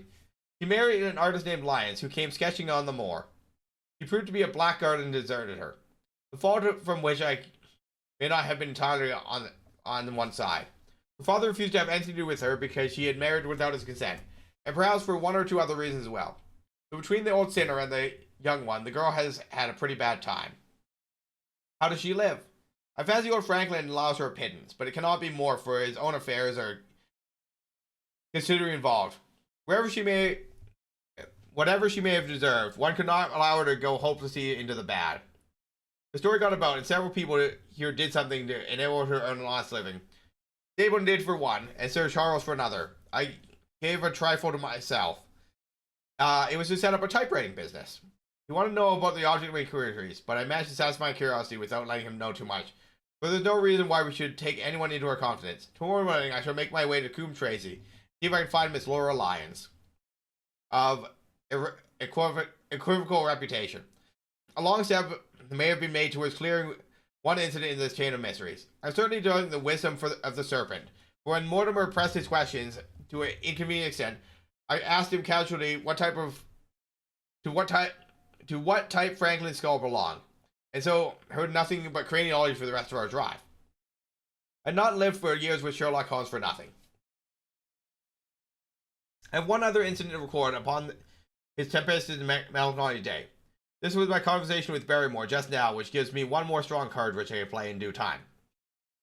Mortimer stayed to dinner, and he and the baronet played écarté afterwards. The butler brought me my coffee into the library, and I took my chance to ask him a few questions. Well, said I, has this precious relation of yours departed, or is he still lurking out yonder? I don't know, sir. I hope to heaven that he is gone, for he has brought nothing but trouble here. I've not heard of him since. I left food out for him last, and that was 3 days ago. You see him then? No, sir, but the food was gone when next I went that way. Then he was certainly there? So you would think, sir, unless it was the other man who took it. I sat with my coffee halfway to my lips and stared at Barrymore. You know there's another man then? Yes, sir, there's another man upon the moor. Have you seen him? No, sir. Then how do you know of him, then? Sheldon told me of him a week ago or more. He's hiding too, but he's not a convict as far as I can make out. I don't like it, Dr. Watson. I tell you straight. I don't like it. He spoke with a sudden passion of earnestness. Now listen to me, Barrymore. I have no interest in the matter, but that of your master. I have come here with no object except to help him. Tell me frankly, what is it that you don't like? Barrymore hesitated for a moment, as if he regretted his outburst or found it difficult to express his own feelings. In words. It's all these going on, sir, he cried at last, waving his hands towards the rain-lashed window which faced the vast moor. There's foul play somewhere, and there's black villainy brewing. To that I swear. Very glad I should be, sir, to see Sir Henry on his way back to London again. But what is it that alarms you? Look at Sir Charles the South.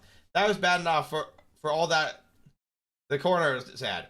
Look at that noise on the moor that night. There's not a man who would cross it after sundown if he was paid for it. Look at the stranger hiding out yonder, watching and waiting. What's he waiting for? What does it mean? There's no good of anyone of the name of Baskerville, and I was very glad I shall be quit of it, to be quit of it all on the day that Sir Henry's new servants are ready to take over the hall. But the stranger, said I, can you tell me anything about him? What did Selden say? Did he find out where he hid or what he was doing? He saw him once or twice, but he was a deep one and he gives away nothing. At first he thought he was police, but soon he found he had some lay of his own.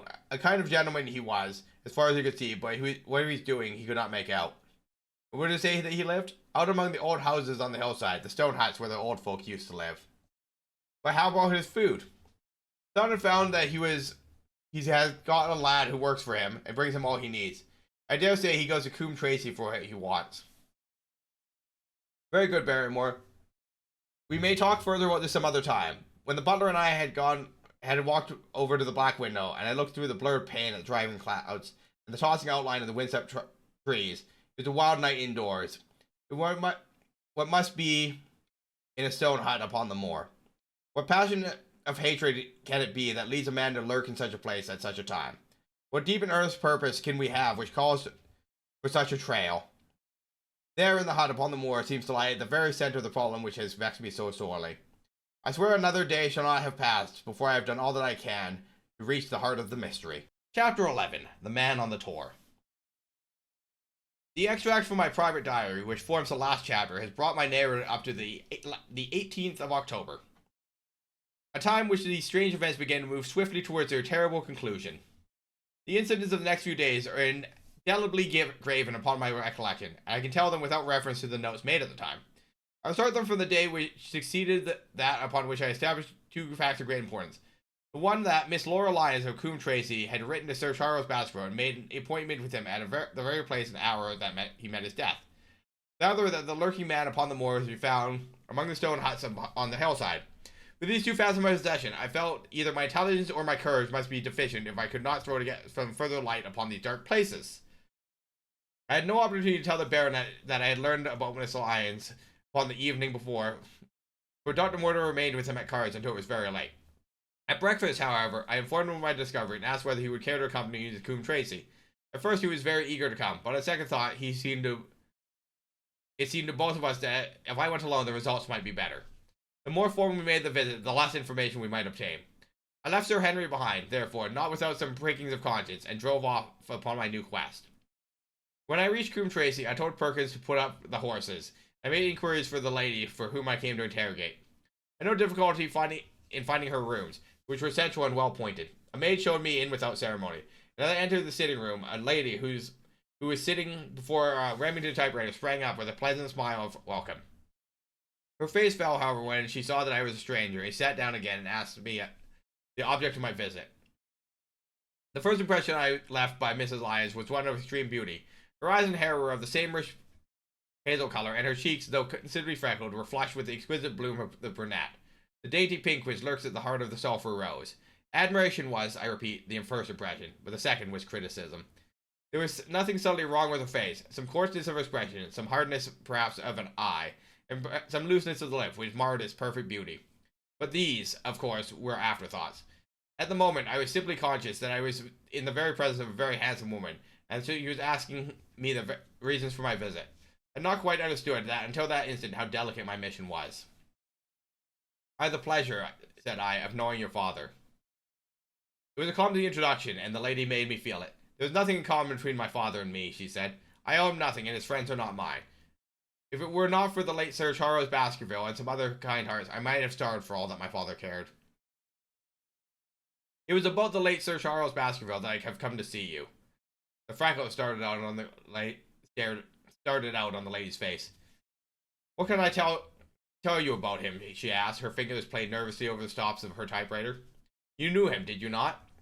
I've already said that I owe a great deal to his kindness. If I'm able to support myself, it is largely due to the interest that he took in my unhappy situation. Did you correspond with him? The lady looked up with an angry gleam in her hazel eyes. What is the object of these questions? She asked sharply. The object is to avoid a public scandal. It is better that I should ask them here than them here then that the matter should pass outside our control. She was silent, her face still very pale. At last she looked up with something reckless and defiant in her manner. Well, I'll answer that then, she said. What are your questions? Did you correspond with Sir Charles? I certainly wrote him once or twice to acknowledge his delicacy and his generosity. Have you the dates of those letters? No. Have you ever met him? Yes, once or twice when he came to Coombe Tracy. He was a very retiring man. He preferred to do good by stealth. But if you saw him so seldom and wrote so seldom, how did he know enough about your affairs to be able to help you, as you say that he has done? He met my difficulty with the utmost readiness. There were several gentlemen who knew my sad history and united to help me. One was Mr. Stapleton, a neighbor, an intimate friend of Sir Charles. He was exceedingly kind, and it was through him that Sir Charles learned about my affairs. I already knew that Sir Charles Baskervilles had made Stapleton his armor upon several occasions, so the lady's statement bore the impressive truth upon it. You ever write to Sir Charles asking him to meet you? I continued. Mrs. Lyons flushed with anger again. Really, this is an extraordinary question. I'm sorry, madame, but I must repeat it. Then I will answer, certainly not. Not on the very day of Sir Charles's death? The flush faded in an instant, and a deathly face was before me. Her dry lips could not speak the no, but I saw rather than heard. Surely your memory deceives you, said I. I could even quote a passage from your letter. It ran, Please, please, as you are a gentleman, burn this letter and be at the gate at 10 o'clock. I thought that he had fainted, when she recovered by a supreme effort. Is there no such thing as a gentleman, she gasped.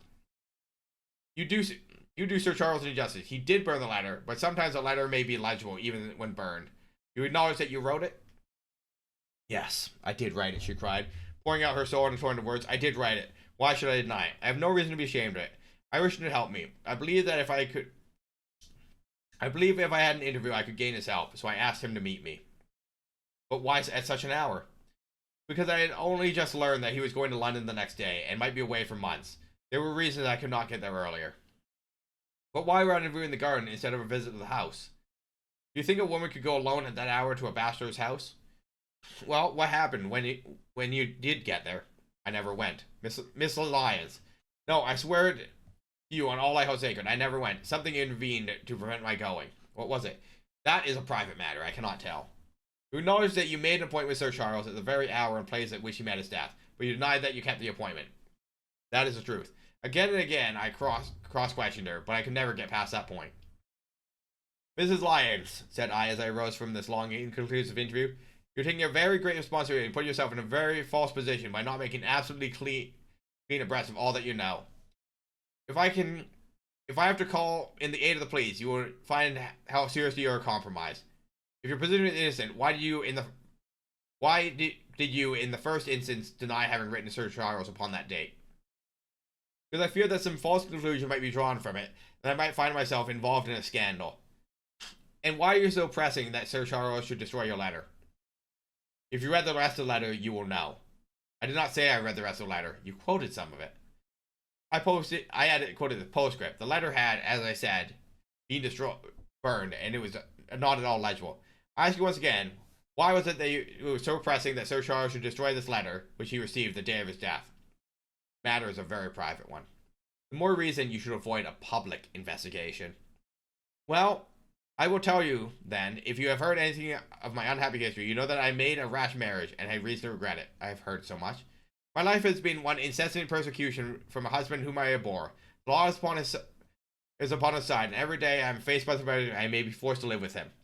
At the time that I wrote this letter to Sir Charles, I had learned that there was a prospect of my regaining my freedom, if certain expenses could be met. It meant everything to me, peace of mind, happiness, self-respect, everything I knew. Sir Charles's generosity, and I thought if he heard my story from my own lips, he would help me. Then how is it that you did not go? Because I received help in the interval from another source. Why then did you not write to Sir Charles and explain this? So I should have done had I not seen his death in the paper the next morning. The woman's story hung coherently together, and all my questions were unable to shake it. I could only check it by finding if she had indeed instituted divorce proceeding against her husband at or about the time of the tragedy. It was unlikely that I should dare to say that she had not been to Baskerville Hall if she had really been, for a chap would be necessary to take her there, and could not have returned to Coombe Tracy until the early hours of the next morning. The excursion could not be kept secret. The probability was, therefore, she was telling the truth, or at least part of the truth. I came away baffled and disheartened. Once again, I had reached that dead wall, which seemed to be built across every path which I tried to get the object of my mission. Yet, the more I thought of the lady's face and the manner, the more I felt something had been held back from me. Why should she turn so pale? Why should she fight against every admission until it's forced from her? Why should she have been so reticent at the time of the tragedy? Surely the explanation of all this could not be as innocent as she would have me believe. For the moment I could proceed no further in that direction, but must turn back to the other clue, which was to be sought among the stone fruits among the moor. Stone huts upon the moor. My eyes ain't working so good, guys. And that was the most vague description. I realized it as I drove back and noted how hill after hill showed traces of ancient people. Barrymore's only indication had been that the stranger lived in one of these abandoned huts, and many hundreds of them are scattered throughout the length and breadth of the moor. I had my own experience for a guide, since they'd shown me the man standing upon the moor upon the summit of the Black Tor. That should be the center of my search. From there I should avoid every hut upon the moor until I lighted upon the right one. If the man were inside it, I should find out from his own lips, at the point of my revolver if necessary, who he was and why he had dogged us for so long. He might slip away from us in the crowd of Regent Street, but it would puzzle him to do so upon the lonely moor. On the other hand, if I should find the hut, and its tenant should not be within, I must remain there however long the vigil, until he returned.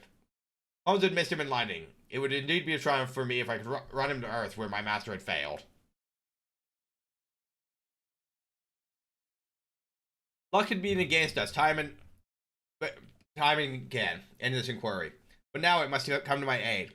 The messenger of good fortune was none other than Mr. Franklin, who was standing grey-whiskered and red-faced outside the gate of his garden, hoping up to the high road along which I travelled. "Good day, Mr. Watson," cried he with unwonted good humour. "You must really give your horses a rest and come in to have a glass of wine and congratulate me." My feelings towards him were far from being friendly after what I had heard of his treatment of his own daughter. I was anxious to send Perkins in the wagon at home, and the opportunity was a good one. I alighted and sent a message to Sir Henry that I should walk over in time for dinner. Then I followed Franklin into his dining room. "It was a great day for me, sir. One of the red lighter days of my life," he cried with many chuckles. "I have brought off a double event. I mean to teach them in these parts that law is law, and that there is a man here who does not fear or invoke it. I have established the right of way through the center of Old Middleton's Park. Lap across it, sir, within 100 yards of his own front door. What do you think of that? We'll teach those magnates that they cannot ride roughshod over the rights of the commoners. Confound them. I have closed the wood where the Fenworthy folk used to picnic. Those infernal people seem to think there are no rights of property, and that they can swarm where they like with their papers and their bottles. Both cases decided, Dr. Watson, and both in my favor. I haven't had such a day since I had Sir John Morland for trespass because he shot in his own warren." "How on earth did you do that?" "Look it up in the book, sir. It will repay reading. Franklin v. Morland, Court of Queen's Bench. Cost me £200, but I got my verdict. Did it do you any good?" "None, sir. None. I am proud to say that I have no interest in the matter. I act entirely in a sense of public safe duty. I have no doubt, for example, that the Fenworthy folk will burn me in effigy tonight. I told the police last time they did it that they should stop these disgraceful exhibitions. The county constabulary is in a scandalous state, sir, and it has not afforded me the protection to which I am entitled. The case of Franklin v. Regina will bring the matter before the attention of the public. I told them they would have occasion to forget their treatment of me, and already my words have come true." "How so?" I asked. The old man put on a knowing expression. "Because I could tell them that they are dying to know, but nothing would induce me to help the rascals in any way. I had been casting around for some excuse which I could get away from this gossip, but now I began to wish to hear more of it. I seen enough of the contrary nature of this old sinner to understand the very strong interest would be the surest way to stop his confidences. Some potion case, no doubt," said I with an indifferent manner. "Ha ha, my boy, a very much more important than that. What about the convict on the moor?" I stared. You don't mean that you know where he is," said I. "I may not know exactly where he is, but I am quite sure that I can help the police lay their hands upon him. Has it never struck you that the way to catch the man was to find out where he got some food and so trace it to him. He certainly seemed to be getting comforting near the truth. No doubt, said I, but how do you know that he is anywhere upon the moor? I know it because I've seen with my own eyes the messenger who takes him his food. My heart sank for Barrymore. It was a serious thing to be in the power of the spiteful busybody, but his next remark took away from my mind. You'll be surprised to hear this food is taken by a child. I see him every day through my telescope from the roof. Travels on the same path at the same hour, and to whom should we be going except to the convict? It was luck indeed, and yet I suppressed all appearances of interest. A child. Barrymore had said that our unknown was supplied by a boy. It was on his track, and not upon the convicts, that Franklin stumbled. If I could get his knowledge, it might save me a long and weary hunt. But incredulity and indifference were evidently my strongest cards. I should say that it was more likely that it was the son of one of the moorland shepherds taking out his father's dinner.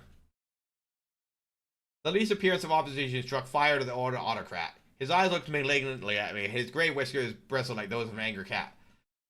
Indeed, sir, said he, pointing out over the wide stretching moor. Do you see that black tor over yonder? Well, do you see the little hill beyond with the thorn bush upon it? It is the stones. Part of the whole moor. Is that a place where a shepherd likely to take his station? Your suggestion, sir, is the most absurd one. He answered that I had spoken without knowing all the facts. My submission pleased him and led to further confidences. You may be sure, sir, that I have very good grounds before I come to an opinion.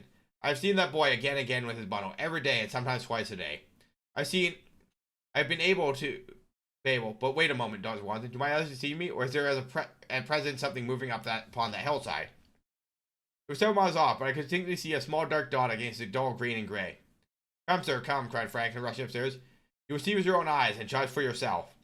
The telescope, a formidable instrument mounted upon a tripod, stood upon the leads of the house. Franklin clapped his eye to it and gave a cry of satisfaction. Quick, Dr. Watson, before he passes over the hill. There he was, sure enough, a small urchin with a little bundle on his shoulder, going slowly up the hill. When he reached the crest, I saw the ragged, uncouth figure outlined for an instant against the cold blue sky. He looked around him with a furtive and stealthy air, as one who dreads pursuit, then vanished over the hill. Well, am I right?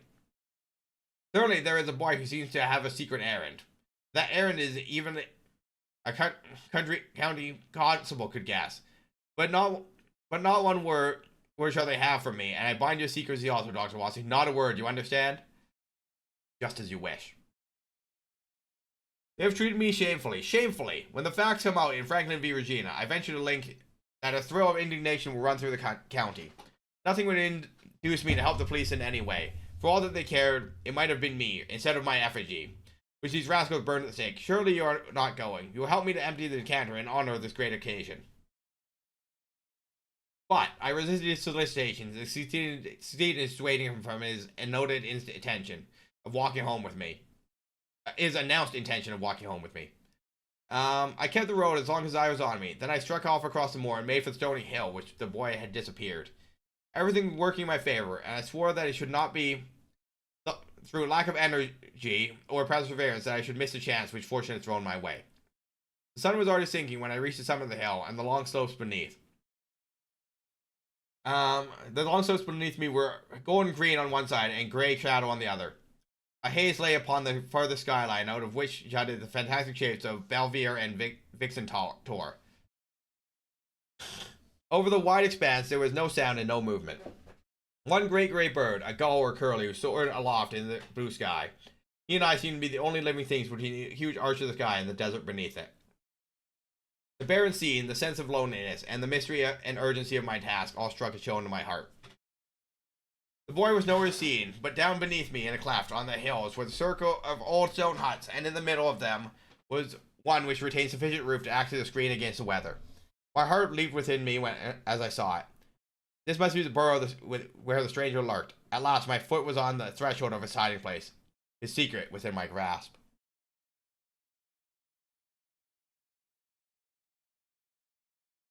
As I approached the hut, walking as warily as Stapleton would do when with boy's net, he drew near the settled butterfly. As I reminded myself that the place had indeed been used as a habitation, a vague pathway among the boulders led to the dilapidated opening which served as a door. All was silent within. The unknown might be lurking there, or he might be prowling on the moor. My nerves tingled with sense of adventure. Going aside my cigarette, I closed my hand upon the butt of my revolver, and walking slowly up to the door, I looked in. The place was empty. But there were ample signs that I had not come upon a false scent. There was certainly where the man lived. Some blankets rolled in waterproof lay upon the stone slab upon which the Neolithic man had once slumbered. The ashes of the fire were heaped up in a rude grate. Beside it lay some cooking utensils and a bucket half full of water. A litter of half-empty tins showed that the place had been occupied for some time, and I saw, as my own eyes became accustomed to the checkered light, a pannikin and a full bottle of spirits standing in the corner. In the middle of the hut, a flat stone served the purpose of a table, and upon this stood a small cloth bundle, the same, no doubt, which I had seen through the telescope on the shoulder of the boy. It contained a loaf of bread, a tin tongue, and 2 tins of preserved peaches. As I set it down again, after having examined it, my heart leaped to see that beneath it lay a sheet of paper with writing upon it. I raised it, and this was what I read. Rogers crawled in pencil. Dr. Watson has gone to Coombe Tracy. For a minute, I stood there with the paper in my hands, thinking out the means of the curt message. It was I, then, not Sir Henry, who was being dogged by the secret man. He had not followed me himself. He sent an agent, the boy perhaps, upon my track. And this was his report. Possibly, since I had made no step since I had been on the moor, which had not been observed or reported. Always there was this feeling of an unseen force, a fine net drawn around us with infinite skill and delicacy, holding us so tightly that it was only at some supreme moment that one realized that one was indeed entangled in its meshes. If there was one report, there might be others, so I looked around in search of them. There was no trace, however, of anything of the kind, nor could I discover any sign which might indicate the character or intentions of the man who lived in a single place, save that he must be of Spartan habits and cared little for the comforts of life. When I thought of the heavy rains and looked at the gaping roof, I understood how strong and immutable must be the purpose which kept him in this hospitable abode. Was he our malignant enemy, or was he by chance our guardian angel? I swore I would not leave the hut until I knew.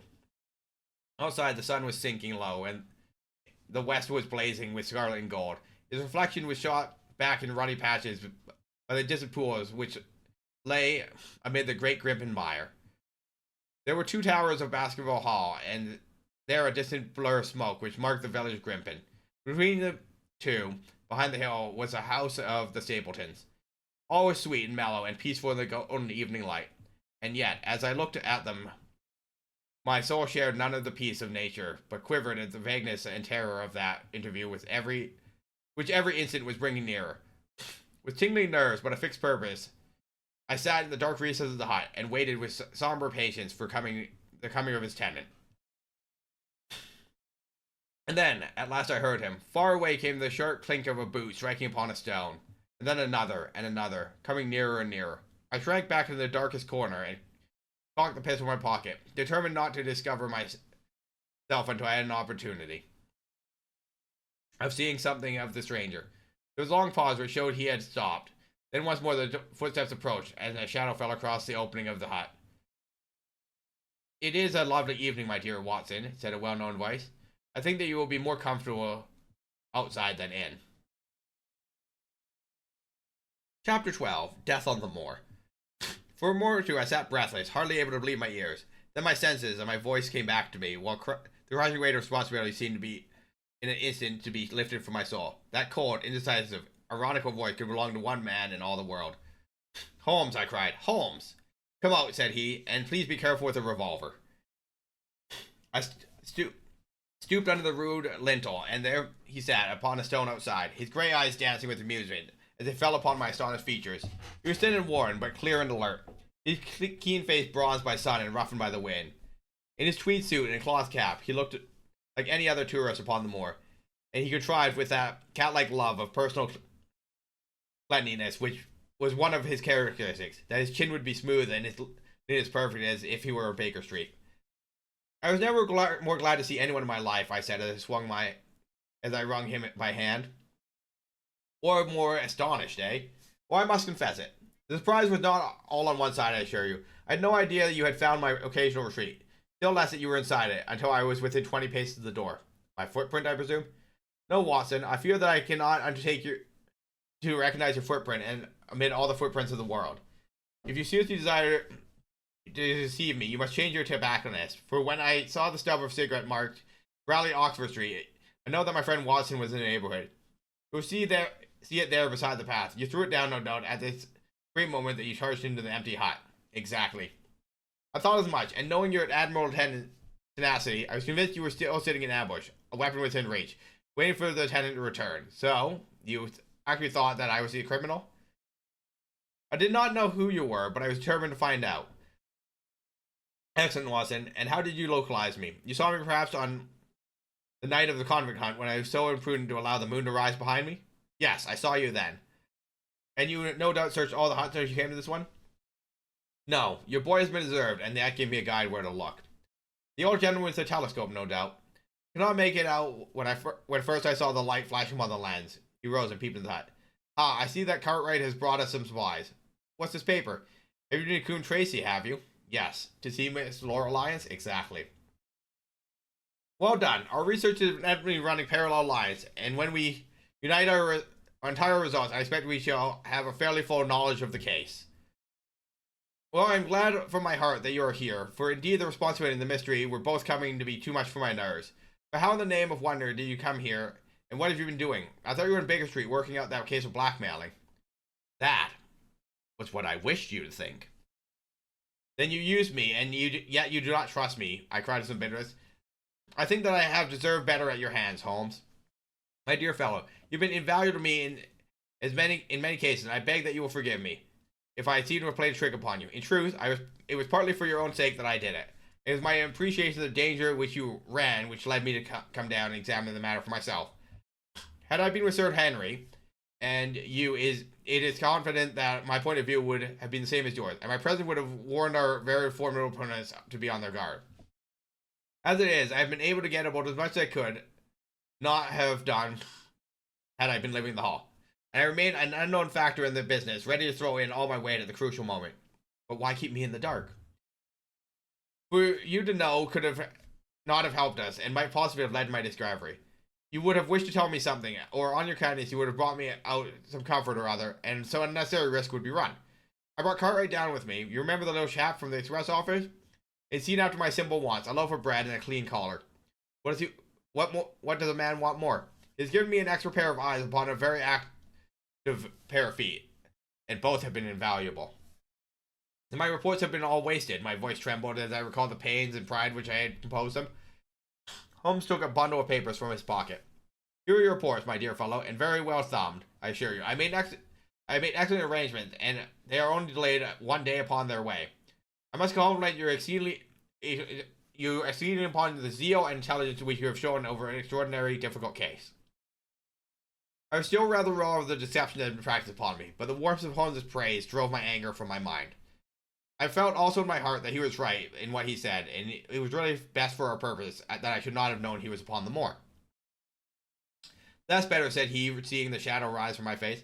Now tell me the result of your visit to Miss Laura Lyons. It was not difficult for me to guess that it was to see her that you had gone, for I am already aware of she is one person in Coombe Tracy who might be of service to us in this matter. In fact, if you had not gone today, it was extremely probable I should have gone tomorrow.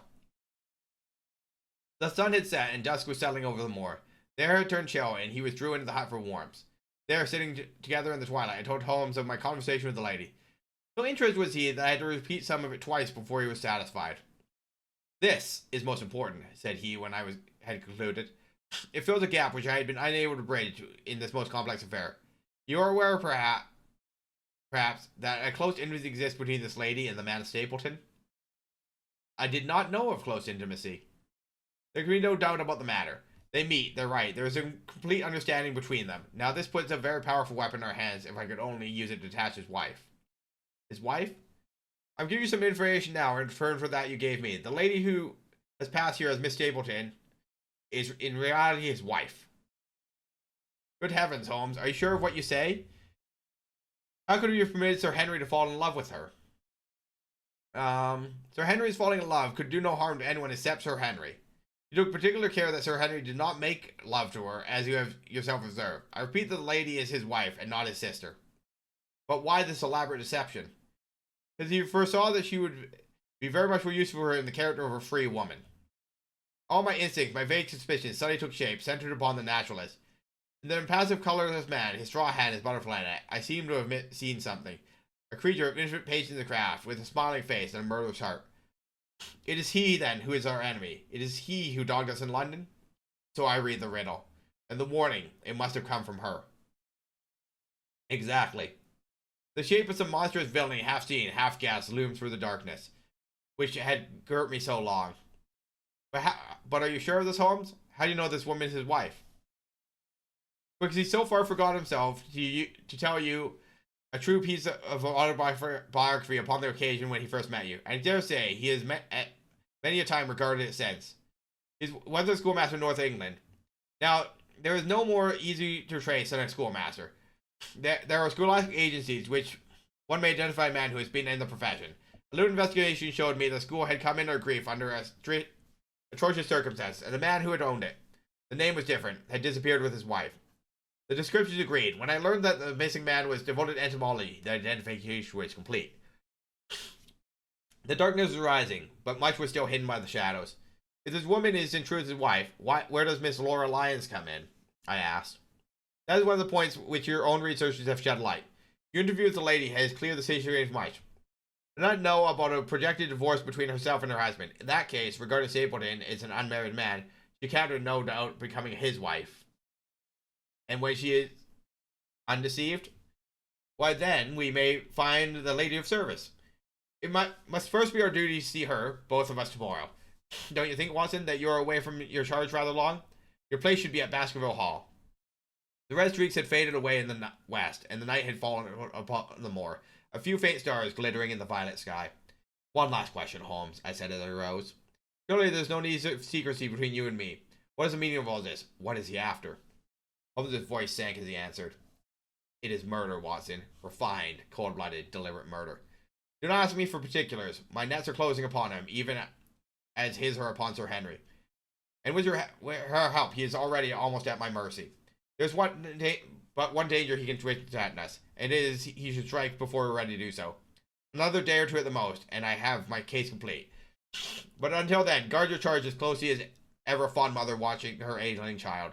Your mission today has justified itself, and yet I could almost wish that you had not left his side. Hark!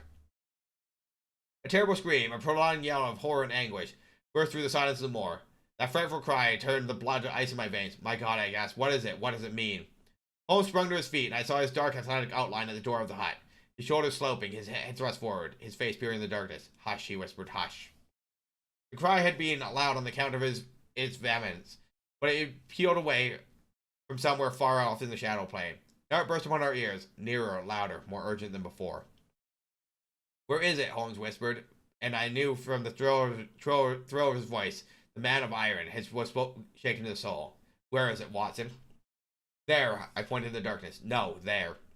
Again, the agonized cry swept through the silent night, louder and much nearer than ever, and a new sound mingled with it, a deep, muttered rumble, musical and yet menacing, rising and falling like the low, constant murmur of the sea. The Hound, cried Holmes. Come, Watson, come. Great heavens, if we are too late. We had started running swiftly over the moor, and when I had followed his heels, but now, from somewhere among the broken ground, immediately in front of us came one last despairing yell, then a dull, heavy thud. We halted and listened. Not another sound broke the heavy silence of the windless night. I saw Holmes put a hand to his forehead like a man distracted. He stamped his feet upon the ground. He has beaten us, Watson. We are too late. No, surely not. Fool that I was to hold my hand. And you, Watson, see that what comes of abandoning your charge. But by heaven, if the worst has happened, we'll avenge them. Blindly we ran through the gloom, blundering against boulders, forcing our way through gorse bushes, panting up hills and rushing down slopes, heading always in the direction whence those dreadful sounds had come. At every rise, Holmes looked eagerly around him, but the shadows were thick upon the moor, and nothing moved upon his dreary face. Can you see anything? Nothing. But hark, what is it? A low moan had fallen upon our ears. There it was again, upon our left. On that side of a ridge of rocks ended in a sheer cliff, overlooked by a stone-strewn slope. On his jagged face was spread eagle some dark irregular object. As we ran towards the dark outline, it hardened into a definite shape. A prostrate man, face down upon the ground. The head doubled under him in a horrible angle. The shoulders rounded and the body hunched together as if the act of throwing a somersault. So grotesque was the attitude that I could not for an instant realize the moment the passing of his soul. Not a whisper, not a rustle, rose now from the dark figure over which we stooped. Holmes laid his hand upon him and held it again with an expression of horror. The gleam of the match which he struck upon his shoe. The gleam of the match which he struck shone upon his clotted fingers and upon the ghastly pool which widened for the slowly pressed skull of his victim. And it shone upon something else which turns our hearts sick and faint within us, the body of Sir Henry Baskerville. There was no chance of either of us forgetting that particularly ruddy tweed suit, the very one which he had worn on his first morning with us when we seen him in Baker Street. We caught the one clear glimpse of it, and then the match flickered and went out. Even as hope had gone out of our souls, Holmes groaned, and his face glimmered white through the sheets. The brute, I cried with clenched hands. Oh, Holmes, I shall never forgive myself for having left by his side. I'm more to blame than you, Watson. In order to have my case well rounded and complete, I have thrown away the life of my client. It is the greatest blow which has befallen me in my career. How could I know that he would risk his life alone upon the moor in the face of all my warnings? That we should have heard his screams, my God, those screams, yet have been unable to save him. Where is this brute of a hound which drove him to his death? It may be lurking among these rocks here at this instant. And Stapleton, where is he? He will answer for this deed. He shall. I see to that. Uncle and nephew have been murdered. The one frightened to death by the very sight of a beast he thought was supernatural. The other driven to his end in wild flight to escape it. But now we have to prove the connection between the man and the beast, save from what we heard. We cannot swear to the existence of the latter, since Sir Henry has evidently died from the fall. But by heaven, cunning as he is, the fellow shall be in my power before another day is past. We stood with bitter hearts on either side of the mangled body, overwhelmed by this sudden and irrevocable disaster which had brought our long and weary labors to so piteous an end. Then, as the moor rose, we climbed out of the rocks over which our poor friend had fallen, and from the summit we gazed over the shadowy moor, half silver and half gloom. Far away, miles off, in the direction of Grimpet, a steady yellow light was shining. It could only come from the lonely abode of the Stapletons. With a bitter curse, I shook my fist at it as I gazed. Why should we not seize him at once? Our case is not complete. That fellow is wary and cunning to the last degree. It is not what we know, but what we can prove. If we make one false move, the villain may escape us yet. What can we do? There will be plenty for us to do tomorrow. Tonight we can only perform the last offices to our poor friend. Together we made our way down the precipitous slope and approached the body, black and clear against the silver stones. The agony of those contoured limbs struck me as a spasm of pain and blurred my eyes with tears. We have sent for help, Holmes. We cannot carry him all the way to the hall. Good heavens, are you mad? He had uttered a cry and bent over the body. Now he was dancing and laughing and wringing my hand. Could this be my stern, self-contained friend? These were hidden fires indeed. A beard, a beard. The man has a beard. A beard? He is not the baronet. It is my neighbor, the convict. With feverish haste, we turned the body over, and that dripping beard was pointing up to the cold, clear moon. There could be no doubt about the beetling forehead, the sunken animal eyes, and it was indeed the same face which glared upon me in the light of the candle over the rock, the face of Selden, the criminal.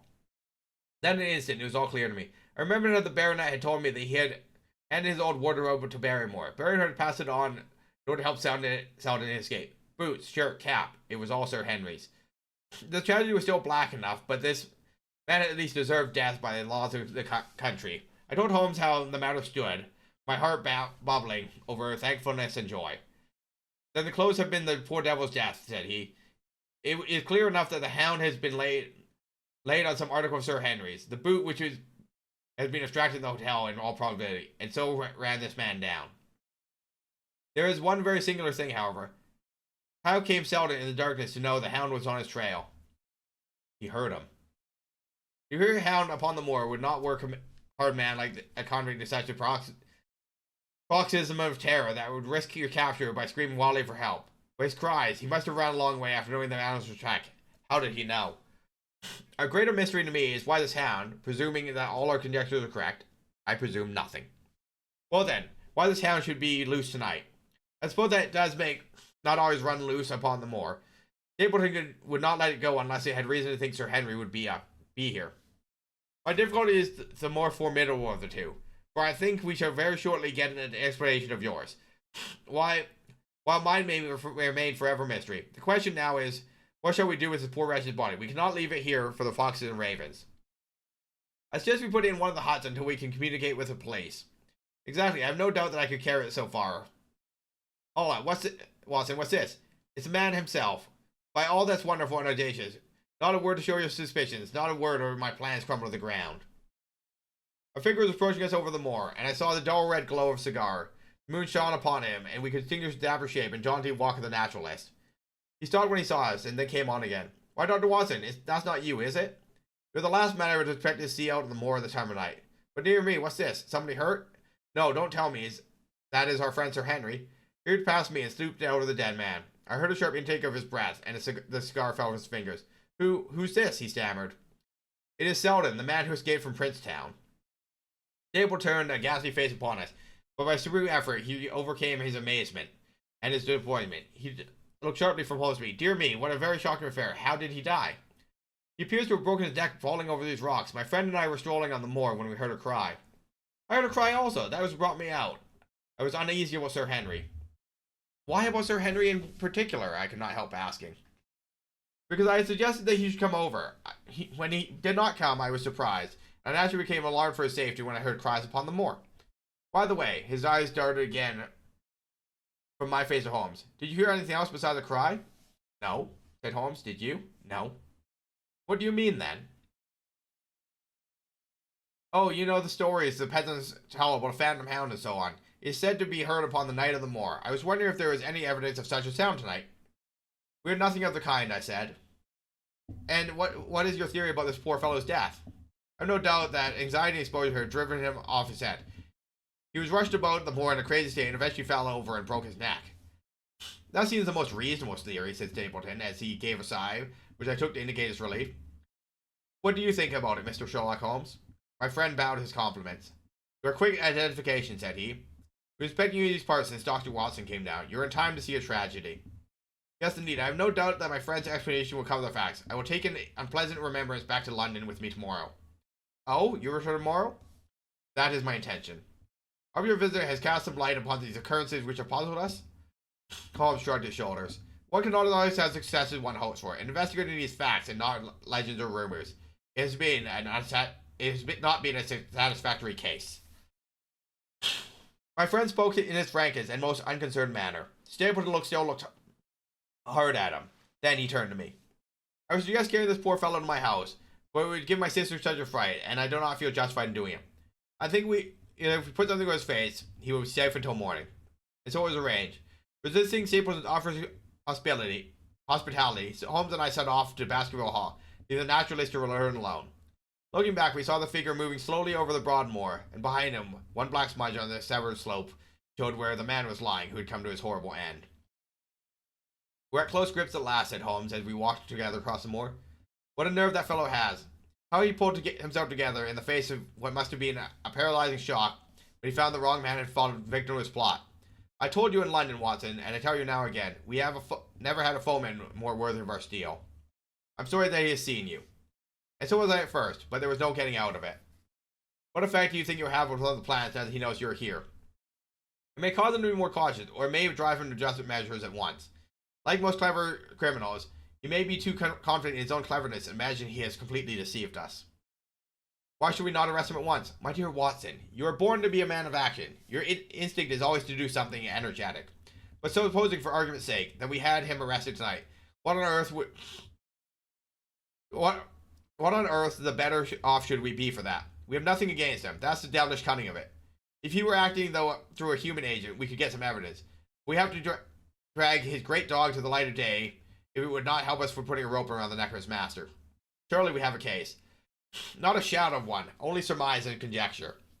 We should be laughed out of court if we came with such a story and evidence. This is Sir Charles's death. Found dead without a mark upon him. You and I know that he died of sheer fright, and we know also what frightened him. But how are we supposed to get 12 stolid jurymen to know it? What signs are there of a hound? Where are the marks of his fangs? Of course, we know that a hound does not bite a dead body, and that Sir Charles was dead before the brute ever overtook him. We have to prove all this, and we're not in a position to do it. Well then, tonight? We're not better off tonight.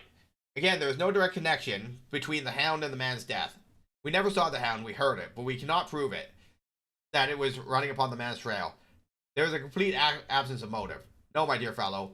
We must reconcile ourselves to the fact that we have no case at present, and it's worth our while to run any risk in order to establish one. Then how do you propose we do so? I greatly hope that what Miss Laura Lyons may do for us when the position of affairs is made clear to her. I have my own plan as well. Sufficient for tomorrow is the evil thereof. But I hope before the day is past to have the upper hand at last. I could draw nothing further from him, and he walked, lost in thought, as far as the Baskerville gates. Are you coming up? Yes, I saw no reason for further concealment. But one last word, Watson. Say nothing of the hound to Sir Henry. Let him think Zelda's death was as Stapleton would have us believe. He will have a better nerve for the ordeal, which he will have to undergo tomorrow when he is engaged. If I remember your report all right, to dine with these people, and so am I, then you must excuse yourself and he must go alone. That will be easy to arrange. And now, if you were too late for dinner, I think we are both ready for our suppers. Chapter 13. Fixing the gnats. Sir Henry was more pleased than surprised as Sherlock Holmes, for he had some days been expecting that recent events would bring him down from London. He did raise his eyebrows, however, when he found that my friend had neither any luggage nor any explanations for his absence. Between us, we soon supplied his wants. But then, over belated supper, we explained to the baronet much of our experience, as it seemed desirable that he should know. But first, I had an unpleasant duty of breaking the news to Barrymore and his wife. To him, it may have been an unmitigated relief, but she wept bitterly in her apron. To all the world, he was the man of violence, half animal, half demon, but to her, he always remained the little willful boy of her childhood. The childhood clung to her hand. Evil indeed is the man who has not one woman to mourn him. I've been moping in the house all day since Watson went off this morning, said the baronet. I guess I should have him credit, for I have kept my promise.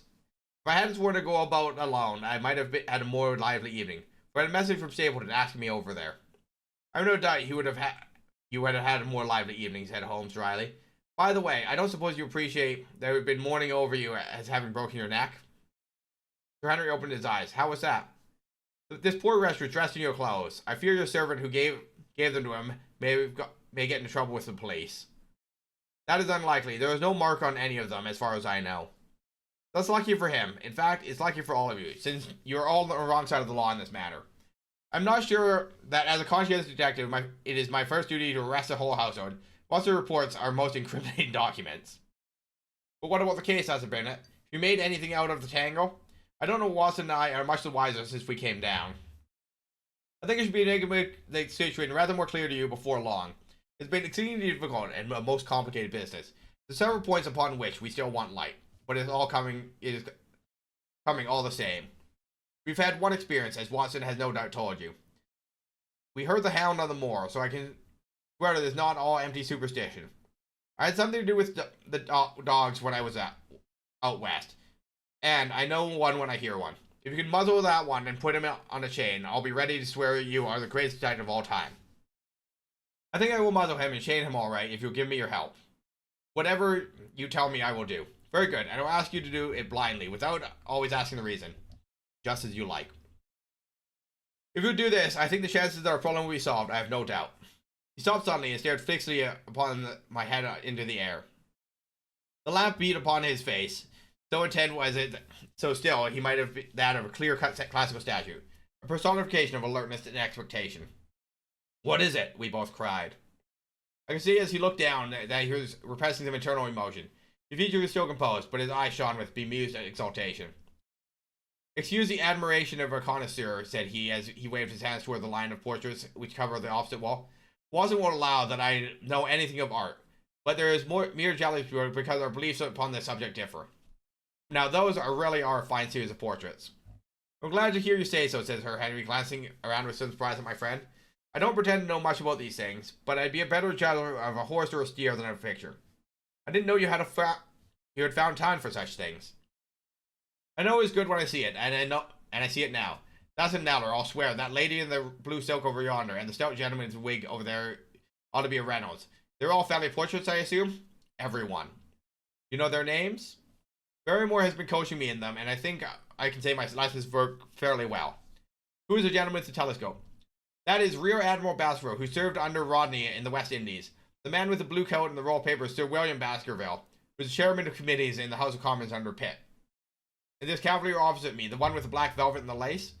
Ah, you have a right to know about him. He is the cause of all the mischief, the wicked Hugo, who started the Hound of the Baskervilles. We're not likely to forget him. I gazed with interest and surprise upon the portrait. Dear me, said Holmes, he seems quite a meek enough man, but I dare say that there was a lurking devil in his eyes. I had pictured him as a more robust and ruffianly person. There's no doubt about the authenticity for the name and the date. 1647 are on the back of the canvas. Holmes said little more, but the picture of the old royster seemed to have a fascination for him. His eyes were continually fixed upon it during supper. Not until later, when Sir Henry had gone to his room, that I was able to follow the trend of his thoughts. He had led me back to the banqueting hall, his bedroom candle in his hand. He held it against a time-stained portrait on the wall. Do you see anything there? I looked at the broad-plumed hat, the curling love locks, the white lace collar, and the straight, severe face which was framed between them. It was not a brutal countenance, but it was prim, hard, stern, with a firm set, thin-lipped mouth, and cold and tolerant eye. Is it like anyone you know? There was something of Sir Henry in the jaw. Just a suggestion, perhaps, but wait an instant. He stood on a chair, holding up the light of his hand. He put his right arm over the broad hat and the round ringlets. Good heavens, I cried in amazement. The face of Stapleton sprung out on the canvas. Ah, you see it now. My eyes have been trained to examine faces and not their trimmings. It's the first quality of a criminal investigator that he could see through a disguise. But this is marvelous. It might be his portrait. Yes, it is an interesting instance of a throwback, which appears to be both physical and spiritualist. A study of family portraits is enough to convert a man to the doctrine of reincarnation. The fellow is a Baskerville, that is evident, with designs upon the succession. Exactly. This chance of the picture has supplied us with one of our most obvious missing links. We have him, Watson, we have him. And swear that before tomorrow night, he will be fluttering in our net as helpless as one of his own butterflies. A pin, a cork, and a card, and we will add him to the Baker Street collection. He burst into one of his rare fits of laughter as he turned away from the picture. I have not heard him laugh often. He's always boded ill to somebody. It was bedtime in the morning, but Holmes was a foot earlier still, for I saw him as I dressed coming up the drive. Yes, we should have a full day today, he remarked, and he rubbed his hands with joy of action. The nets are all in place, and the drag is about to begin. We'll know before the day is out whether we caught our big lean-jawed pike or whether he's gotten through the meshes. Have you been on the moor already? I sent a report to from Grimpen to Princetown as to the death of Stelton. I think I can promise you that now that you will be troubled in the matter. I've also communicated that my faithful Cartwright, who would certainly have been pinned away at the door of my hut, as a dog does to his master's grave, if I had not set his mind at rest about my safety. What is the next move? To see Sir Henry. Ah, there he is. Good morning, Holmes, said the baronet. You look like the general who's planning a battle with his chief of staff. That is the exact situation. Watson was asking for orders, and so do I. Very good. You are engaged, as I understand, to dine with our friends the Stapletons tonight. I hope that you will come also. They are very hospitable people, and I'm sure they would be very glad to see you. I fear that Watson and I must go to London. To London? Yes, I think we should be more useful there at the present juncture. The baronet's face perceptibly lengthened. I hope that you are going to see me through this business. The hall and the moor are not very pleasant places when one is alone. My dear fellow, you must trust me implicitly and do exactly as I tell you. You can tell your friends that we should have been happy to come with you, but we have urgent business that requires us to be in town. We hope very soon to return to Devonshire. You remember to give them that message, if you insist upon it. There was no alternative, I assure you. I saw by the baronet's clouded brow that he was deeply hurt by what he regarded as our desertion. When do you desire to go? He asked coldly. Immediately after breakfast. We will drive to Coombe Tracy, but Watson will leave his things as a pledge that we will come back to you. Watson will send a note to Stapleton and tell him that you regret that you cannot come. I have a good mind to go to London with you, said the baronet. Why should I stay here alone? Because it is your post of duty. Because you gave me your word that you would do as you were told, and I tell you to stay. All right, then. I'll stay. One more direction. I wish you to drive to Merripit House. Send back your trap, however, and let them know that you intend to walk home. To walk across the moor? Yes. But that is the very thing you have so often cautioned me not to do. This time you may do it with safety. If I had not every confidence in your nerve and courage, I would not suggest it. But it is essential that you should do it. Then I will do it. And as you value your life, do not go across the moor in any direction save along the straight path which leads from Merripit House to the Grimpen Road. And is your natural way home. I will do as you say. Very good. I shall be glad to get away as soon as breakfast as possible, as to reach London in the afternoon. I was much astounded by this program, though I had remembered that Holmes had said to Stapleton on the night before his visit would terminate the next day. It had not crossed my mind, however, that he would wish me to go with him, nor could I understand how we could both be absent at the moment he himself declared to be critical. There was nothing for it, however, but implicit obedience, so we bade goodbye to our rueful friend, and a couple hours afterwards we were at the station of Coombe Tracy, and had dispatched the trap upon its return journey. A small boy was waiting upon the platform. Any orders, sir? You will take this train to town, Cartwright. The moment you arrive, you'll send a wire to Sir Henry Baskerville in my name to say that he finds the pocketbook which he has dropped. He is to send it by regular post to Baker Street. Yes, sir. And ask at the station office if there is a message for me. The boy returned with the telegram, which Holmes handed to me. It ran, wire received, coming down with unsigned warrant. Arrive 45, Lestrade. I've heard of Lestrade before. I've seen some Sherlock Holmes. There was an answer of mine this morning. He is the best of the professionals, I think, and we need his assistance. Now, Watson, we cannot employ our time better than by calling upon your acquaintance, Miss Laura Lyons. His plan of campaign was beginning to be evident. He would use a baronet in order to convince Stapletons that we were really gone, while we should actually return at the instant when we were likely to be needed. The telegram from London, if mentioned by Sir Henry to the Stapletons, must remove the last suspicions from their minds. Already, I seem to our nets drawing closer around that lean-jawed Pike. Miss Laura Lyons was in her office, and Sherlock Holmes opened his interview with frankness and directness, which considerably amazed her. I'm investigating the circumstances to attend to the death of the late Sir Charles of Baskerville, said he. My friend here, Dr. Watson, has informed me that you have communicated, and also that you have withheld connection in that matter.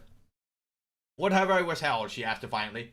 Confess that you asked Sir Charles to be at the gate at 10 o'clock. We know that was the place and hour of his death. You have withheld the connection that is between these events. There is no connection. In that case, the confidence must be an extraordinary one, but I think we shall succeed in establishing connection after all. I should be perfectly frank with you, Mrs. Lyons. We regard this case as one of murder, and the evidence may implicate not only you and your friend, Mr. Stapleton, but his wife as well. The lady sprang from her chair. His wife? She cried. The fact is no longer a secret. The person who has passed for his sister is really his wife. Mrs. Lyons had resumed her seat. Her hands were grasping in the arms of her chair. Saw the pink nails had turned white with the pressure of her grip. His wife, she said again. His wife. He is not a married man. Sherlock Holmes shrugged his shoulders. Prove it to me. Prove it to me. And if you can do so... The fierce flash of her eyes said more than any words. I'm prepared to do so, said Holmes, drawing several papers from pocket. Here's a photograph of the couple taken in York 4 years ago. It's endorsed, Mr. and Mrs. Vandeleur. But you will have no difficulty recognizing him. And her also, if you know her by sight. Here are 3 written descriptions by trustworthy witnesses of Mr. and Mrs. Vandeleur, who at the time kept St. Oliver's private school. Read them and see if you can doubt the identities of these people. She glanced at them and then looked up with the set, rigid face of a desperate woman. Mr. Holmes, she said, that man had offered me marriage on the condition that I could get a divorce from my husband. He has lied to me, the villain, in every conceivable way. Not one word of truth has he ever told me. And why? Why? I imagined it all was for my own sake, but now I see that there was never anything but a tool in his hands. Why should I preserve faith with him who never kept any with me? Why should I try to shield him from the consequences of his own wicked acts? Ask me what you like, and there is nothing I shall hold back. One thing I swear to you, and that is that when I wrote the letter, I never dreamed any harm would come of the old gentleman who was my kindest friend. I entirely believe you, madame, said Sherlock Holmes. The recital of these events must be very painful for you. Perhaps it will make it easier if I tell you what occurred, and you can check me if I make any material mistake. Sending this letter suggested to you by Stapleton. He dictated it. I presume the reason he gave you was that that you would receive help from Sir Charles for the legal expenses connected to your divorce. Exactly. Then after he sent you the letter, he dissuaded you from keeping the appointment. You told me it would hurt his self-respect that any other man should find the money for That any other man should find the money for such an object. And that thought he was a poor man himself, he would devote his last penny to removing the obstacles which divided us. Which appears to be very consistent character. And you heard nothing until you read the reports of the deaths in paper. No.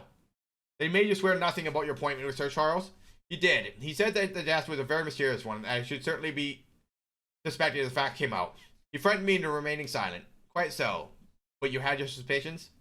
She hesitated and looked down. I knew him, she said. But he had kept faith in me. I should have always done so with him.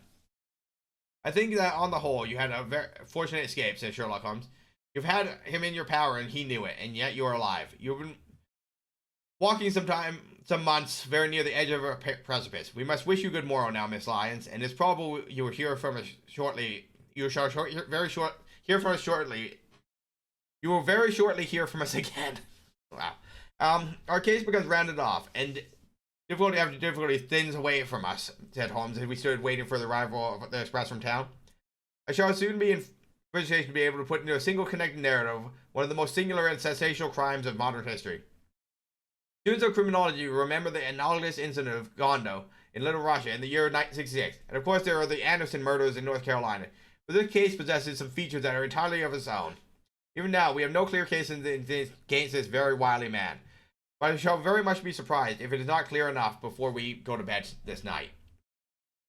The line express came roaring to the station. A small, wiry, bulldog man had sprung for the first-class carriage. We all three shook hands, and I saw at once from the reverential way which Lestrade gazed at my companion they had learned a great deal since the days they had just first worked together. I could well remember the scorn which the theories of the reasoner had used to excite the practical man. Anything good, he asked. The biggest thing for years, said Holmes. We have two hours before we need think of starting. I think we might employ getting some dinner, and then, Lestrade, we'll take the London fog out of your throat by giving you a breath of the pure night air of Dartmoor. Ever been there? Ah, well, I don't suppose you will ever forget your first visit. Chapter 14. The Hound of the Baskervilles. One of Sherlock Holmes' defects, if indeed one may call it a defect, was that he was exceedingly loath to communicate his full plans to any other person until the instant of their fulfillment. Partly it came no doubt from his own masterful nature, which loved to dominate and surprise those who were around him. Partly from his own professional caution, which urged him never to take any chances. The result, however, was very trying for those who were acting as his agents and assistants. I often suffered under it, but it was never more so than during that long drive in the darkness. The great ordeal was in front of us. At last we were about to make our final effort, yet Holmes had said nothing. I can only surmise that his course of action would be.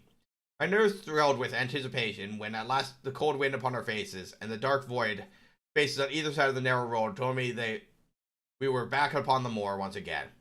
Every stride of the horses and every turn of the wheels was taking us nearer to our supreme adventure. Our conversation was hampered by the presence of the driver of the hired wagonette, that we were forced to talk of trivial matters when our nerves were tense with emotion and anticipation. It was a relief to me, after that unnatural restraint, when we last passed Franklin's house, and knew that we were drawing nearer to the hall and to the scene of the action. We did not drive out of the door, but got near the gate of the avenue. The wagonette was paid off, and we returned to the Coombe Tracy forthwith. But we started to walk to Merripit House. Are you armed, Lestrade? The little detective smirked. As long as I have my trousers, I have hip pocket. As long as I have my hip pocket, I have something in it. My good friend and I are also ready for emergencies. You're mighty close to the fair, Mr. Holmes. What's the game now? A waiting game. My word. It does not seem a very cheerful place, said the detective with a shiver, glancing around him at the gloomy slopes of the hill, at the huge lake of fog which lay over the Grimpen Mire. I see the lights of a house ahead of us. That is Merripit House, and the end of our journey. I request you walk up on tiptoe, and not to talk above a whisper.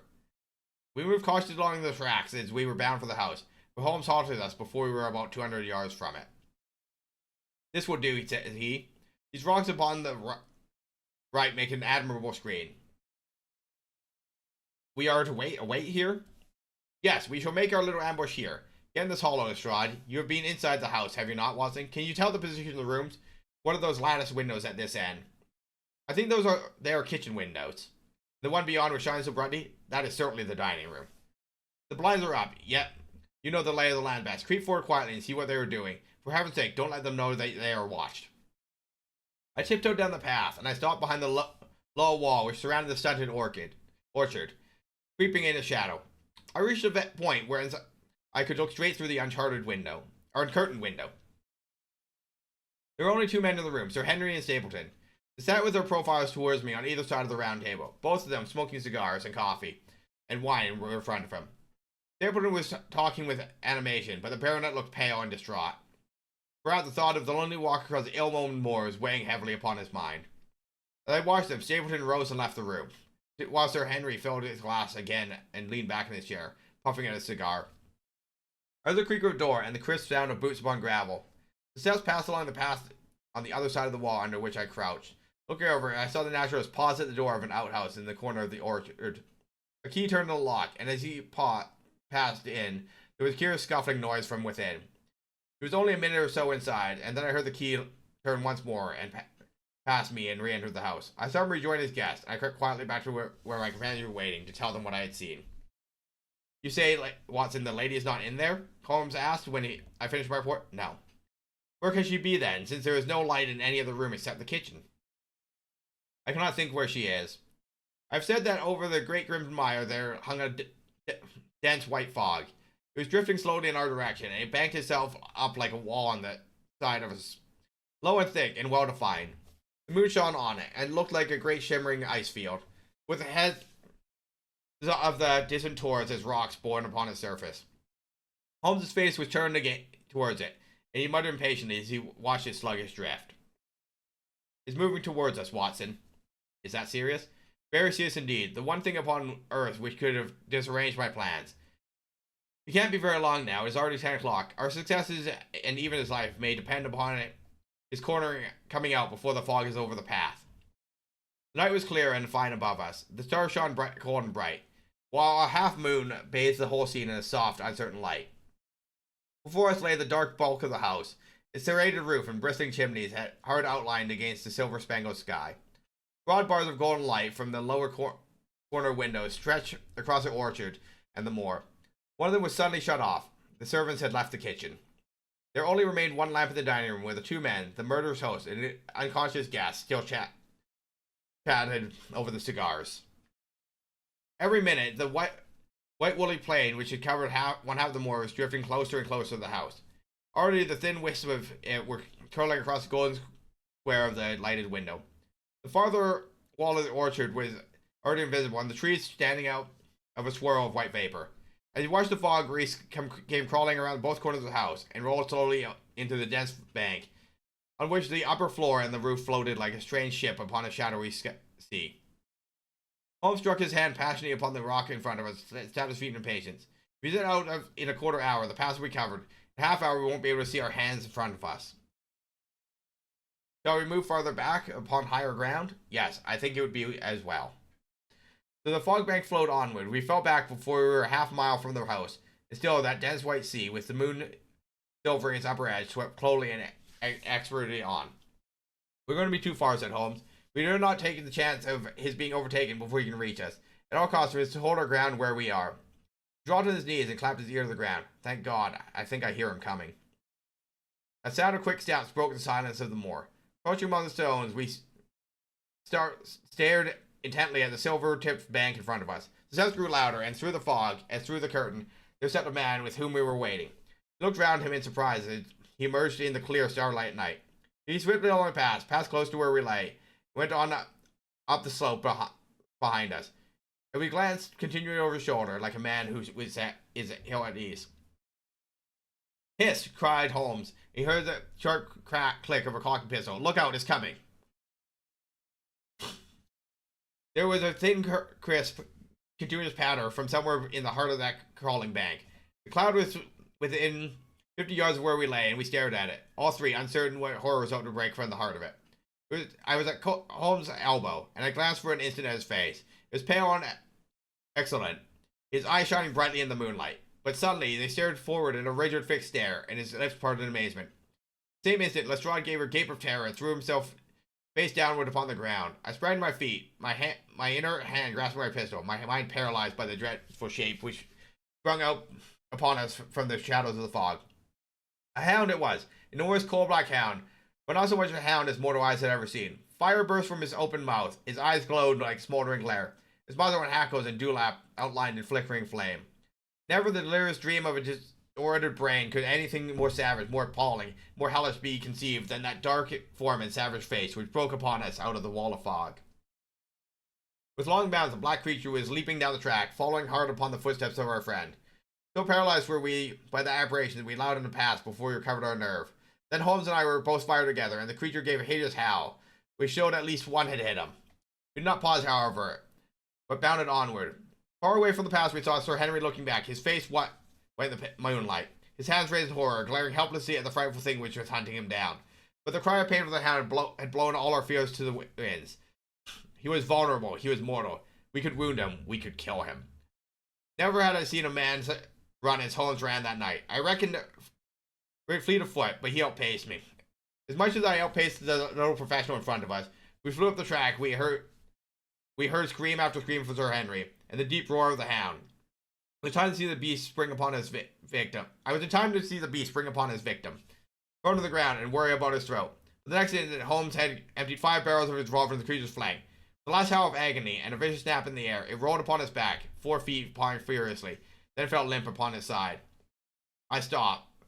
I stooped, panting, pressed my pistol into the dreadful shimmering head, but as useless to press the trigger, the giant hound was dead. Sir Henry lay insensible where he had fallen. We tore away his collar, and Holmes breathed a prayer of gratitude when we saw there was no sign of a wound, and the rescue had been in time. Already our friend's eyelids shivered, and he made a feeble effort to move. Lestrade thrust his brandy flask between the baronet's teeth, and the 2 frightened eyes looked up at us. My God, he whispered, what was it? What in heaven's name was it? It's dead, whatever it is, said Holmes. We've laid the family ghost once for forever. In mere size and strength, it was a terrible creature which was lying stretched before us. It was not a pure bloodhound, and not a pure mastiff, but it appeared to be a combination of the two. Giant, gaunt, savage, and as large as a small lioness. Even now, in the stillness of death, the huge jaws seemed to be dripping with a bullish flame, and the small, deep-set, cruel eyes were ringed with fire. I placed my hand upon the glowing muzzle, and I held them to my own fingers, and my own fingers smoldered and gleamed in the darkness. Phosphorus, I said. A cunning preparation of it, said Holmes, sniffing at the dead animal. There's no smell which might have interfered with his power of scent. We owe your deep apology, Sir Henry, for having exposed you to this fright. I was prepared for a hound, but not such a creature as this, and the fog gave us little time to receive him.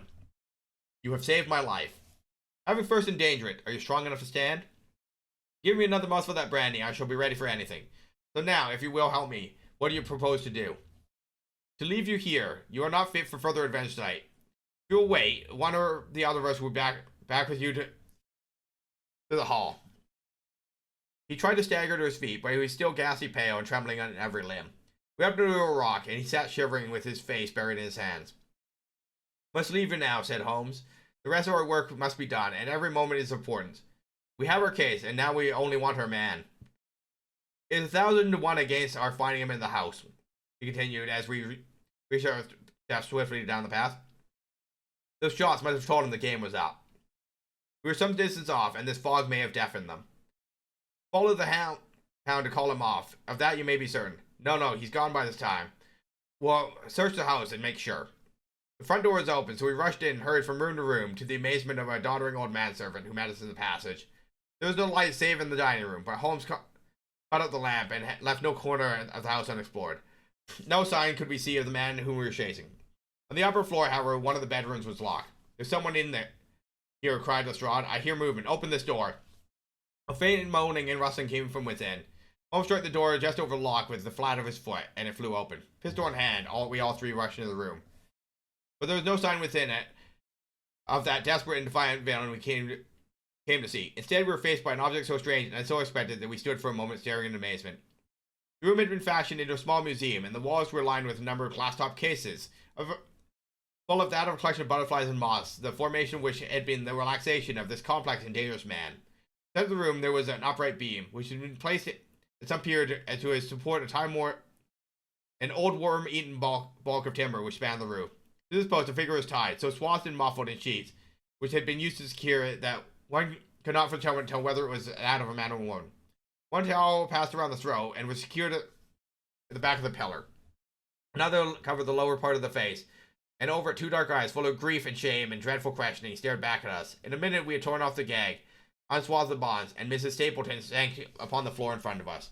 As her beautiful head fell upon her chest, I saw the clear red wheal of her whiplash across her neck. "The brute!" cried Holmes. "Here, Lestrade, your brandy bottle. Put her in the chair. She has fainted from ill usage and exhaustion." She opened her eyes again. "Is he safe?" she cried. "Has he escaped?" "He cannot escape us, madame." "No, no, I did not mean my husband. Sir Henry. Is he safe?" "Yes." "And the hound?" "It is dead." She gave a long sigh of satisfaction. Thank God. Thank God. Oh, this villain. See how he has treated me." She got her arms out from her sleeves, and with horror they were all mottled with bruises. "This is nothing. Nothing. It is my mind and soul he has tortured and defiled. I could endure it all. Ill usage, solitude, a life of deception, everything so long as I still claimed the hope that I had his love. But now I know that in this also I have been his dupe and his tool." She broke into a passionate sobbing as she spoke. "You bear him no goodwill, madame. Tell us where we shall find him. If you have ever aided him in evil, help us now, and so atone." "There is but one place he could have fled," she answered. "There is an old tin mine on an island in the heart of the mire. It is there he kept his hound, and there also he made preparations so he might have a refuge. That is where he could fly." The fog bank lay like white wool against the window. Holmes held the lamp towards it. "See," said he, "no one can find his way into the Grimpen mire tonight." She laughed and clapped her hands. Her teeth gleamed with fierce merriment. "He may find his way in, but never out," she cried. "How can he see the guiding wands tonight? We planted them together, and he and I, to mark the pathway through the mire. Oh, if I could only have plucked them out today. Then indeed you would have him at your mercy." It was evident to us that all pursuit was in vain until the fog lifted. Meanwhile, he left Lestrade in possession of the house, while Holmes and I went back to the baronet to Baskerville Hall. The story of the Stapleton could no longer be withheld from him. He took the blow bravely when he learned the truth, and about the woman he had loved. But the shock of tonight's adventure had shattered his nerves, and before morning he lay delirious in a high fever under the care of Dr. Mortimer. The two of them were destined to travel together around the world before Sir Henry had become once more than hale. Hardy man he had been before he became master of the ill-omened estate. And now I come round to the conclusion of this singular narrative, in which I have tried to make the reader share those dark fear and vague surmises which clouded our lives so long and ended in so tragic a manner. On the morning after the death of the hound, the fog lifted, and we were guided by Mrs. Stapleton to the point where they found a pathway through the bog.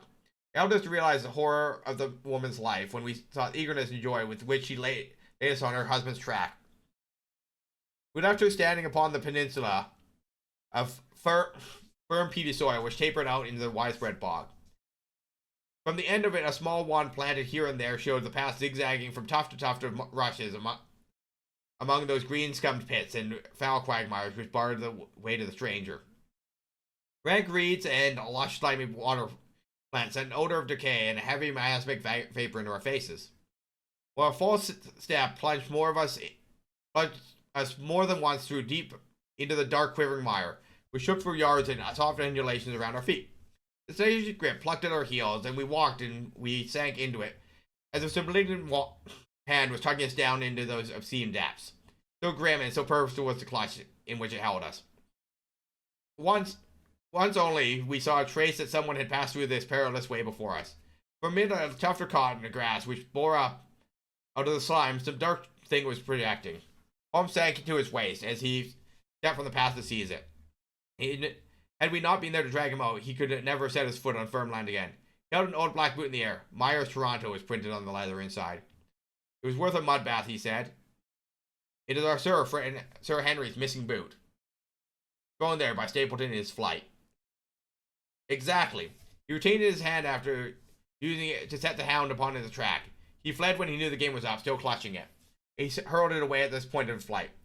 We know at least he came so far in safety. But more than that, we were never destined to know, though there was much which we might surmise. There was no chance of finding footsteps in the mire, of the rising mud ooze swiftly upon them.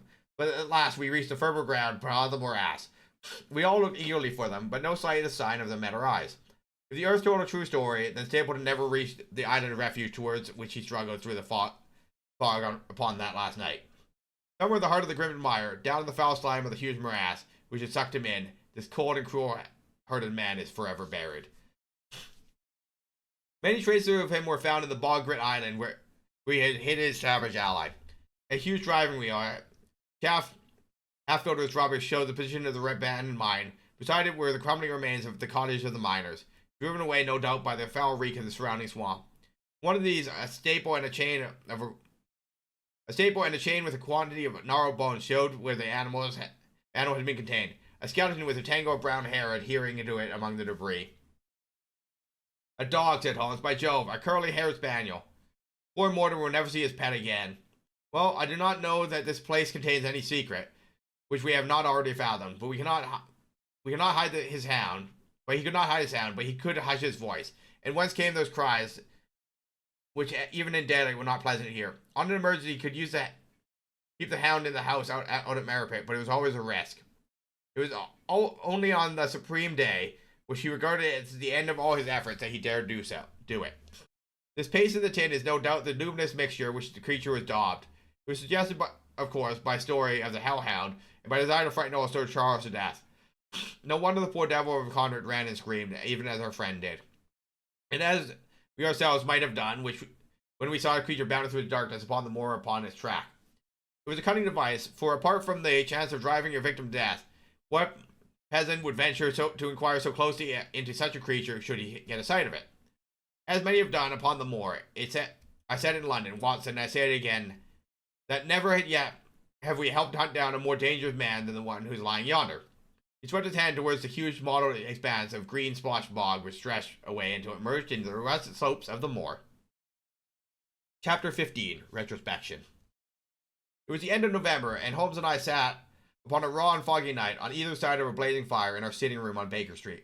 The tragic upshot of our visit to Devonshire, he'd been engaged in two affairs of utmost importance. The first of which, he had exposed the atrocious conduct of Colonel Upwood in the connection with the famous card scandal of the Non-Peril Club, while in the second he had defended the unfortunate Madame Montpensier in the charge of murder which hung over her in connection with the death of her stepdaughter, Mademoiselle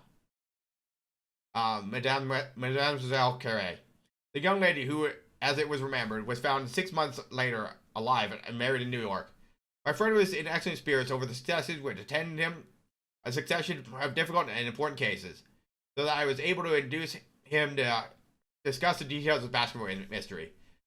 I had waited patiently for the opportunity, for I was aware that he would never permit cases to overlap, and that his clear and logical mind would not be drawn from his present work to dwell on the memories of the past. Sir Henry and Dr. Mortimer, however, in London, on their way that long voyage which had been recommended for the restoration of his shattered nerves. They called upon us that very afternoon, so it was natural that the subject should come up for discussion. The whole course of events, said Holmes, from the point of view of the man who called himself Stapleton, was simple and direct. Although for us, who had no means in the beginning of knowing the motives of his actions, and could only learn part of the facts, it all appeared exceedingly complex. At the advantage of two conversations with Mrs. Stapleton, and the case has now been so entirely cleared up that I'm not aware there's anything which has been remained a secret to us. You will find a few notes upon the matter under the heading B in my pre-edited list of cases. Perhaps you would kindly give us a sketch of the course of events from memory. Surely, though I cannot guarantee that I carry all the facts in my mind, intense mental concentration has a curious way of blotting out that which has passed. The barrister who has his case at its fingers and is able to argue as an expert upon his own subject finds the week or two of the course will drive all out of his mind once more. So each of my cases is placed as the last, and Madame Carré blurred my recollection of the Baskerville Hall. Tomorrow some other little problem will be submitted to my notice that will in turn dispossess the fair French lady and the infamous Upward. So far as the case of the Hound goes, however, I give you the course of events as nearly as I can. It will suggest anything and you will suggest anything which I may have forgotten. My inquiries show that beyond all question, the family portrait did not lie, and this fellow was indeed a Baskerville. He was the son of that Roger Baskerville, the younger brother of Sir Charles, who fled with sinister reputation to South America, who is said to have died, unmarried. He did, as a matter of fact, marry and had one child, and this fellow, whose real name is the same as his father's. He married Beryl Garcia, one of the beauties of Costa Rica, and having purloined a considerable sum of public money, he just changed his name to Vandalier and fled to England, where he established a school at the end east of Yorkshire. His reason for attempting this special line of business was that he had struck up an acquaintance with a consumptive tutor upon a voyage home, that and that he used his man's ability to make the undertaking a success. Fraser, the tutor, died, however, and the school, which had begun well, sank, undertaking success. Sank from disrepute into infamy. The Vandeleurs found it convenient to change their name to Stapleton and brought the remains of his fortune, his schemes for the future, and his taste for entomology to the south of England. I learned at the museum that he was recognized authority upon the subject, and that the name of Vandeleur had been pertly attached to a certain moss which he had in his Yorkshire days been the first to describe. We now come to the portion of his life that has proved to be the most intense interest to us. The fellow eventually made inquiry and found that only 2 lives intervened between him and a valuable estate. When to Devonshire, his plans were, I believe, exceedingly hazy. That meant mischief from the first is evident from the way in which he took his wife with him, in the character of his sister. The idea of using her as a decoy was clearly already in his mind. Though he may not have been certain that other details of his plot were to be arranged, he meant in the end to have the estate, and he was ready to use any tool or run any risk for that end. His first act was to establish himself as near to his ancestral home as possible, and his second was to cultivate his friendship with Sir Charles Baskerville and with the neighbors. The baronet told him about the family hound, and so prepared the way for his own death. Stapleton, as I will continue to call him, knew that the old man's heart was weak, and that a shock would kill him. So much he learned that from Dr. Mortimer. He also heard that Sir Charles was superstitious and had taken the grim legend very seriously. His ingenious mind instantly suggested a way in which the baronet could be done to death, and yet it would be hardly possible to home any guilt to the real murderer.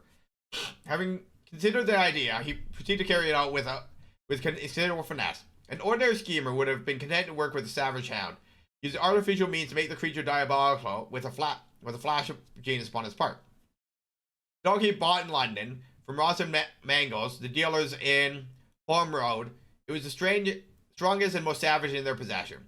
Brought it down from North Devon by North Devon line and walked a great distance over the moor so as to get it home without exciting any remarks.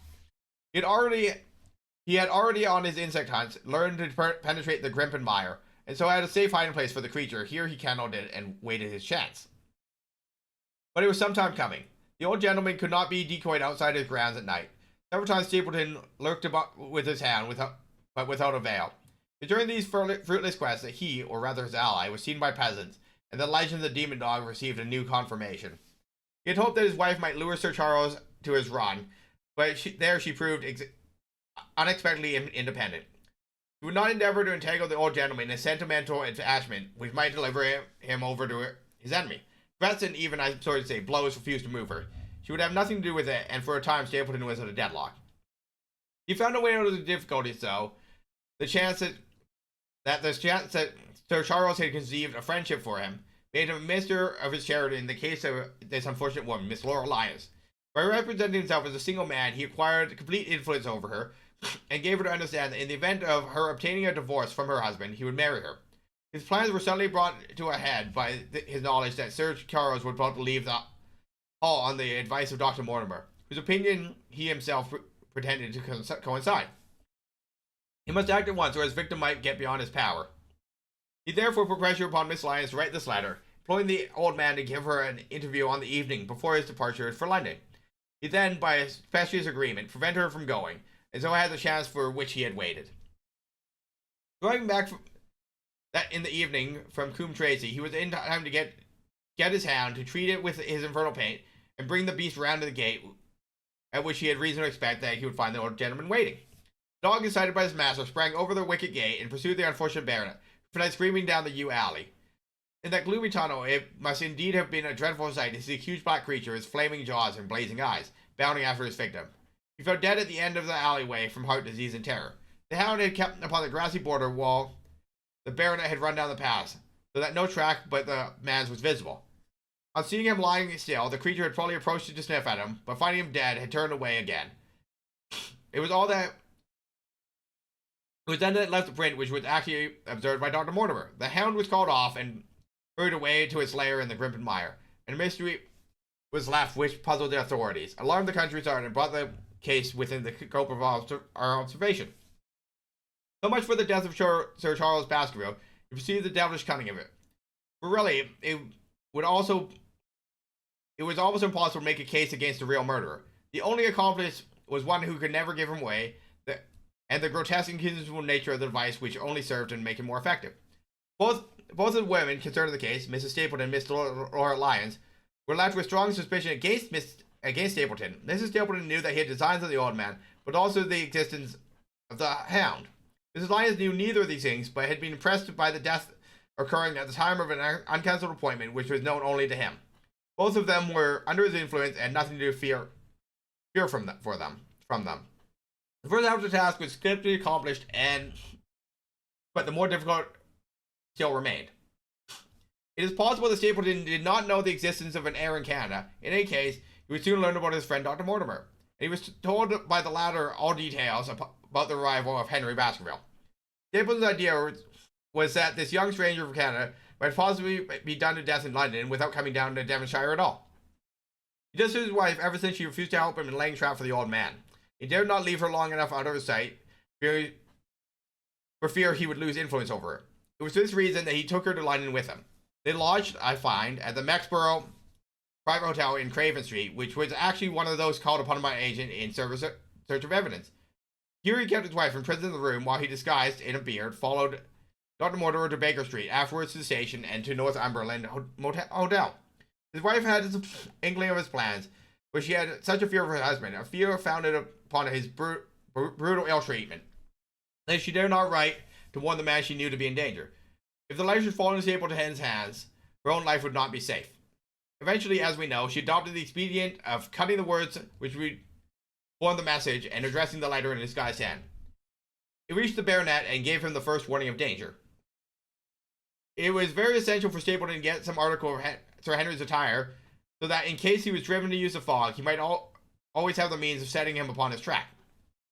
With characteristic promptness, the audacity that about this pace, we cannot doubt that the boots or charred chambermaid of the hotel was well bribed to help him in this design.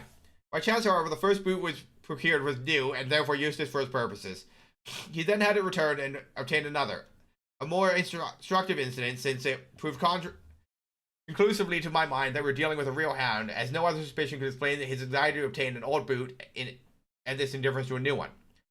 The more true and grotesque an incident, more carefully it deserves to be examined, and the very point which appears to complete a case, when duly considered and scientifically handled, the one of which is most likely to exclude it. Then we had the visit from our friends the next morning, and shadowed always by Stapleton in the cab. From his knowledge of our rooms and my appearance, as well as his general conduct, I am inclined to think that Stapleton's career of crime has been no means limited to the single Baskerville affair. It suggested that during the last 3 years there may have been 4 considerable burglaries in the West Country, for none of which was any criminal ever arrested.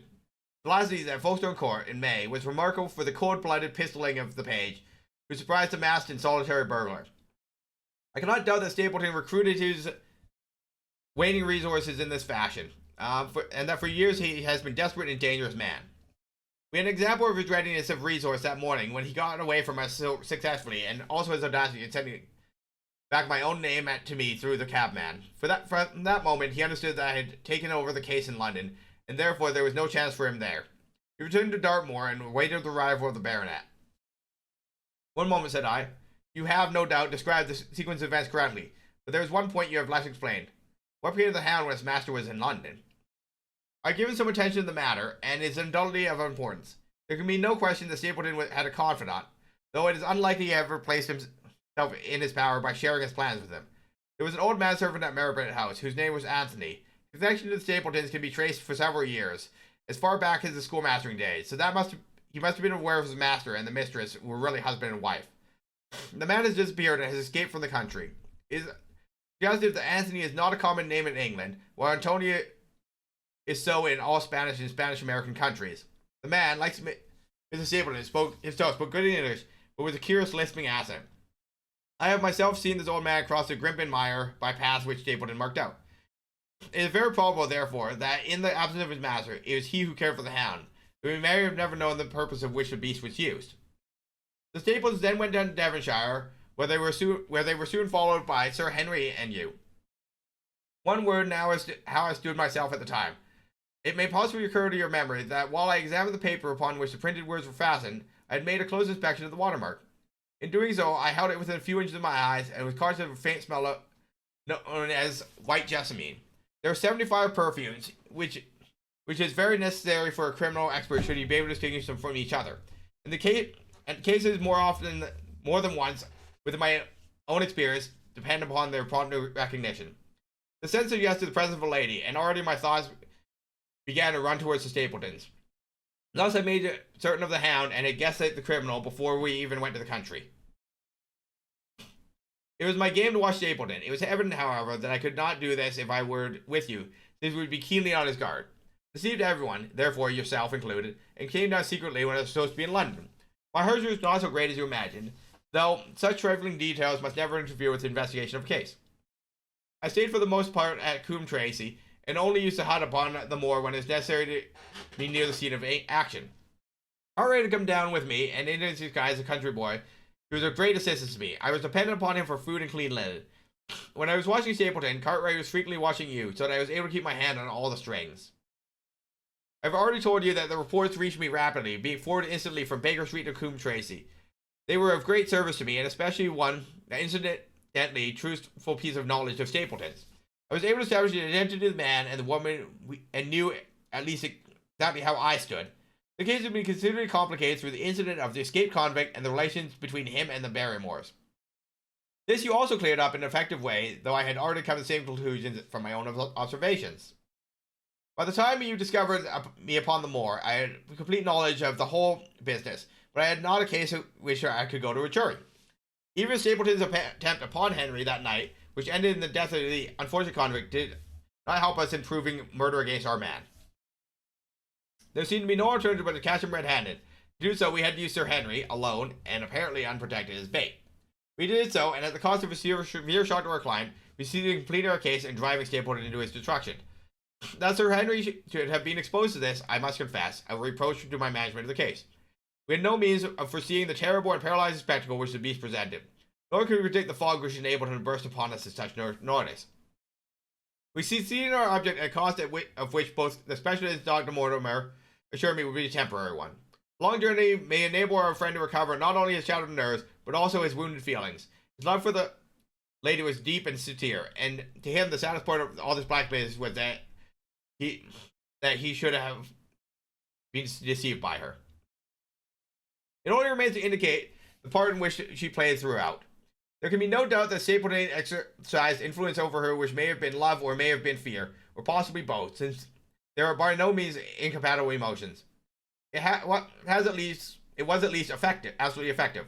At his command, she consented to pass as his sister, though he found the limits of his power over her only when he endeavored to make her the direct accessory to murder. She was ready to warn Sir Henry so far as she could without implicating her husband.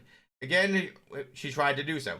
Edward himself seems to have been capable of jealousy, and when he saw the baronet paying court to the lady, even though it was part of his own plan, still he could not help interrupting with impassionate outbursts which revealed this fiery soul which his self-contained manner so cleverly concealed. By encouraging the intimacy, he made certain that Sir Henry would frequently come to Merripit House, and that he would sooner or later get the opportunity which he desired. On the day of the crisis, however, his wife suddenly turned against him. She learned something of the death of the convict, and knew that the Hound was being kept in the house on the evening that Sir Henry was coming for dinner.